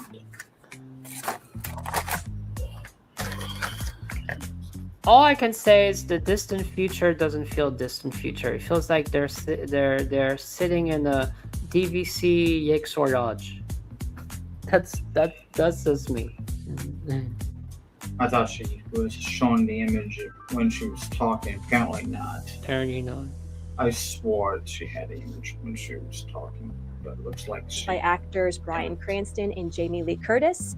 And Disney also gave us a little preview of the sets, the costumes, and of course, Rover. As for that late spring opening, though, in Disney speak, late spring typically means May, but could be as late as June. Personally, I am thinking Memorial Day 2027 is likely the target because Disney has a history of opening new rides and experiences for the kickoff of summer. For example, this year, we got Muppets Rock and Roller Coaster, the Magic of Disney Animation Courtyard, and Soarin' Around the World, as well as Bluey, all for Memorial Day. So that's why I'm thinking that. The video footage is delayed. She's talking faster than the video footage. That's why you didn't see it for a second time. But just know, for now, if you're planning a trip, the carousel is currently set to return from like April to June. But again, my bet is late May. Heading into summer 2027, Disney has 2 new additions to the domestic parks slated for this timeline. And the first is the return of Disneyland Park's Magic Happens Parade. And if you haven't seen this parade, or if you're a Disney World regular, do yourself a favor, and after this video, go look up Magic Happens on YouTube. I think it's one of the best domestic parades Disney has produced in recent years. I'd love to see a version of this come to Disney World, but as for that other summer 2027 opening, it happens to be Disney Lakeshore Lodge at Walt Disney World, which is that deluxe DVC resort opening next to the Fort Wilderness Resort and Campground and on the former site of River Country, in which is looking to offer a pool complex that could rival that of Beach Club Stormalong Bay, complete with a lazy river. Still, even though these are the only new additions Disney has officially confirmed for summer of 2027, that does not mean it's going to stay that way. 2 huge projects are opening at Disney World next year, but Disney hasn't said just when yet. All we know is 2027. But for this video, we're going to go ahead and tackle when I think they're going to open for business, because that's what you really want to know. And I'm going to start with Hollywood Studios' next new land, which is that Monsters, Inc. inspired Monstropolis, which is replacing Muppets Courtyard. Because we only just learned at D23 a couple of days ago that 2027 is when it's making its debut. However, it is so important to remember that the entire land isn't opening next year.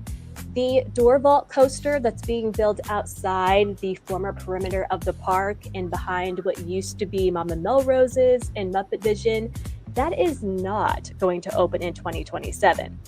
That is coming later. What is opening is pretty much everything else.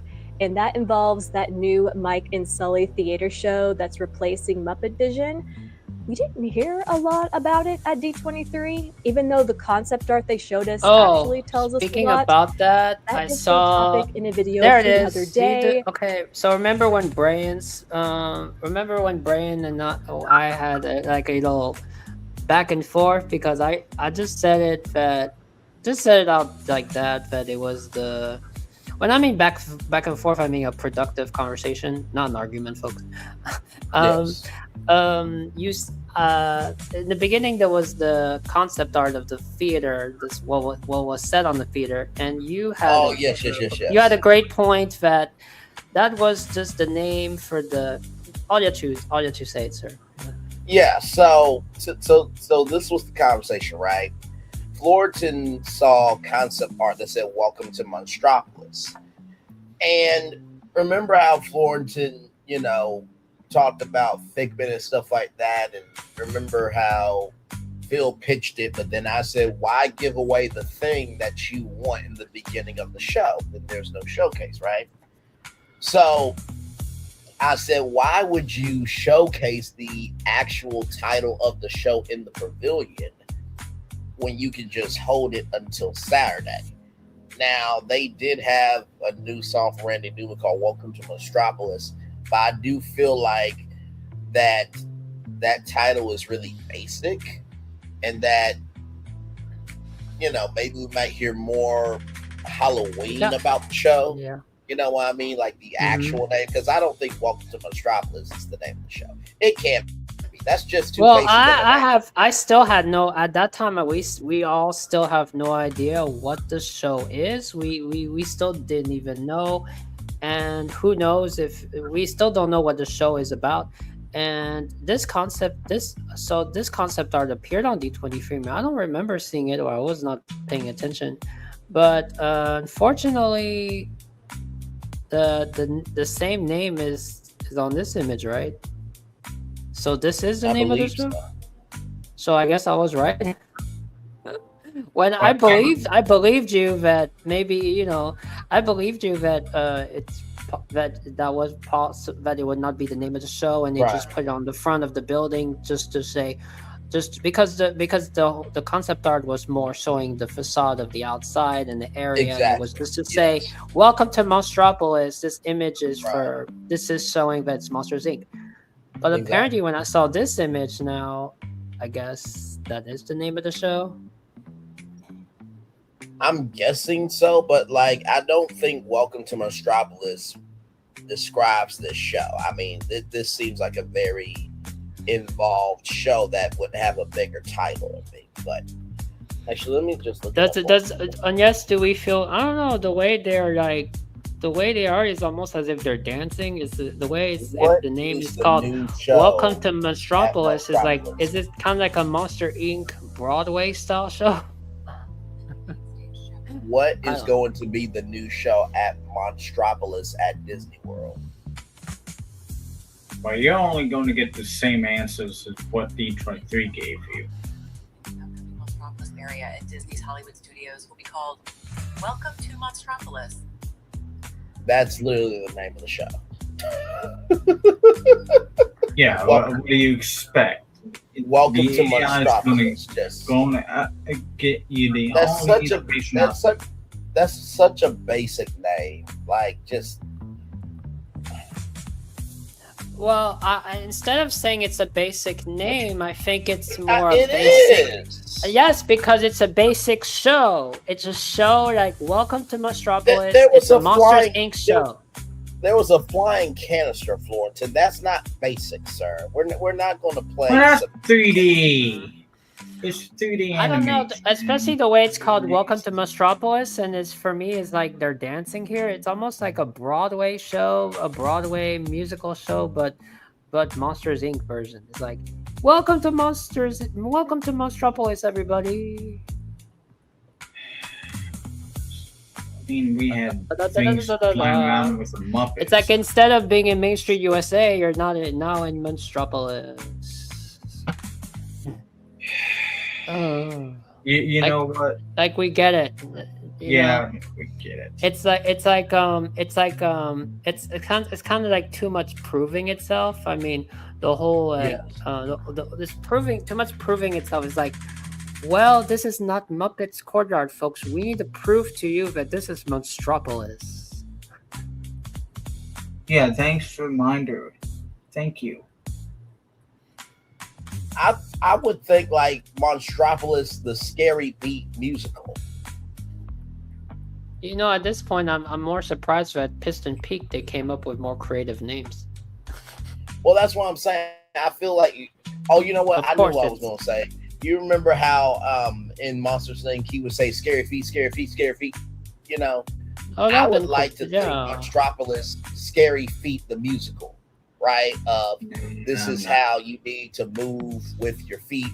Even though this place is scary, we're going to help you get through Monstropolis. Like, that would have been more of something than just welcome to Monstropolis. Okay. I don't need another musical. I mean, one musical is enough. I mean, Frozen. I will tell you, since this is gonna open before, since this is gonna open before Encanto, and before Tropical Americas, this will be a big temperature here. Especially, it's even the door coaster is not gonna open, but this is gonna be big temperature because this show replaced the Muppet Vision 3D, and if this show doesn't deliver, like, expect a lot of forums and everyone say, they got rid of Muppet 3D for this. Well, I will say this. Shout out to Guy to WDW. He saw, for example, you see that monster with the camera with the eyes and stuff like that, and the one monster band. He said that he actually saw those animatronics at an off-site facility, and he said they looked really good. So, like I said, I'm going to give it a shot. And something that was in we call it Imagineering, was they want to take the essence of the movie and magnify it for real life. So, for example, one of the things that they said was, remember how the monster, fell through the floor where he was jelly? And they said, well, what if that would lead to an underground nightclub, right? So they want to take elements of the movie and give it a new definition, which I do like that, right? So I'm hoping that, Welcome to Monstropolis is a big show of like welcome, and maybe there's some hidden things that we couldn't talk about in the movie that we can talk about here because we're welcoming you to our city. I just hope it's more involved because the title sounds basic, but the concept doesn't look basic. But that's neither here nor there, child. Just but with this 2027 opening, we are also. How are you guys gonna feel if you see what's his name? The Monsters in the Universe. What's his name? Majowski. You mean Mike Wazowski? How are you gonna feel if you see Mike Wazowski tap dancing? I'm not gonna be surprised by that. Like he was, he was about put that thing back where it came from, or so help me. So he's always had a star. Because the soundtrack from Monsters Inc., like the music, the vibe, you can see it. Yeah, you know what I mean. So, but I'm not gonna be surprised by that at all. First, as well as Archie's Scare Pig Pizza, which is replacing Pizza Rizzo. I'm guessing this means that Pizza Rizzo's puffy heat lamp pizza has survived. Monsters do like questionable things, so maybe it's on theme. But as for Scare Pig Pizza, no, I'm not really a fan of this name. I don't know. What do you guys think? Because it is home to the alumni. Well, they say it's from Monsters University, right? So I'm just the one movie that nobody wants to watch includes It wasn't that bad. Monsters University. I thought it was cool. It was cool. It was fun and dandy when you first watched it, but well, okay. So I will make a point of that. I've only watched it once, so there you go. I have to through it at least 2-3 times, and like the third time I'm done.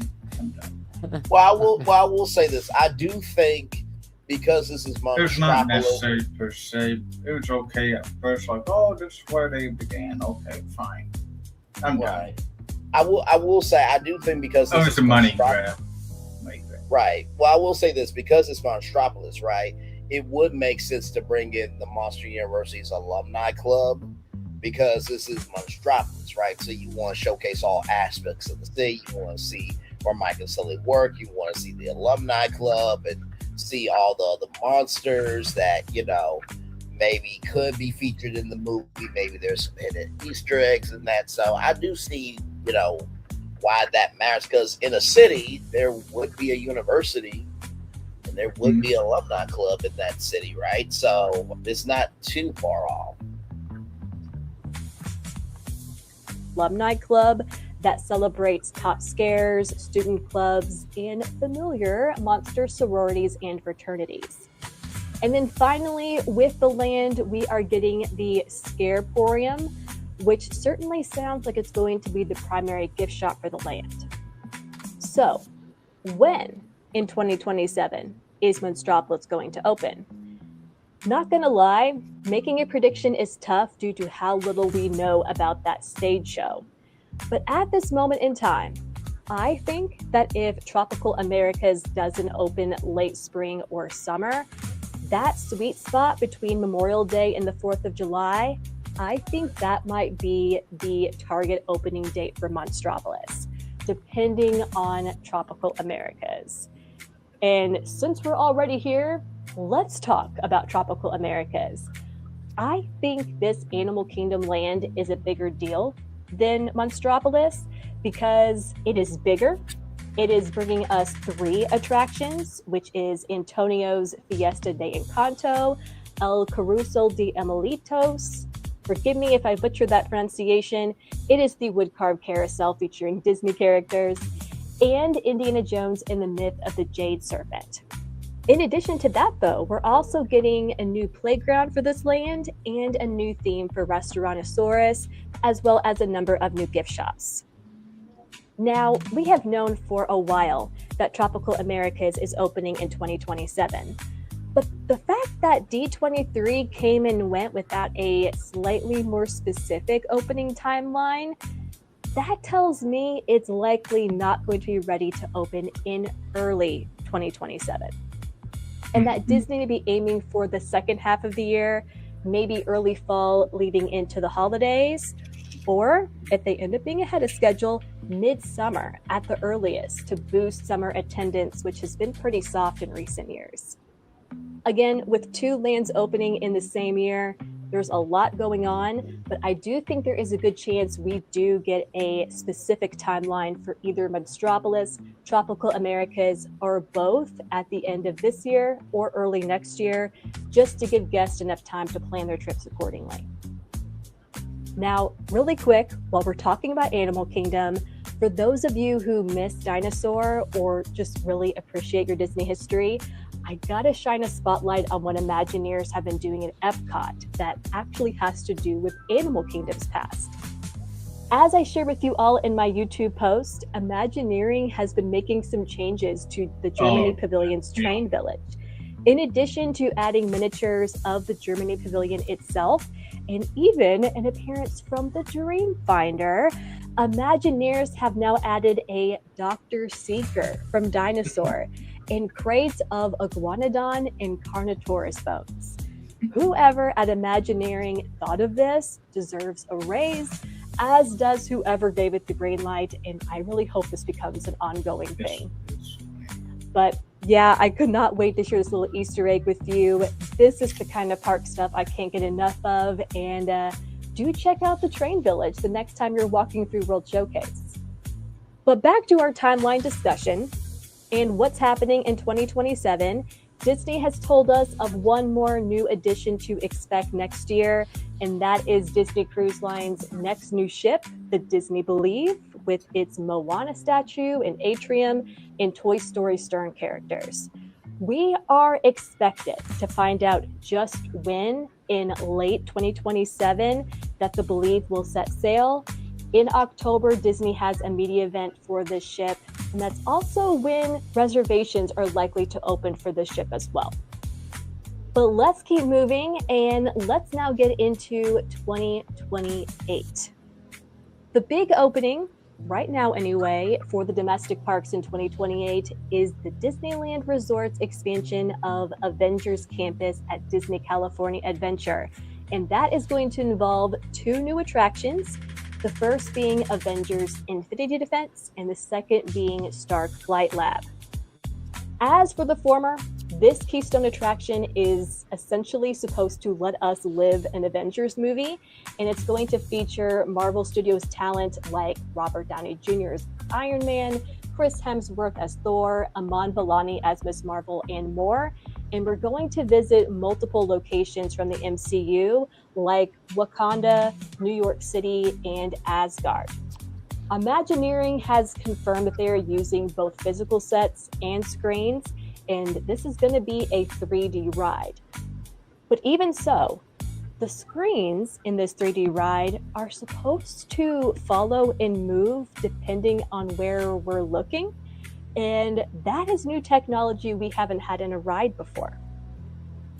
As for what we know about Stark Flight Lab, we are essentially going to be riding in Kuka arms and experience what it's like to be an Avenger that I assume flies, which is why Iron Man, Captain Marvel, and Captain America are the heroes playing a part in this attraction. Now, I know this ride has been generating some criticism, and I get it, but personally, I'm kind of fine with it. I think it's something different for a family-friendly ride. I like that it's going to add kinetic energy to the land. And Tony Stark did have these kind of robotic arms in his movies, so it worked with Marvel canon. And really, for me, I think the right commentary, the right music, and those little extras, that's what's going to really make this ride, in my opinion. But anyway, at D23, Disney officially announced that both of these attractions are opening in 2028. And again, I would imagine Disney would be aiming for late spring or early summer. It makes strategic sense, and this is also when Guardians of the Galaxy Mission Breakout and Avengers Campus both opened. But the real question on when may depend on if they have any delays with Infinity Defense, given the complications that are to come with this ride system. As for Walt Disney World in 2028, I think Disney is aiming to open the Monstropolis Store Vault coaster sometime during this year, because they are not going to want too much of a gap between the land's 2027 opening and the debut of its Keystone attraction. And while this is not confirmed and should absolutely be taken with a grain of salt, there is some speculation and some reporting that Disney did not announce everything that they are planning for Disney World at D23. So perhaps, like this year, something or more than one thing could be opening during this gap year as well. But that is all for 2028. Let's now move on to talk about 2029, where we do have an official confirmation and then several expectations. The confirmation comes from Disney Cruise Line, where we know we're getting the debut of a brand new class of ships, with the first ship expected to set sail in early 2029 and the second premiering in late 2029. As for the parks, we do not have any official confirmations of openings just yet, but I do have predictions, with the first being that this is the year when we finally get the opening of California Adventure's Coco boat ride at the Disneyland Resort.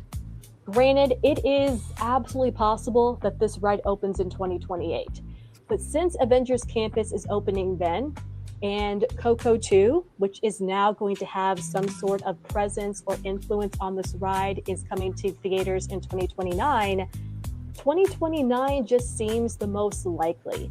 And I would not be surprised if the ride opens in the weeks leading up to Coco 2's theatrical release, and possibly in early fall. All right, the next project that could open in 2029 is also one of the biggest and most pivotal on Imagineering's slate, and that is Magic Kingdom's Cars-inspired Piston Peak. This is such a massive project that it is tough to say when it could open. And clearly Disney doesn't want to commit to a timeline right now either. But I personally believe 2029 has to be their target timeline, because as I've been saying in past videos, I truly don't see Disney wanting that eyesore of dirt and construction walls smack in the middle of Liberty Square in Frontierland to be there any longer than they have to. And despite what it may feel like, construction has truly been moving at a good pace on this mini land.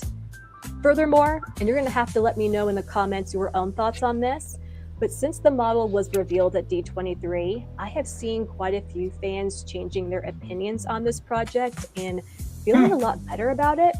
Let me know That if is you true. feel I the have seen same a or you lot of still feel people like this was the wrong change their call mind on and Tom Sawyer Island should have stayed. Now I'm over here going, Regardless, though, of you when didn't change Piston my Peak mind. actually opens, it is worth noting that how Frontierland and Liberty Square look and feel are going to be changing, and long before Ridge Run Rally or Miss Fritter's Daredevil spinoff becomes operational. I mean, Now, the let's thing move that threw into me the off was final the year school that I'm bus focusing fritters. on for this video, which is 2030. We are expecting the third ship in Now, Disney say Cruise goodbye Line to to be back anything and Liberty make its Square. inaugural sailing within this 12-month period, but likely towards the latter half Now of I the am year, relieved that they late fixed the peak. 2030. But that is not all that could happen. Another big park project that could also open in 2030 is Magic Kingdom's Villains Land. Of course, it is very possible that this land could open in 2031. I wouldn't be shocked if it did. And ahead of D23, I truly thought 2031 was the target date. But after Disney revealed the model for the Maleficent coaster, and due to how much they shared at D23, I've kind of changed my mind. I tend to think that Disney wants this land to open sooner rather than later. Typically, you don't hear as much about a project if it's a long ways off, and Disney just seems to be promoting and pushing Villains Land wherever and whenever they can. And that is why I think 2030 may be what they're aiming for. But I'm going to say or predict late 2030, as I think that's a bit more realistic. So those are the opening timelines for Disney's domestic slate sure of that's new gonna be lands, some food attractions, to and you, experiences Poppy. based on what Disney has said officially, based on fan expectations, and some personal speculation too. But hold up, we're not done just yet. At D23, Disney also announced a new Tomorrowland for Disneyland, a redo of Epcot's Journey into Imagination with Figment, a new Spaceship Earth, and that the Yeti will finally be fixed in Animal Kingdom's Expedition Everest. And while all these announcements were huge hits with fans and made headlines worldwide, Disney did not give us any details, any opening dates, or much of a timeline at all for any of these projects. However, based on what we already know about the parks and what's going on, I do think we can make some estimates for when they might happen. And I'm going to start with Disneyland's new Tomorrowland because it was revealed after D23 that new Tomorrowland would not be coming until after Disney California Adventure's Coco Boat Ride, meaning the earliest we could see a new Tomorrowland would likely be 2029 or 2030. Even so, I hesitate to say even that, because if Disneyland decides to adopt a similar strategy to Disney World's Tomorrowland, Imagineers could begin tackling one ride or Tomorrowland area at a time, allowing them to start even earlier.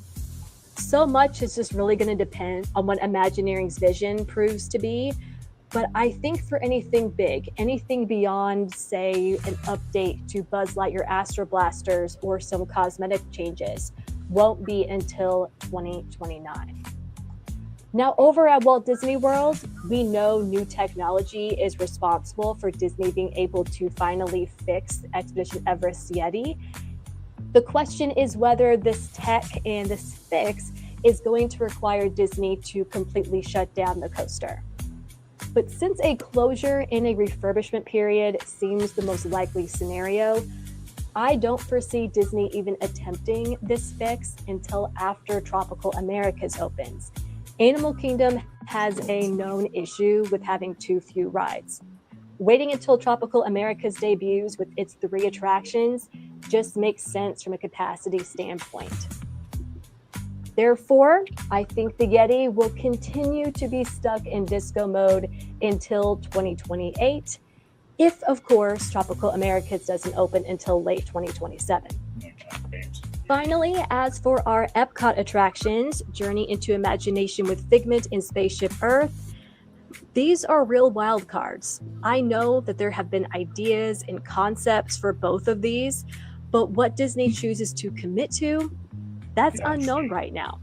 My best prediction at this moment, though, even though I'm confident we're going to learn way more in the coming months, but at the time I'm recording, I am predicting 2028 or 2029 for both of these redos, because I do think Disney would enjoy getting to spotlight Figment in particular at the next D23. But what do you think about these two rides in particular? Do you think Disney is going to take their time, or do you think Josh D'Amaro and new Disney Parks chairman Thomas Masloom wants to get the ball rolling? Do let me know.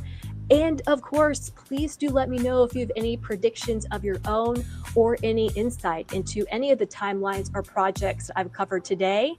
Not only is there a ton to talk about, but there's a lot to be excited about.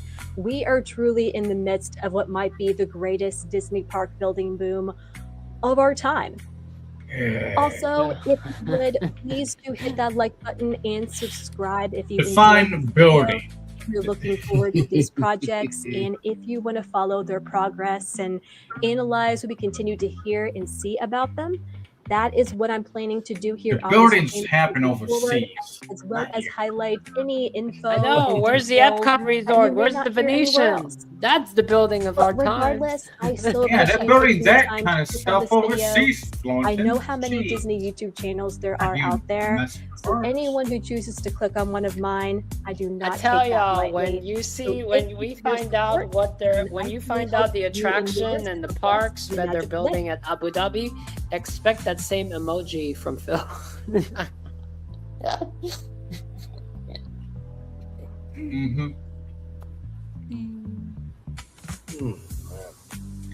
You know what, Flaunton? Do you want me to build Abu Dhabi? I mean, You're that's a going- big task. That's a big Well, task. Huh? You're going to build Abu Dhabi? Sure. I mean, I'm thinking of you would have to now, like I said, Phil is a Remember that villain's idea that was already in a indoor theme park. True. Well, shoot, I already am familiar with indoor theme parks. So. Well, here's the thing, right? Because they say it's going to be biodomes allegedly. So that, along with, you got to think about what franchises are Disney going to have over there, because the culture of Abu Dhabi is different than the United States. So I'll be interested to see how this turns out. Mm-hmm. Yeah. You want to go back to the beginning of what we were talking about earlier? You mean pull up the Disney, not the Disney, but the Nintendo thing? It's up to you. Did you want to talk about the Nintendo thing, or go on to No, Disney? No, I don't mind. I'm good either way.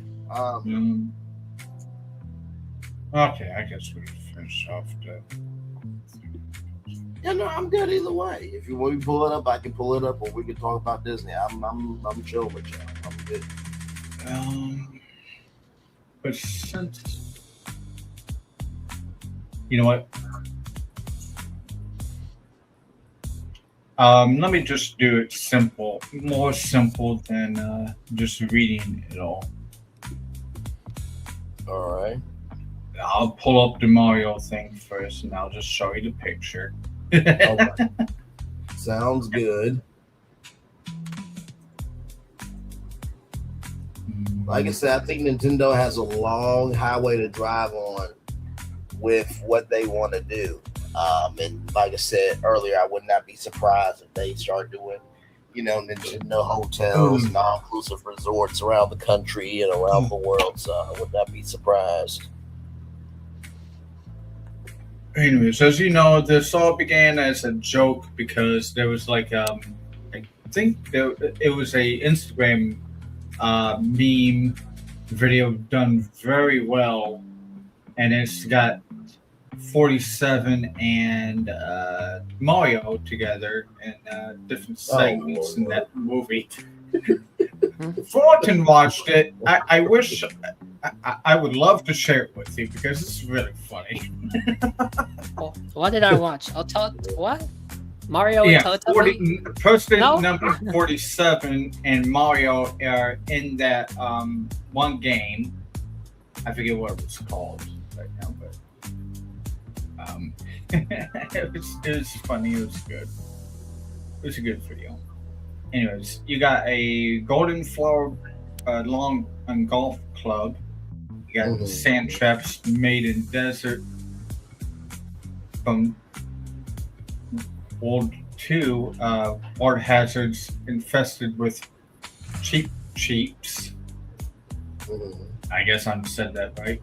Moving walk pipe holes that randomly reroute your ball to the 18th green or back of the tee box. Yeah, it was lucky to draw there. And you got caddies, uniformed shy guys carrying oversized golf bags stuffed with farm flowers and golf clubs. And you mentioned about golden ballroom. Authentic 100 coin chime echoes throughout the room. For aesthetics. You got a grand pool and cheap beach.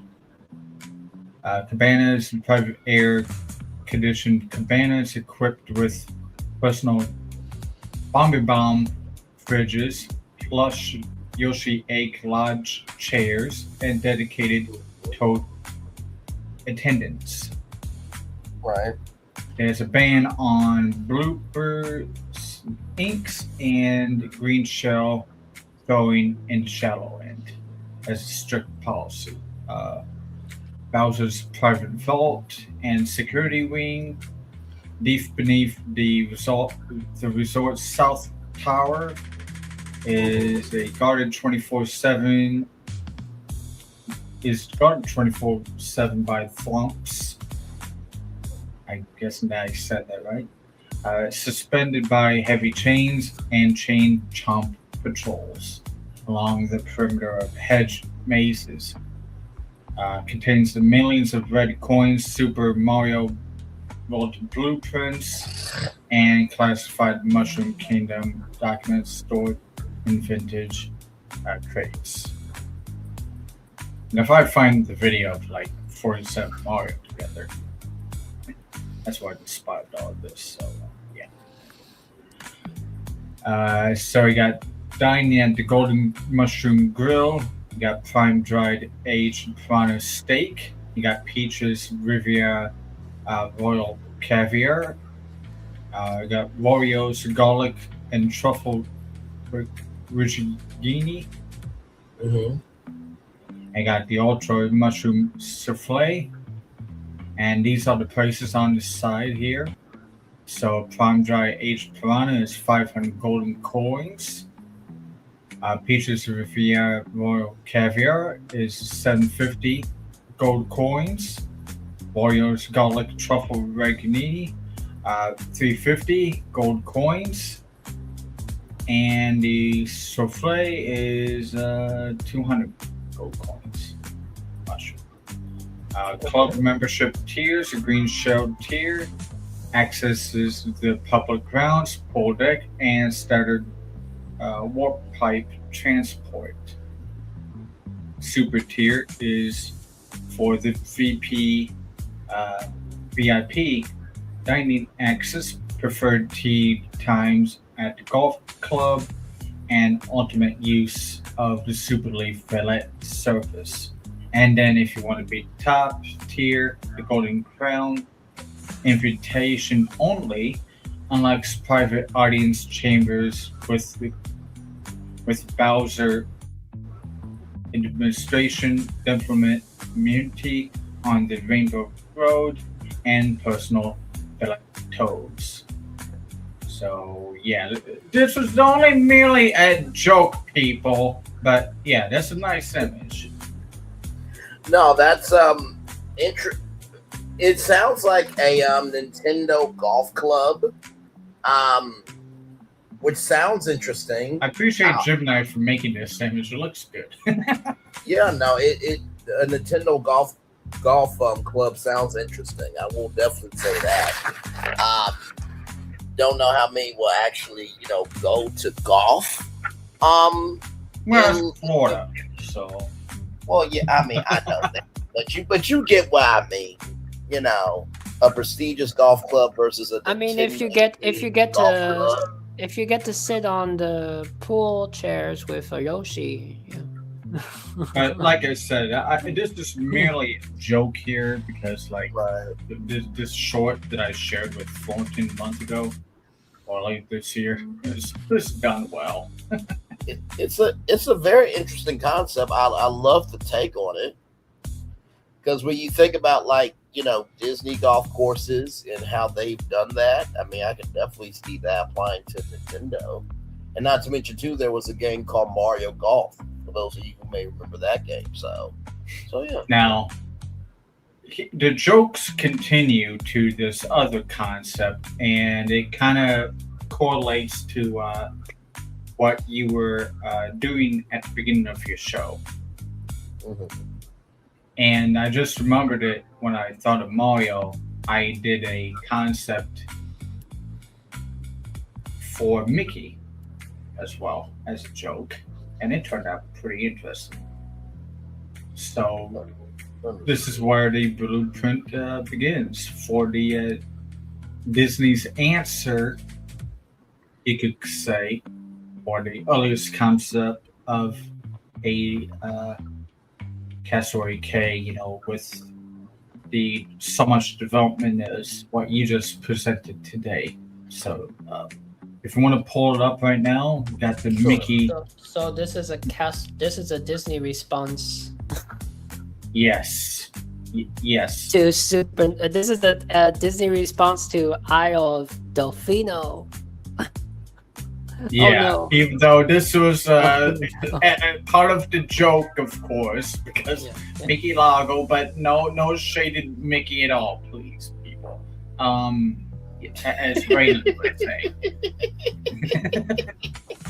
Yes, because the Disney SWAT team can be on standby at about. How do you Are you trying to desecrate us? No, I wasn't desecrating you. I'm just coming up with a unique name for you guys. On August 29th, 2026, BFP was canceled. Yeah. Good Lord. Mm-hmm. Yeah, I made this in the middle of my work time. Just before I went to lunch. So. On August. No, but I love the concept art. I love the seeing the Nintendo characters on the pool. So yeah, I know. Anyways, this here is the earliest concept answer to Braylon's project here. Yes. And this is August 28th today, and this was developed in 17 days ago, before you presented Nintendo Resort. So, I mean, Braylon hacked my account. I'm joking. Oh, my Lord. He saw my despicable, not so despicable, what the heck are you doing, Phil Resort at Lagos, blah, blah, blah. Anyways, moving on. Mickey Redacted is... you must say Lago, is a luxury multi-island resort and entertainment destination sculpted into the iconic three-circle hidden Mickey silhouette, situated in a crystal clear turquoise bay. This artificial archipelago fuses tropical island relaxation with world-class theme park immersion, connected seamlessly by water transit and subsea tunnels. Interesting. Yeah. Mousedom Isle. Yes. So here's a general map of how that would look like here. A left ear, adventure and discovery. Right ear is future and innovation. The main island is the face hub. Hidden Mickey islands. I was about to say, if you and you won't be able to see this, just as a side note, but it relates to this. If you type in Hollywood Studios, Yeah, I know. And you do, I know. Then you can see a hidden Mickey, but you won't be able to see it on the ground. Yeah, it's still there. It's just been kind of changed a little bit as there was some, because of Sunset Boulevard splitting off to that area, kind of changed it, moved it in a way almost. Anyways, the main island is the hub of the resort. Okay, calls it the face hub, because it's a giant hidden Mickey with these islands. The primary landmass serving as a central hub for guest arrivals, grand dining, and resort accommodations. We got the Main Street Harbor, a Victorian seaside arrival port lined with pastel boutiques, ice cream parlors, and grand ferry terminal. Not too bad so far. A beacon tower castle, a breathtaking centerpiece lighthouse, and Castle Hybrid, positioned at the northern center, serving as the landmark for nightly fireworks and projection shows over the Central Bay. Then around that same area is the Central Lagoon Plaza, a sunken amphitheater in the center of the island to host water parades, fountain displays, and aquatic nighttime spectaculars. The Western Isle, which is the left ear, aka known as the Isle of Adventure, dedicated to lush vegetation, high seas exploration, and mystery, has the Pirate Shoal, a rugged, rocky coastline featuring a full-scale pirate ship anchorage, sea cave, lazy rivers, and hidden plunder bays. And then we got Volcano Bay Lagoon, a dramatic tropical peak featuring high-speed water coasters winding down geothermal ravines and tropical rainforest trails. Castaway Cove is an exclusive private beach, has exclusive private beach cabanas surrounded by coral reefs designed for snorkeling and paddleboarding. Any thoughts about the name of the Volcano Bay Lagoon, good sir? From what I can tell, not right now. Innovation K is very interesting. Oh, the Volcano Bay Lagoon. Sorry, I'm looking at the thing to come. No, not right now. I'm liking the concept that, Mickey Island or Mickey Island is its own thing. I do like that. The fact that you have a hidden Mickey with this tropical adventure. I do think that's it. I was just thinking if you were going to say something about Universal and like Volcano Bay Lagoon. Like, oh yeah, I caught that. I thought laughing. No, I thought, and that's the thing about AI too, right?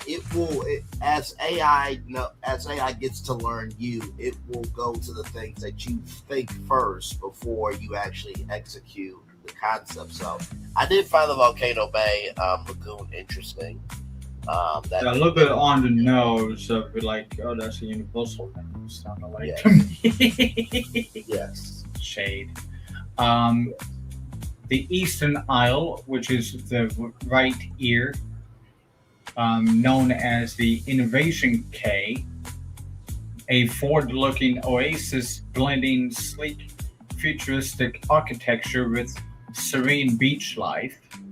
The bioluminescent bay is an eco-lagoon featuring floating dining pods, glowing flora, and evening kinetic light installations. Solar Atoll has a Solar Atoll, which is a sleek solar canopied beach clubs with infinity pools that overflow directly into the open ocean. Then you have right there too the Sub-Oceanic Observatory, which is an underwater glass pavilion extending off the eastern shore where guests can dine while viewing the reefs, wildlife, and subsurface entertainment. Transit and connectivity of this resort. You got you've got a aqua monorail. Description of An aqua who? aqua monorail. Mm-hmm. Elevated glass bottom monorail. Mm-hmm. Let's go. Yeah. Aqua monorail. Okay. I mean, not yet. Oh boy, that's Mickey. Okay. Oh, I love it. Says connecting the ear north. Yeah, ear north. Could have said left ear or right ear, but whatever. Elevated glass bottom monorail straddling the channels between the islands and connects the ears to the main hub. Can you imagine the mother and the grandmother on the phone are like, "I'm on the aqua monorail. You're on the Disney monorail, dear? No, the aqua monorail." Yes. Subsea glass tunnels, which are a pedestrian walking tubes beneath the waves featuring ocean life viewing. So, okay. I guess there's only one mod that goes. I thought it was going to do loop, but maybe not. Should be loop, maybe. Main hub and left and right ears.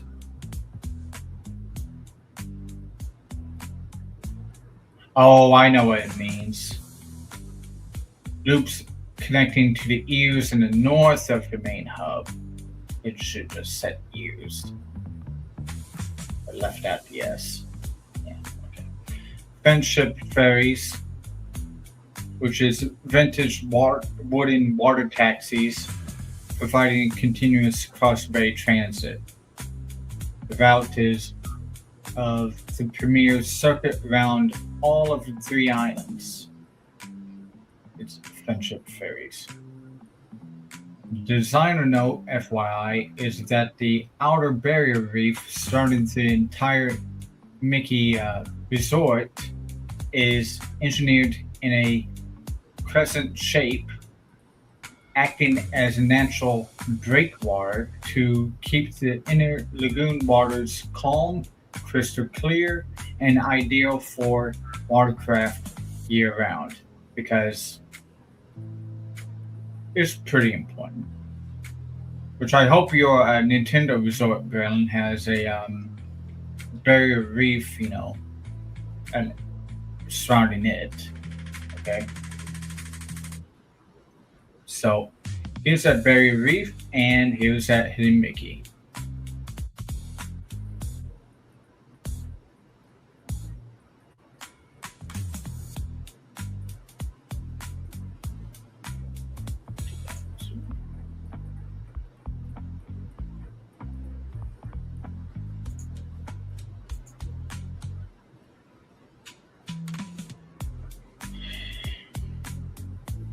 Oh, wow.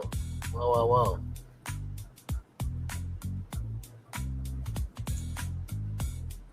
So that's for Animal Crossing? That's to answer your Nintendo resort. Okay, gotcha. Wow, that is a big resort. Mm-hmm. So as you can see, the main hub, the main island, and you got the left and right ears. To the north, it's said.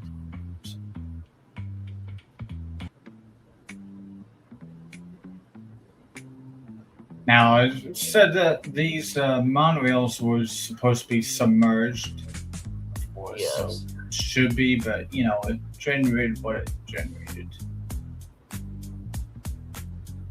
Plenty of pedestrian walkways, so I mean, then again. But yeah. Very nice indeed. That was a good job. Well, I'm going to have to work on it some more, or take some concepts of it to add to a actual island with this concept, so that Braylon can say, you know what, fuck you. So, yeah. Very good. Very, very good. I love the idea of the aqua monorail. I think logistically that'll probably be the hardest part is how do you get the monorail under water encapsulated so you know you won't feel like you're trapped under there and all that stuff. I think that'll be the interesting part, the mechanics of it all. Hey, it can't be as hard as what I was screening today. Understood. If you want to pull that up for it, but see, oh boy.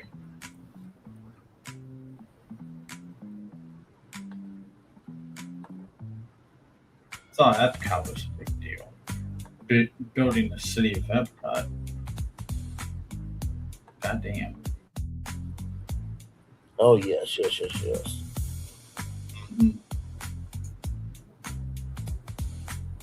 Short as it is once completed. Yeah. Thornton, did you see this already?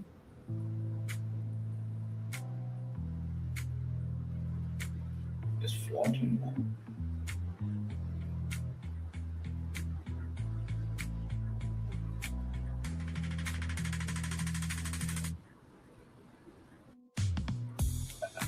Visitor journey from Earth, Hubble departure station.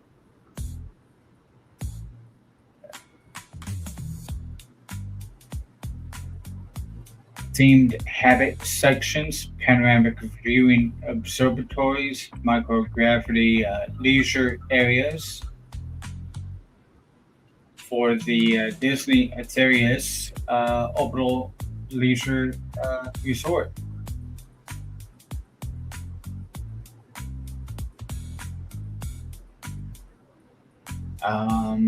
Of course, it's not going to be cheap though. $100 billion to build. I think that's pretty low though. And what is the price for per guest? For 4 nights on the orbital cruise around Earth, for 4 nights, including launch, training, and luxury suite accommodations, it's $250,000 per guest. And if the guest wanted 7 nights, it's going to be $750,000. That's what it gave me. That's what it gave me for an estimation of the price. Let's be honest, space travel is not going to be cheap. That makes sense.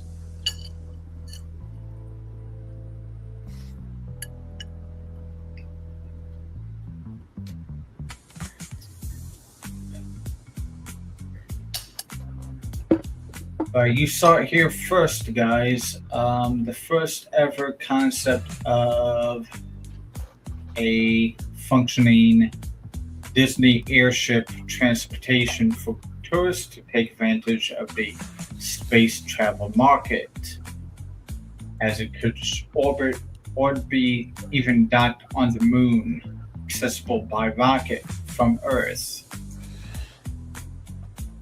Hmm. You see it here first. Oh, that was a thing? Mm. Which thing? Oh, yes. This is a concept I just came up with. You know. Oh.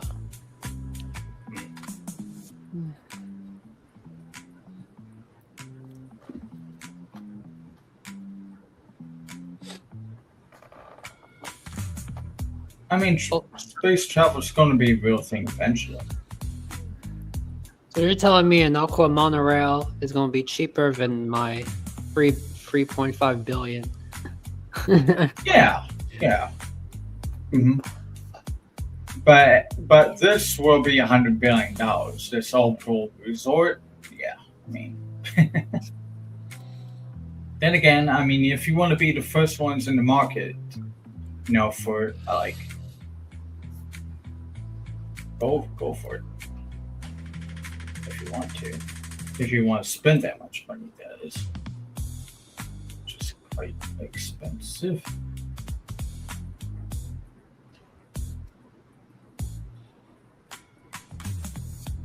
Only here, folks, you see a Disney resort in the space in orbiting Earth.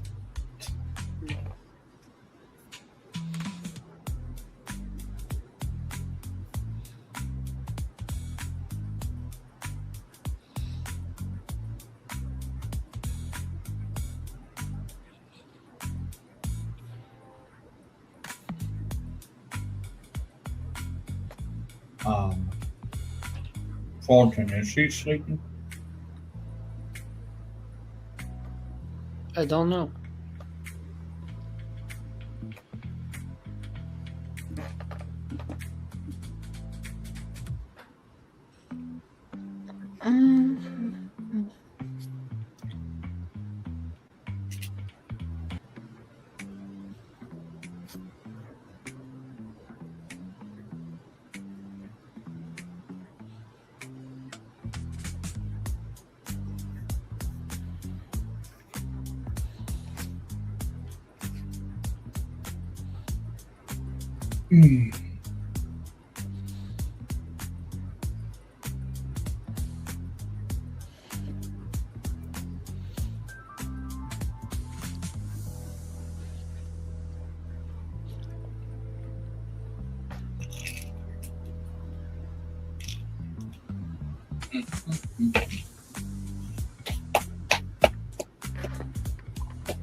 Maybe I can generate an image of the aqua monorail.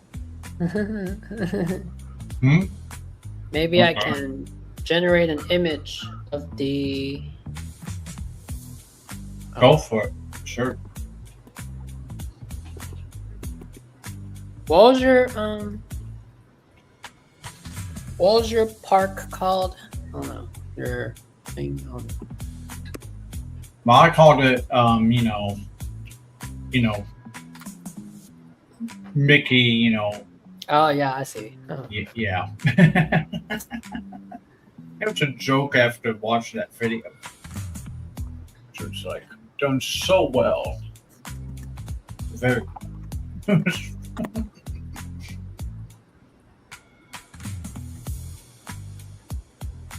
is that video now? Is it on YouTube?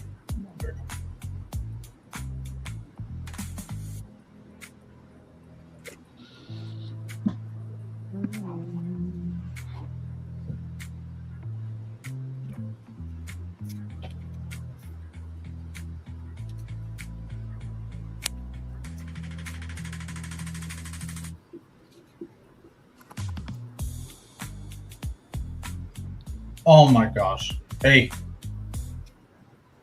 It is on YouTube. What is on YouTube? That Instagram video. The Instagram video? The Instagram meme. you know, the Mario 64.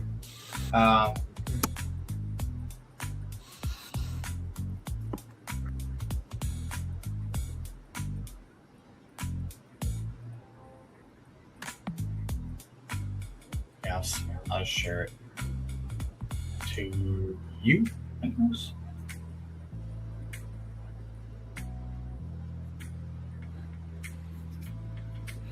Don't know how green it would feel if I shared it to you. No, I don't think I'll do it. Oh, wait a minute. You shared a woman singing there. Nice. Oh, on Instagram? Yeah. Oh. Imagine if she could bring back Epcot to the 80s as her mission. Yeah, please. Thank you. Please and thank you. She brought back the dinosaurs. But in the meantime, brought with her Godzilla.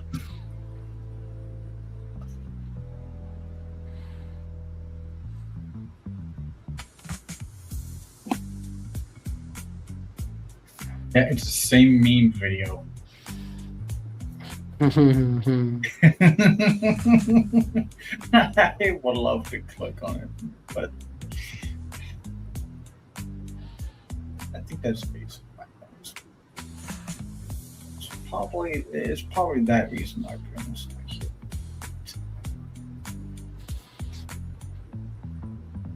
Just guess.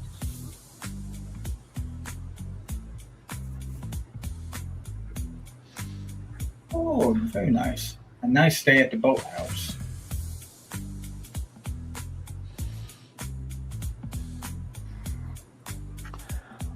Well, I can't make image because copyright.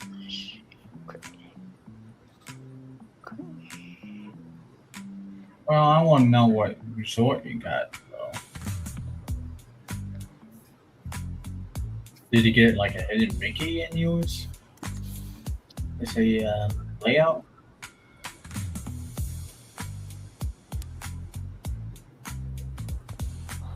What are you talking about? You're talking about this thing I'm trying to do? I thought you were just gonna type in the same name and see what you got. And if you got a monorail, you know, Aqua monorail. How do you spell? Oh my gosh. Mickey L-O... Oh. L-A-G-O? Mm-hmm. Yep. That's all? Yeah, Mickey L-A-G-O. That's all? Create a Mickey Lago Resort. Oh, okay. That's all it was. Okay, well, I'll see what I get. It's very beautiful.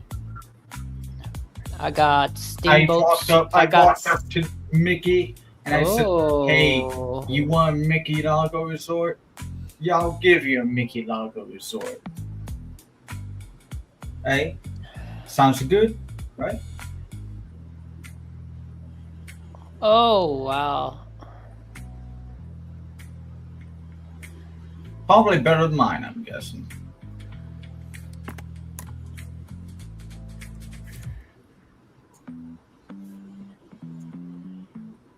Here's an image. Wow. Okay.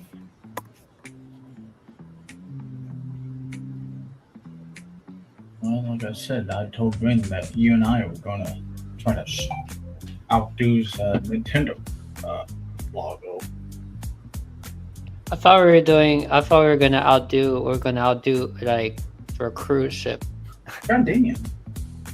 That's a nice image.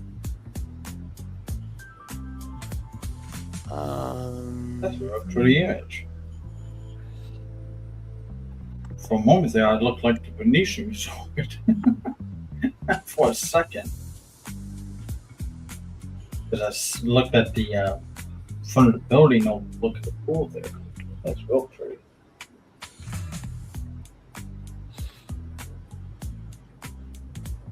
Oh.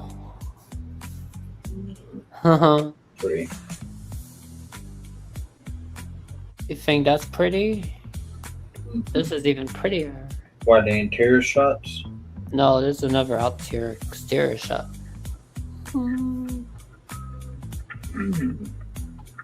Nice. Oh my gosh. Is this on Casper K?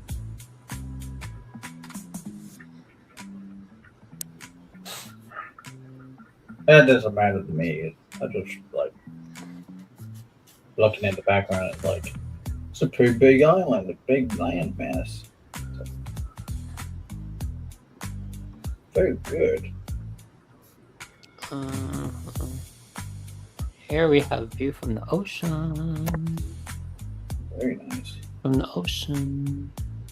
Very nice. Oh yeah.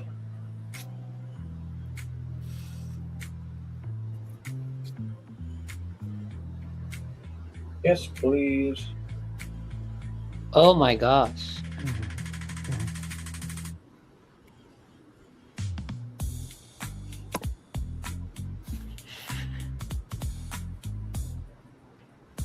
See, I warned you, Braylon. I warned you that Florence and I are going to be working on a resort.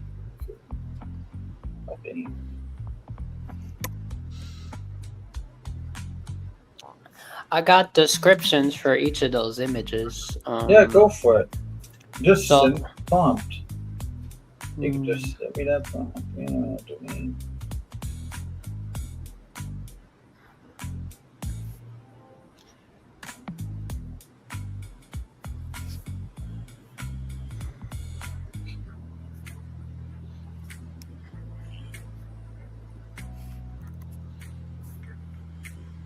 Goodness.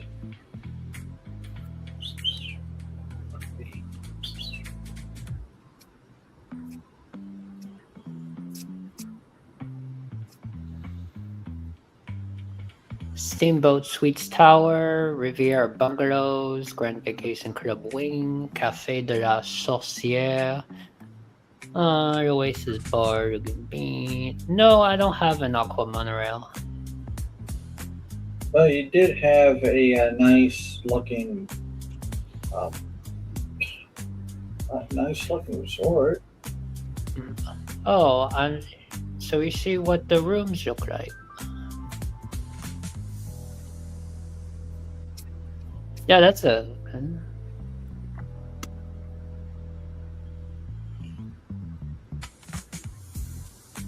Could this be another Seven Seas Lagoon resort?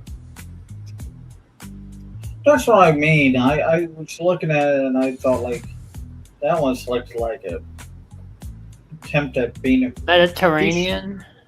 Yeah, Mediterranean Venetian. Yeah. Again.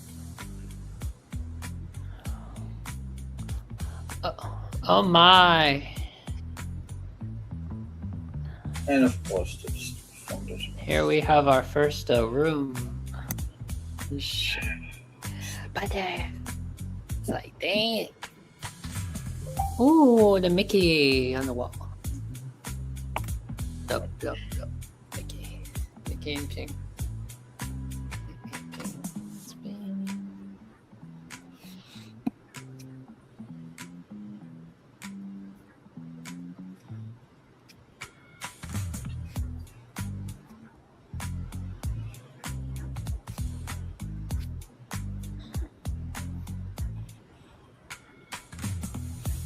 I don't know. It's giving Portofino vibes. It's giving.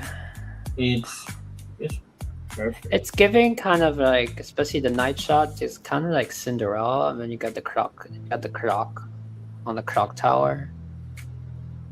It's also kind of giving Little Mermaid vibes. Oh, it's like good. I love it. We are. All that just because you type all you typed was Mickey Lago. Mickey Lago. Mickey Lago resort. As always, create a Mickey log. Yep.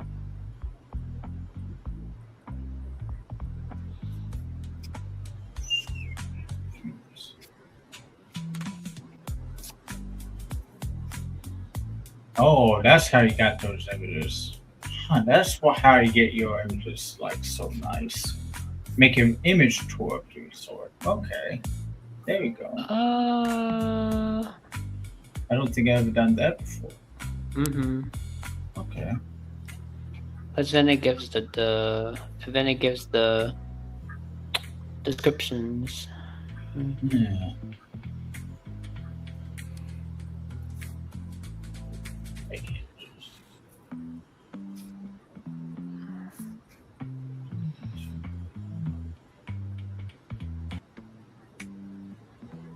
You know, Thornton, this is what we should have gotten instead of Riviera, maybe. I don't know.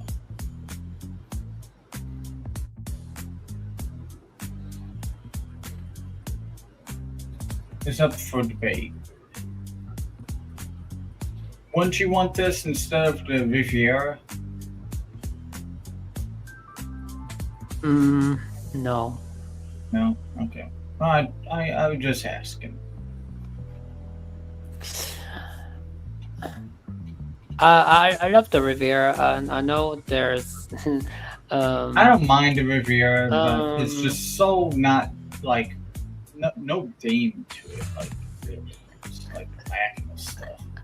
Actually got actually got ambushed on the Disney forum site because they were. Because the comments like because they hate it because especially they hate the exteriors because they say it's not. Yeah, that's what I mean. Like it's not like it's so bland. I understand the lobby is tiny. And so bland. Bland. Yeah. Well. Okay, so maybe in the daytime I agree, but in the nighttime, the only thing that's great about it at the nighttime it comes alive to me. The only thing that really is great about it is the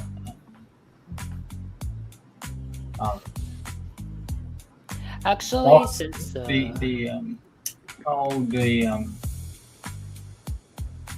where they have Tangled and Peter Pan. Oh, dang it. It was massive. Yes. Yeah, that's a. What do you call it? Like a passageway atrium? Yes, an atrium. It's what do you call that artwork when they I don't mosaic? Mosaic, yeah, mosaic tunnel walkthrough right there. Huge. It's like twice as big as the mosaic that you have at the Cinderella's castle. You know? Twice as big. Oh, what do you? So since we're since we're on that subject, what do you think of this? Okay, I'm still waiting for a new image here. Looks like. So. Motherfucker.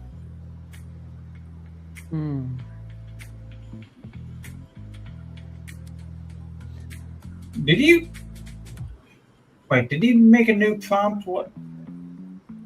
That's yeah. I asked to make a bigger, better lobby for the Riviera. Oh, there you go. You did a wonderful job. What the hell? But I don't recognize this lobby though. I know. Like it seems like you had to tear down the whole damn resort to do this. What the hell? That's amazing. I don't know. Maybe I should take an existing image of the one we That's have, what I the real was- one, and Yeah, then see if we have an existing image of the real one. somewhere available because that is way, way, way, way too good for what could be the what you can do with the existing lobby. Even too, I don't know where there is a greenhouse. Gee. Beautiful views of the sky buckets. Passing on by, that's cute.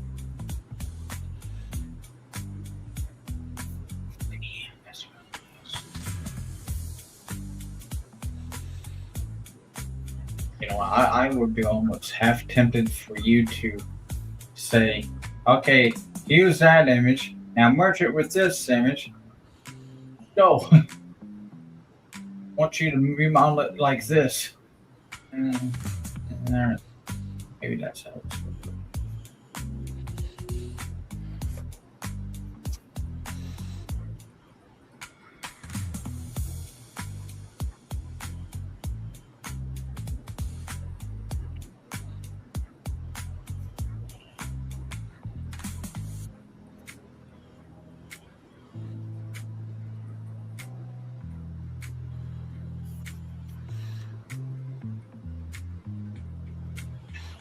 Oh wow. sleep.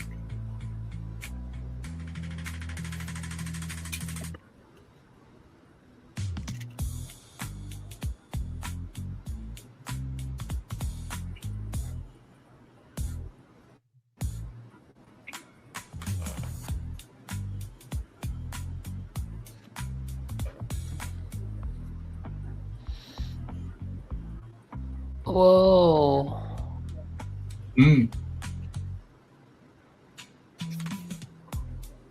Okay.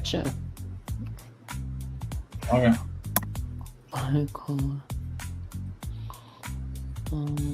Hey, what's going on? Oh, you should see what went up during the chat. Yeah, open up the Instagram. We are making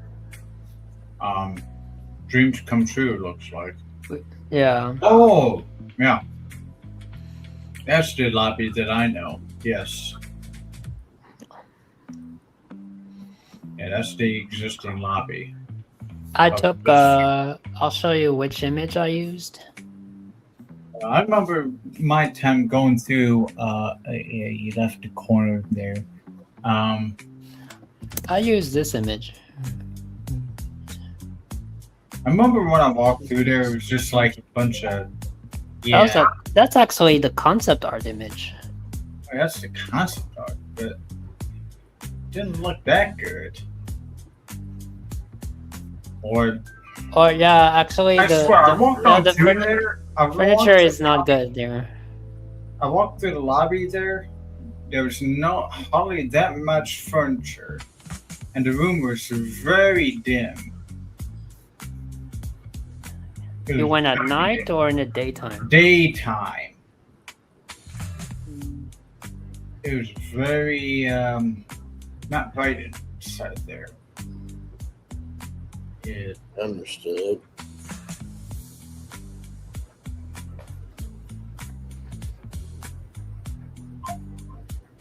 But you know what I hate is the Helios is small too.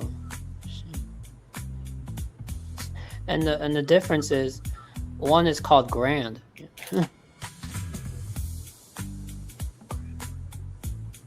Oh, wait a minute. Braylon does not see what we're doing. Okay. Oh my goodness. Look at all these.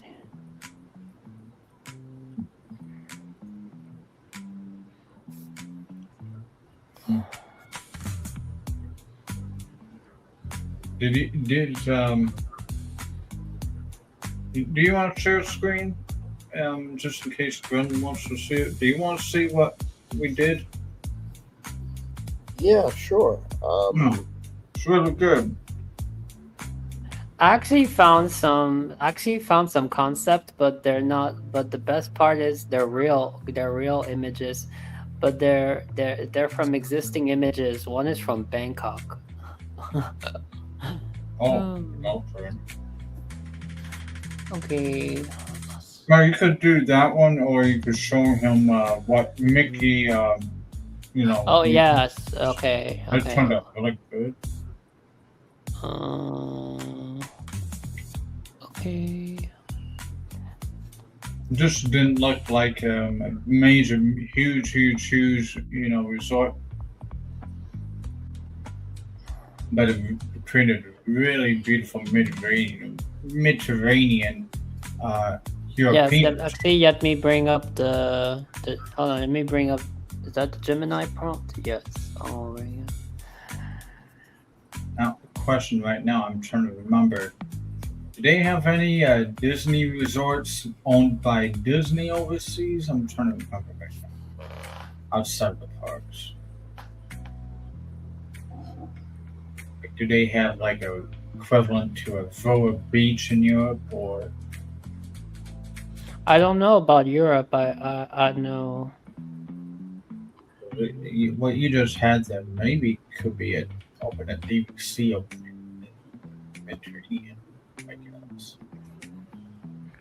Open it nearby. All right, I got the screen share. Just gotta wait.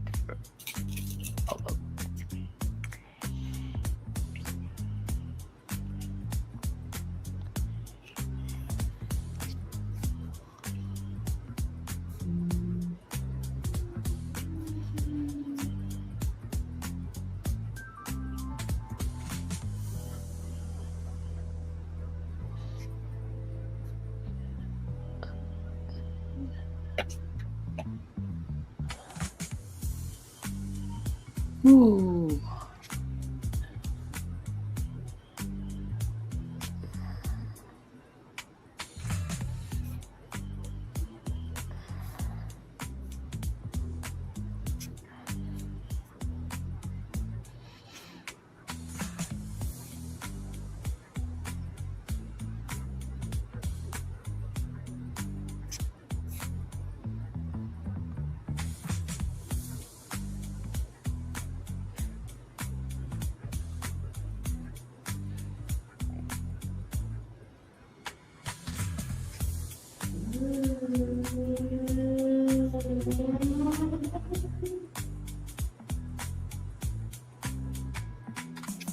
Oh no.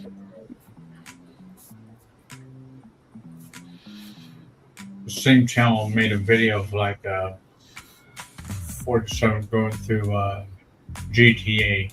Oh no. Oh, no. What are you doing? Ooh.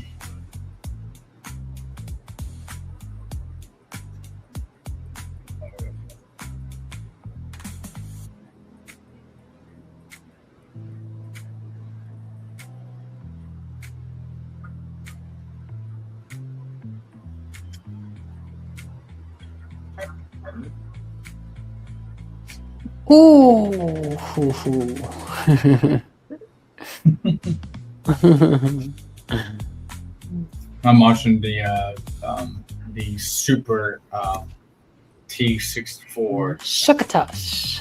Oh boy. What? Shakata. Okay. The Petit Cafe got bigger. The Petit Cafe got bigger. Bonjour, oui, oui. Oh my. Petit Cafe got bigger. Bonjour. That now see this is giving a Coronado Grand Destino Tower now. God damn. I love the view from the windows there. It's just like, oh look, the Well, sky. the view, yeah, the view. What I like is the view is unchanged. So I love the view. and we made a bigger staircase. Of course, the Skyliner is not supposed to be right there. Yeah, but the Skyliner should be there. I guess it looks better now. Oh, really? You like that? No, but in reality, the Skyliner is not there. I know that much. So, well, if you like that, you might like you might yeah, like the Skyliner go through. let's see. I generated an image of this resort, and they actually put the Skyliner where it would be so cool. Oh, you generated the image of this place? Oh, I'll see if I could find it. Goodness, this place is really accurate, even though the lobby is not at all accurate. But you know, this lobby is really just bland and basic in reality, sadly.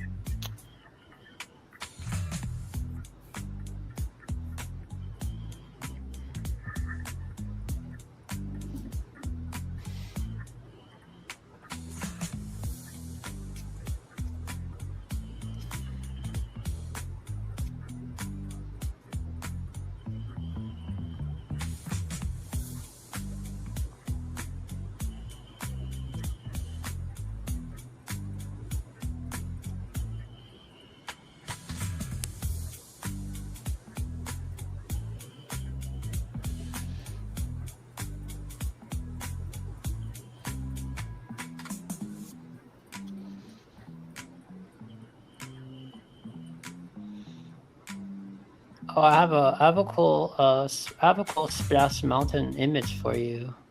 Okay. Okay. See, there's your 53-foot drop. Tiana, there's your 53-foot drop. Okay. Oh, look, we see Brer Rabbit. Oh shoot. Where's Brer? Yes, it's Tiana's Splash. After you see Fox, I see a rabbit. Yeah. Nice. Got loose there. Nice.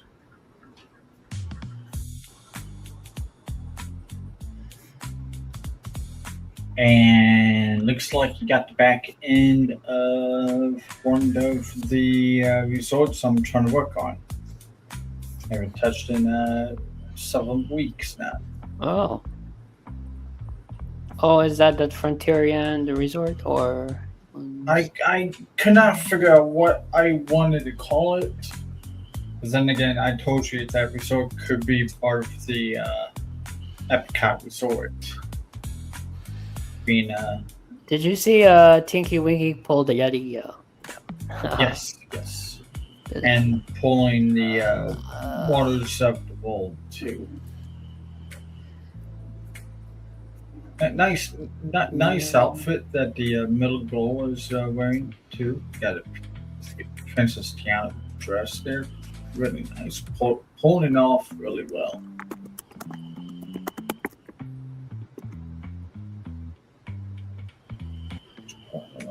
Really good.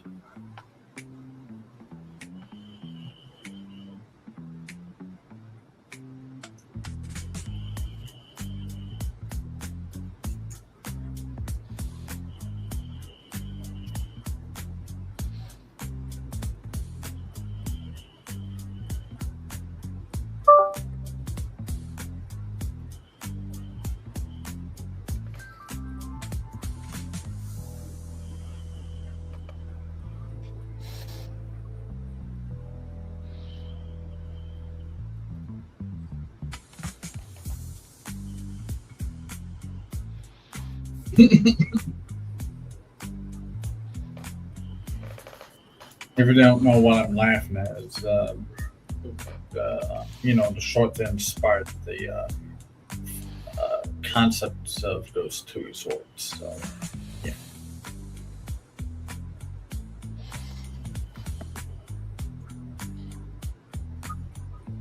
I had other resorts made of that sort. One of them was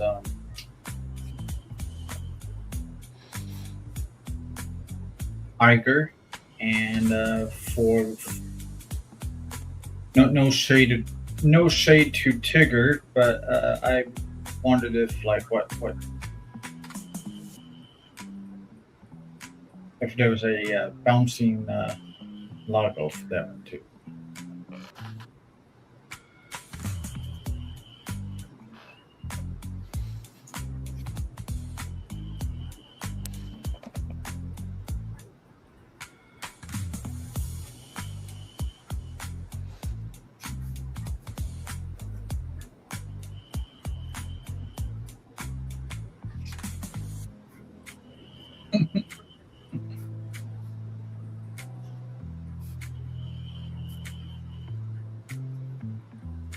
I said, no way.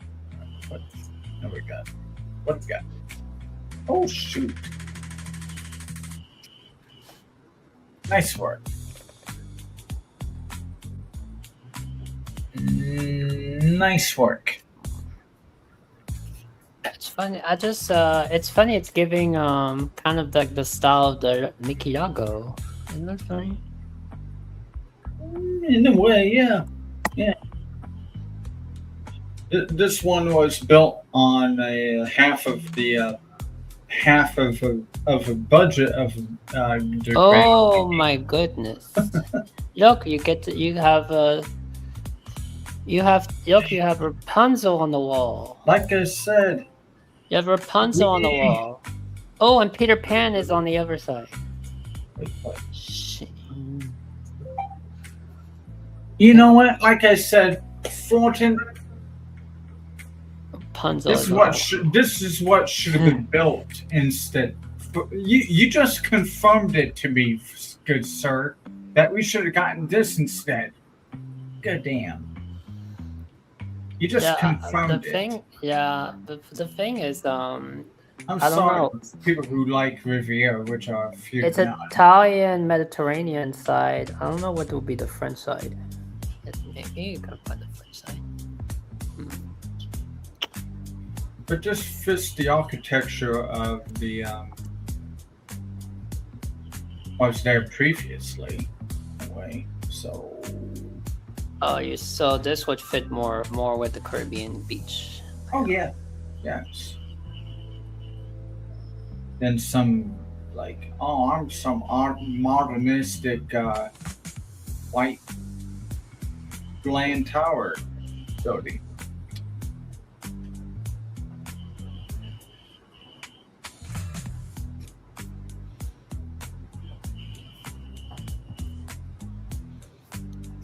I like how they put Epcot in Hollywood Studios. I'm kidding, of course.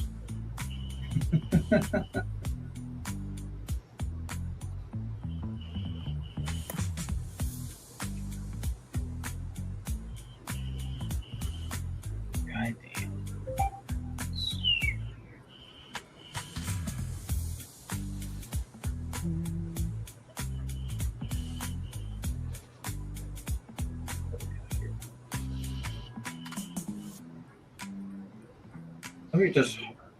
Let me just heart all these.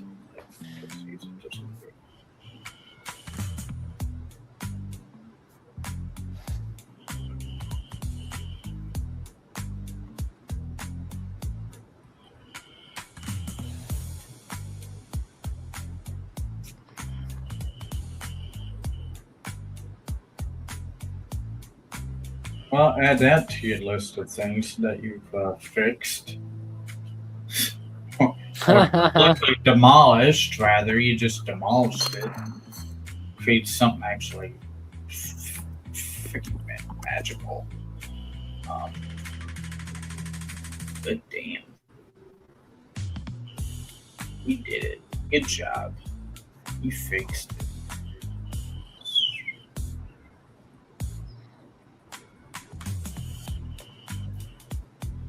Nice work.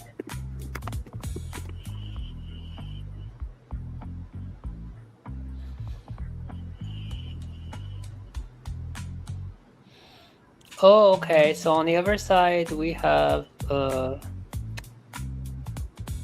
we got two Epcots over there. We got regular cot. All right, so Westcott over there. ready to see the French side. Oh yeah. So we have a mid-range side and the French. Well, Italian and French side to keep it true. With Belle. Boy. The Belle. God What does you? damn it. Man, oh wow. Damn it, Florentine. I think this is one of my favorite projects. How did you manage to get that through? I mean, goddamn, thank you for letting that one through. I tried to do that and I cannot do that. And then, yeah, Jedi, you just screw you. Oh my goodness. That's perfect. I can't ask for anything better.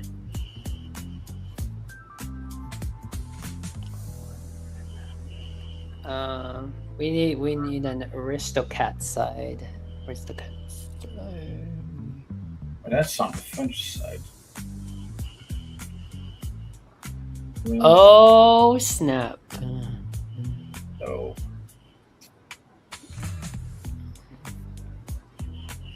It just keeps getting better and better and better.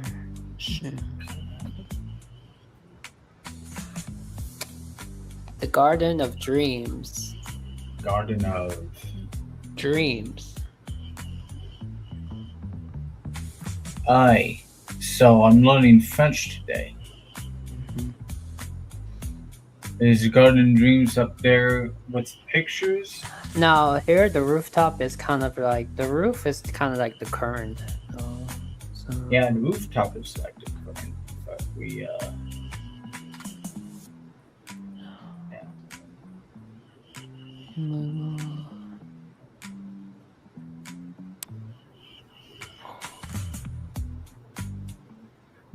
I'll tell you. Wow, is that an expanded river? Is that an expanded river? I see a friendship boat. Yeah, yeah.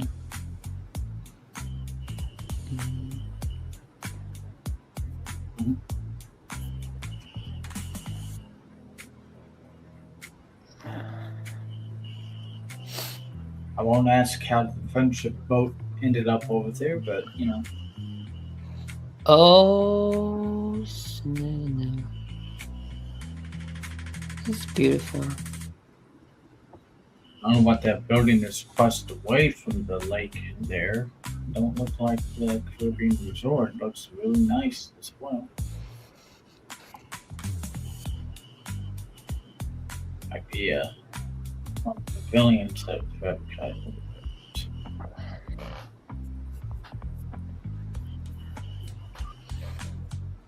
Oh my goodness gracious. I'm getting tired. Yep, the Aristocats. Yeah. Aristocat.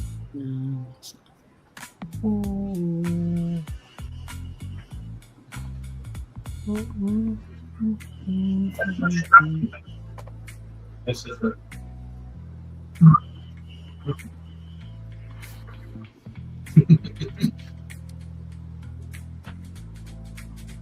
You know what we should call this place? No.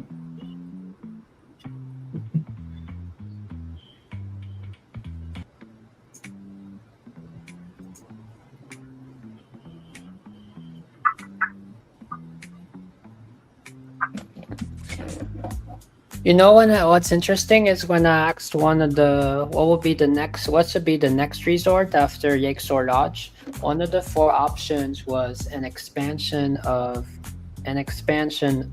They called it an expansion, like an expansion tower over where Riviera is. Madam who?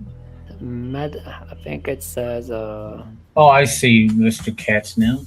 Dang. Finally.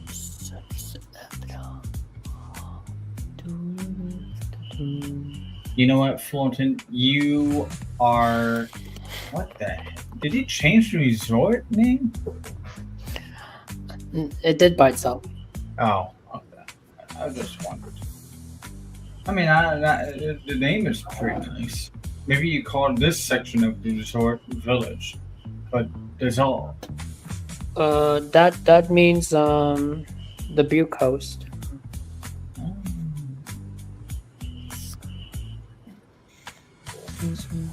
What else needs fixing? Well, I was going to work on the Lakeshore Lodge, but oh,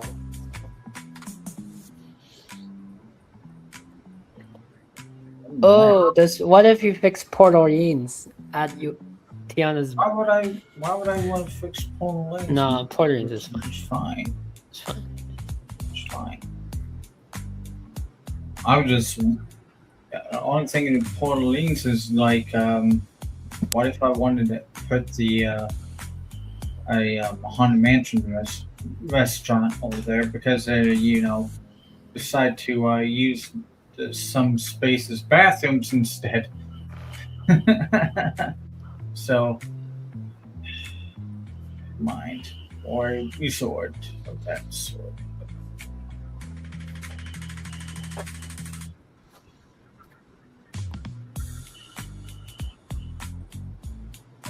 I think you've got it all covered. I think you've fixed it all. Unless you wanted to remodel the rooms at the Riviera. And that's it. Well, let's see what it gives.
Understood.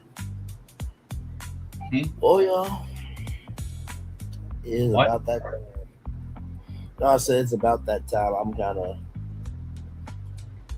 tired myself.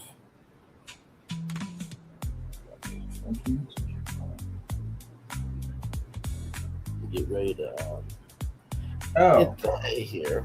Yeah, Florent and I was while you were trying to taking a break there. So I'm like, I won't say no more. We were remodeling the Disney Riviera Resort. Understood. Yeah, he did a really, really fine job. Good. I have to dig into that sometime soon here. For sure.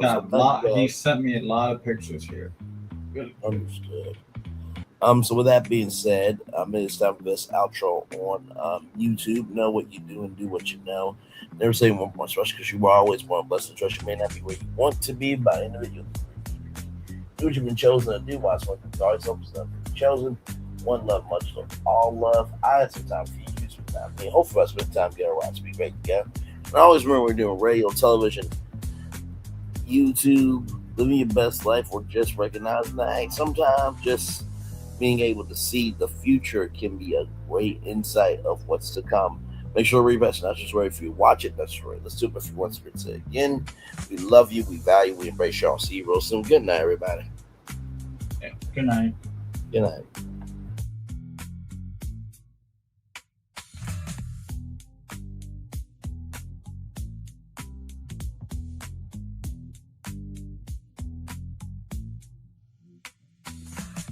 I thought I should tell you they've been talking about you. Yeah, they've been talking about you. They've been talking about the fact that they've done everything they could to stop you and everything they could to block you, but you still win. They've been talking about the fact that they have undermined your success and they have tried to sabotage your seasons, but you keep winning. They've been talking about the fact that even though they don't like each other, they get together to try to kill you, but you keep winning.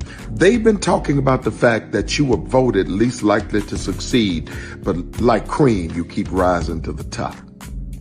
They've been talking about how they tried to burn your world down, but like the phoenix, you rose from the ashes. They've been talking about you. And you know what they say? Oh, she's just lucky. He's just lucky. But no, you ain't lucky. You're anointed. You got something on you. You got favor on you. You got power on you. You were born to win. Now they can call it luck, but it's grace. They can call it luck, but it's favor. But whatever they call it, it doesn't matter. Because you know what God calls you? Do you know what God calls you? A winner.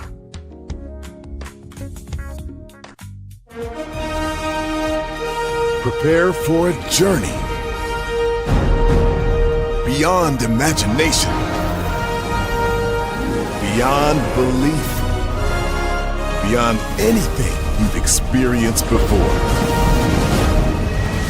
Universal Epic Universe, a new theme park where you'll step through extraordinary portals to 5 immersive worlds. Prepare for a cosmic voyage of discovery, an isle of fire-breathing excitement, a shadowy world of monsters and mystery, new wonders in the wizarding world, and a new way to play. Plus the splendor of a magnificent resort hotel overlooking the park. It's all new excitement at Universal Orlando Resort. A week's worth of vacation thrills with 4 amazing theme parks, a variety of spectacular themed hotels, and incredible dining and entertainment. It's all at Universal Orlando Resort, where you'll find new adventures every day. Explore the astonishing worlds of Universal Epic Universe at Universal Orlando Resort.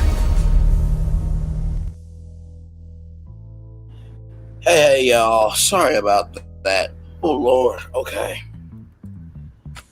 I love my brothers, but sometimes, whew.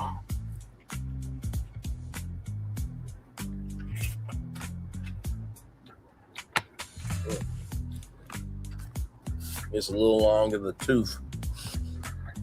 Give me one moment, y'all. So I forgot to read the Daily Motivator to y'all. Normally I don't do that.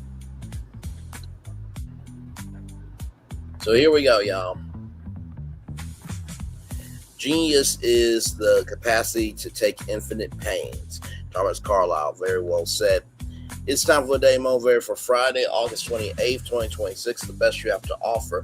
Your highest desires deserve to be more than sentimental wishes. Put time, effort, and commitment behind them.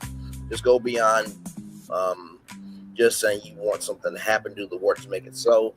begin where you are with what you have as soon as possible. Prove to yourself the importance of your objective by refusing to put it off until later. When it matters to you, bring it to life. Call upon your skills, knowledge, resourcefulness, discipline, and sheer will. Rather than waiting for someone else to take the initiative, lead the way, go forward with decisive, effective actions that inspire others to join in and support the effort. Give real world substance to what you care about, your world, your life, and the important things in it. You are worth the best you have to offer, Ralph Molson. But I will say this, I think when it comes to having the best to offer, sometimes it's just recognizing that it doesn't have to be the most meaningful at the time.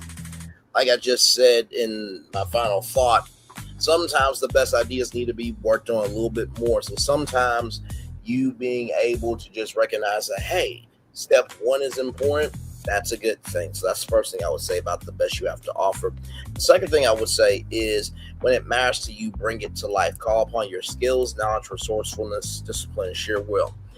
Everything works together for the good to those who love the Lord. Everything works together for the good to those who love the Lord. Everything works together for the good to those who love the Lord, right? So don't think just because you're going through something doesn't mean that something is not going to be worked out on the other end of that. And then finally, everybody, finally, give real world substance to what you care about. It's up to you to choose what you care about, right? So if something is stressing you out, something's bumming you out, if something is draining you, recognize it's okay to make a decision, right? So,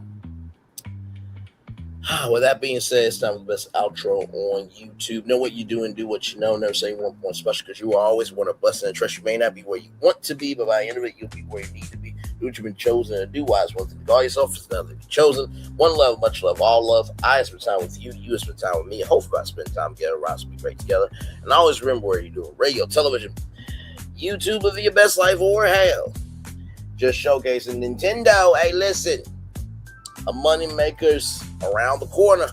Just need to do it. Make sure the replay is not just for if you watch it, not just for listen to it, but if you want to experience it again. I love you, I value you, I embrace you all. Always remember, see love you gotta give it, or see love you gotta give it, or see love you gotta give it. Wherever obstacles you will overcome, where success you have achieved upon this particular day. I'm extremely proud of you, but no one else is proud of you. Be proud of your damn self. And finally, y'all, listen. Make sure that with whatever you do, it has a finish line, right? You want to make sure that whatever you do has a finish line. You don't want to drag your ideas out so long that they don't really have they don't have a place to fall, right? So, commercial break and fireworks coming your way for the day that was, for the day that's coming, for the blessings that only for you, me, all as a society, as people, as culture. I feel love, and I'll send it right back to you. Good night, everybody. I love y'all. Bye-bye. Because here's the thing, a good streamer can find other content. Because here's the thing, a good streamer can find other content. Because here's the thing, a good streamer can find other content. Because here's the thing, a good streamer can find other content. Because here's the thing, a good streamer can find other content. Because here's the thing, a good streamer can find other content. Because here's the thing, a good streamer can find other content. Because here's the thing, a good streamer can find other content. Because here's the thing, a good streamer can find other content. I've been moving on my own accord, covering Black culture. There is more to life. I heard that, friend. Braylon, shout out to Braylon. Make sure y'all go follow Braylon in case y'all haven't. I love your content. I've been moving on my own accord, covering Black culture. There is more to life. I heard that, friend. Braylon, shout out to Braylon. Make sure y'all go follow Braylon in case y'all haven't. I love your content. I've been moving on my own accord, covering Black culture. There is more to life. I heard that, friend. Braylon, shout out to Braylon. Make sure y'all go follow Braylon in case y'all haven't. I love your content. Child, Braylon been over there doing his thing, minding his GD business, staying out of trouble, trying to get the folks some positive stuff to talk about. Besides lying all the damn time. Child, Braylon been over there doing his thing, minding his GD business, staying out of trouble, trying to get the folks some positive stuff to talk about, besides lying all the damn time. Child, Braylon been over there doing his thing, minding his GD business, staying out of trouble, trying to get the folks some positive stuff to talk about, besides lying all the damn time.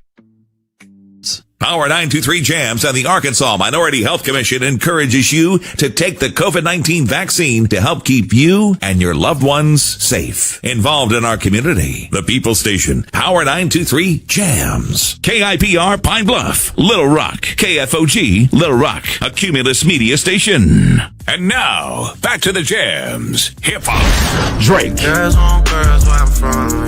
Yeah, well, girls want girls where I'm from. R&B. J. Howell. Just 'cause I love you and you love me. And now, bumping back-to-back continuous music with another fresh new jam. Heard here first on the People Station, Power 923 Jams.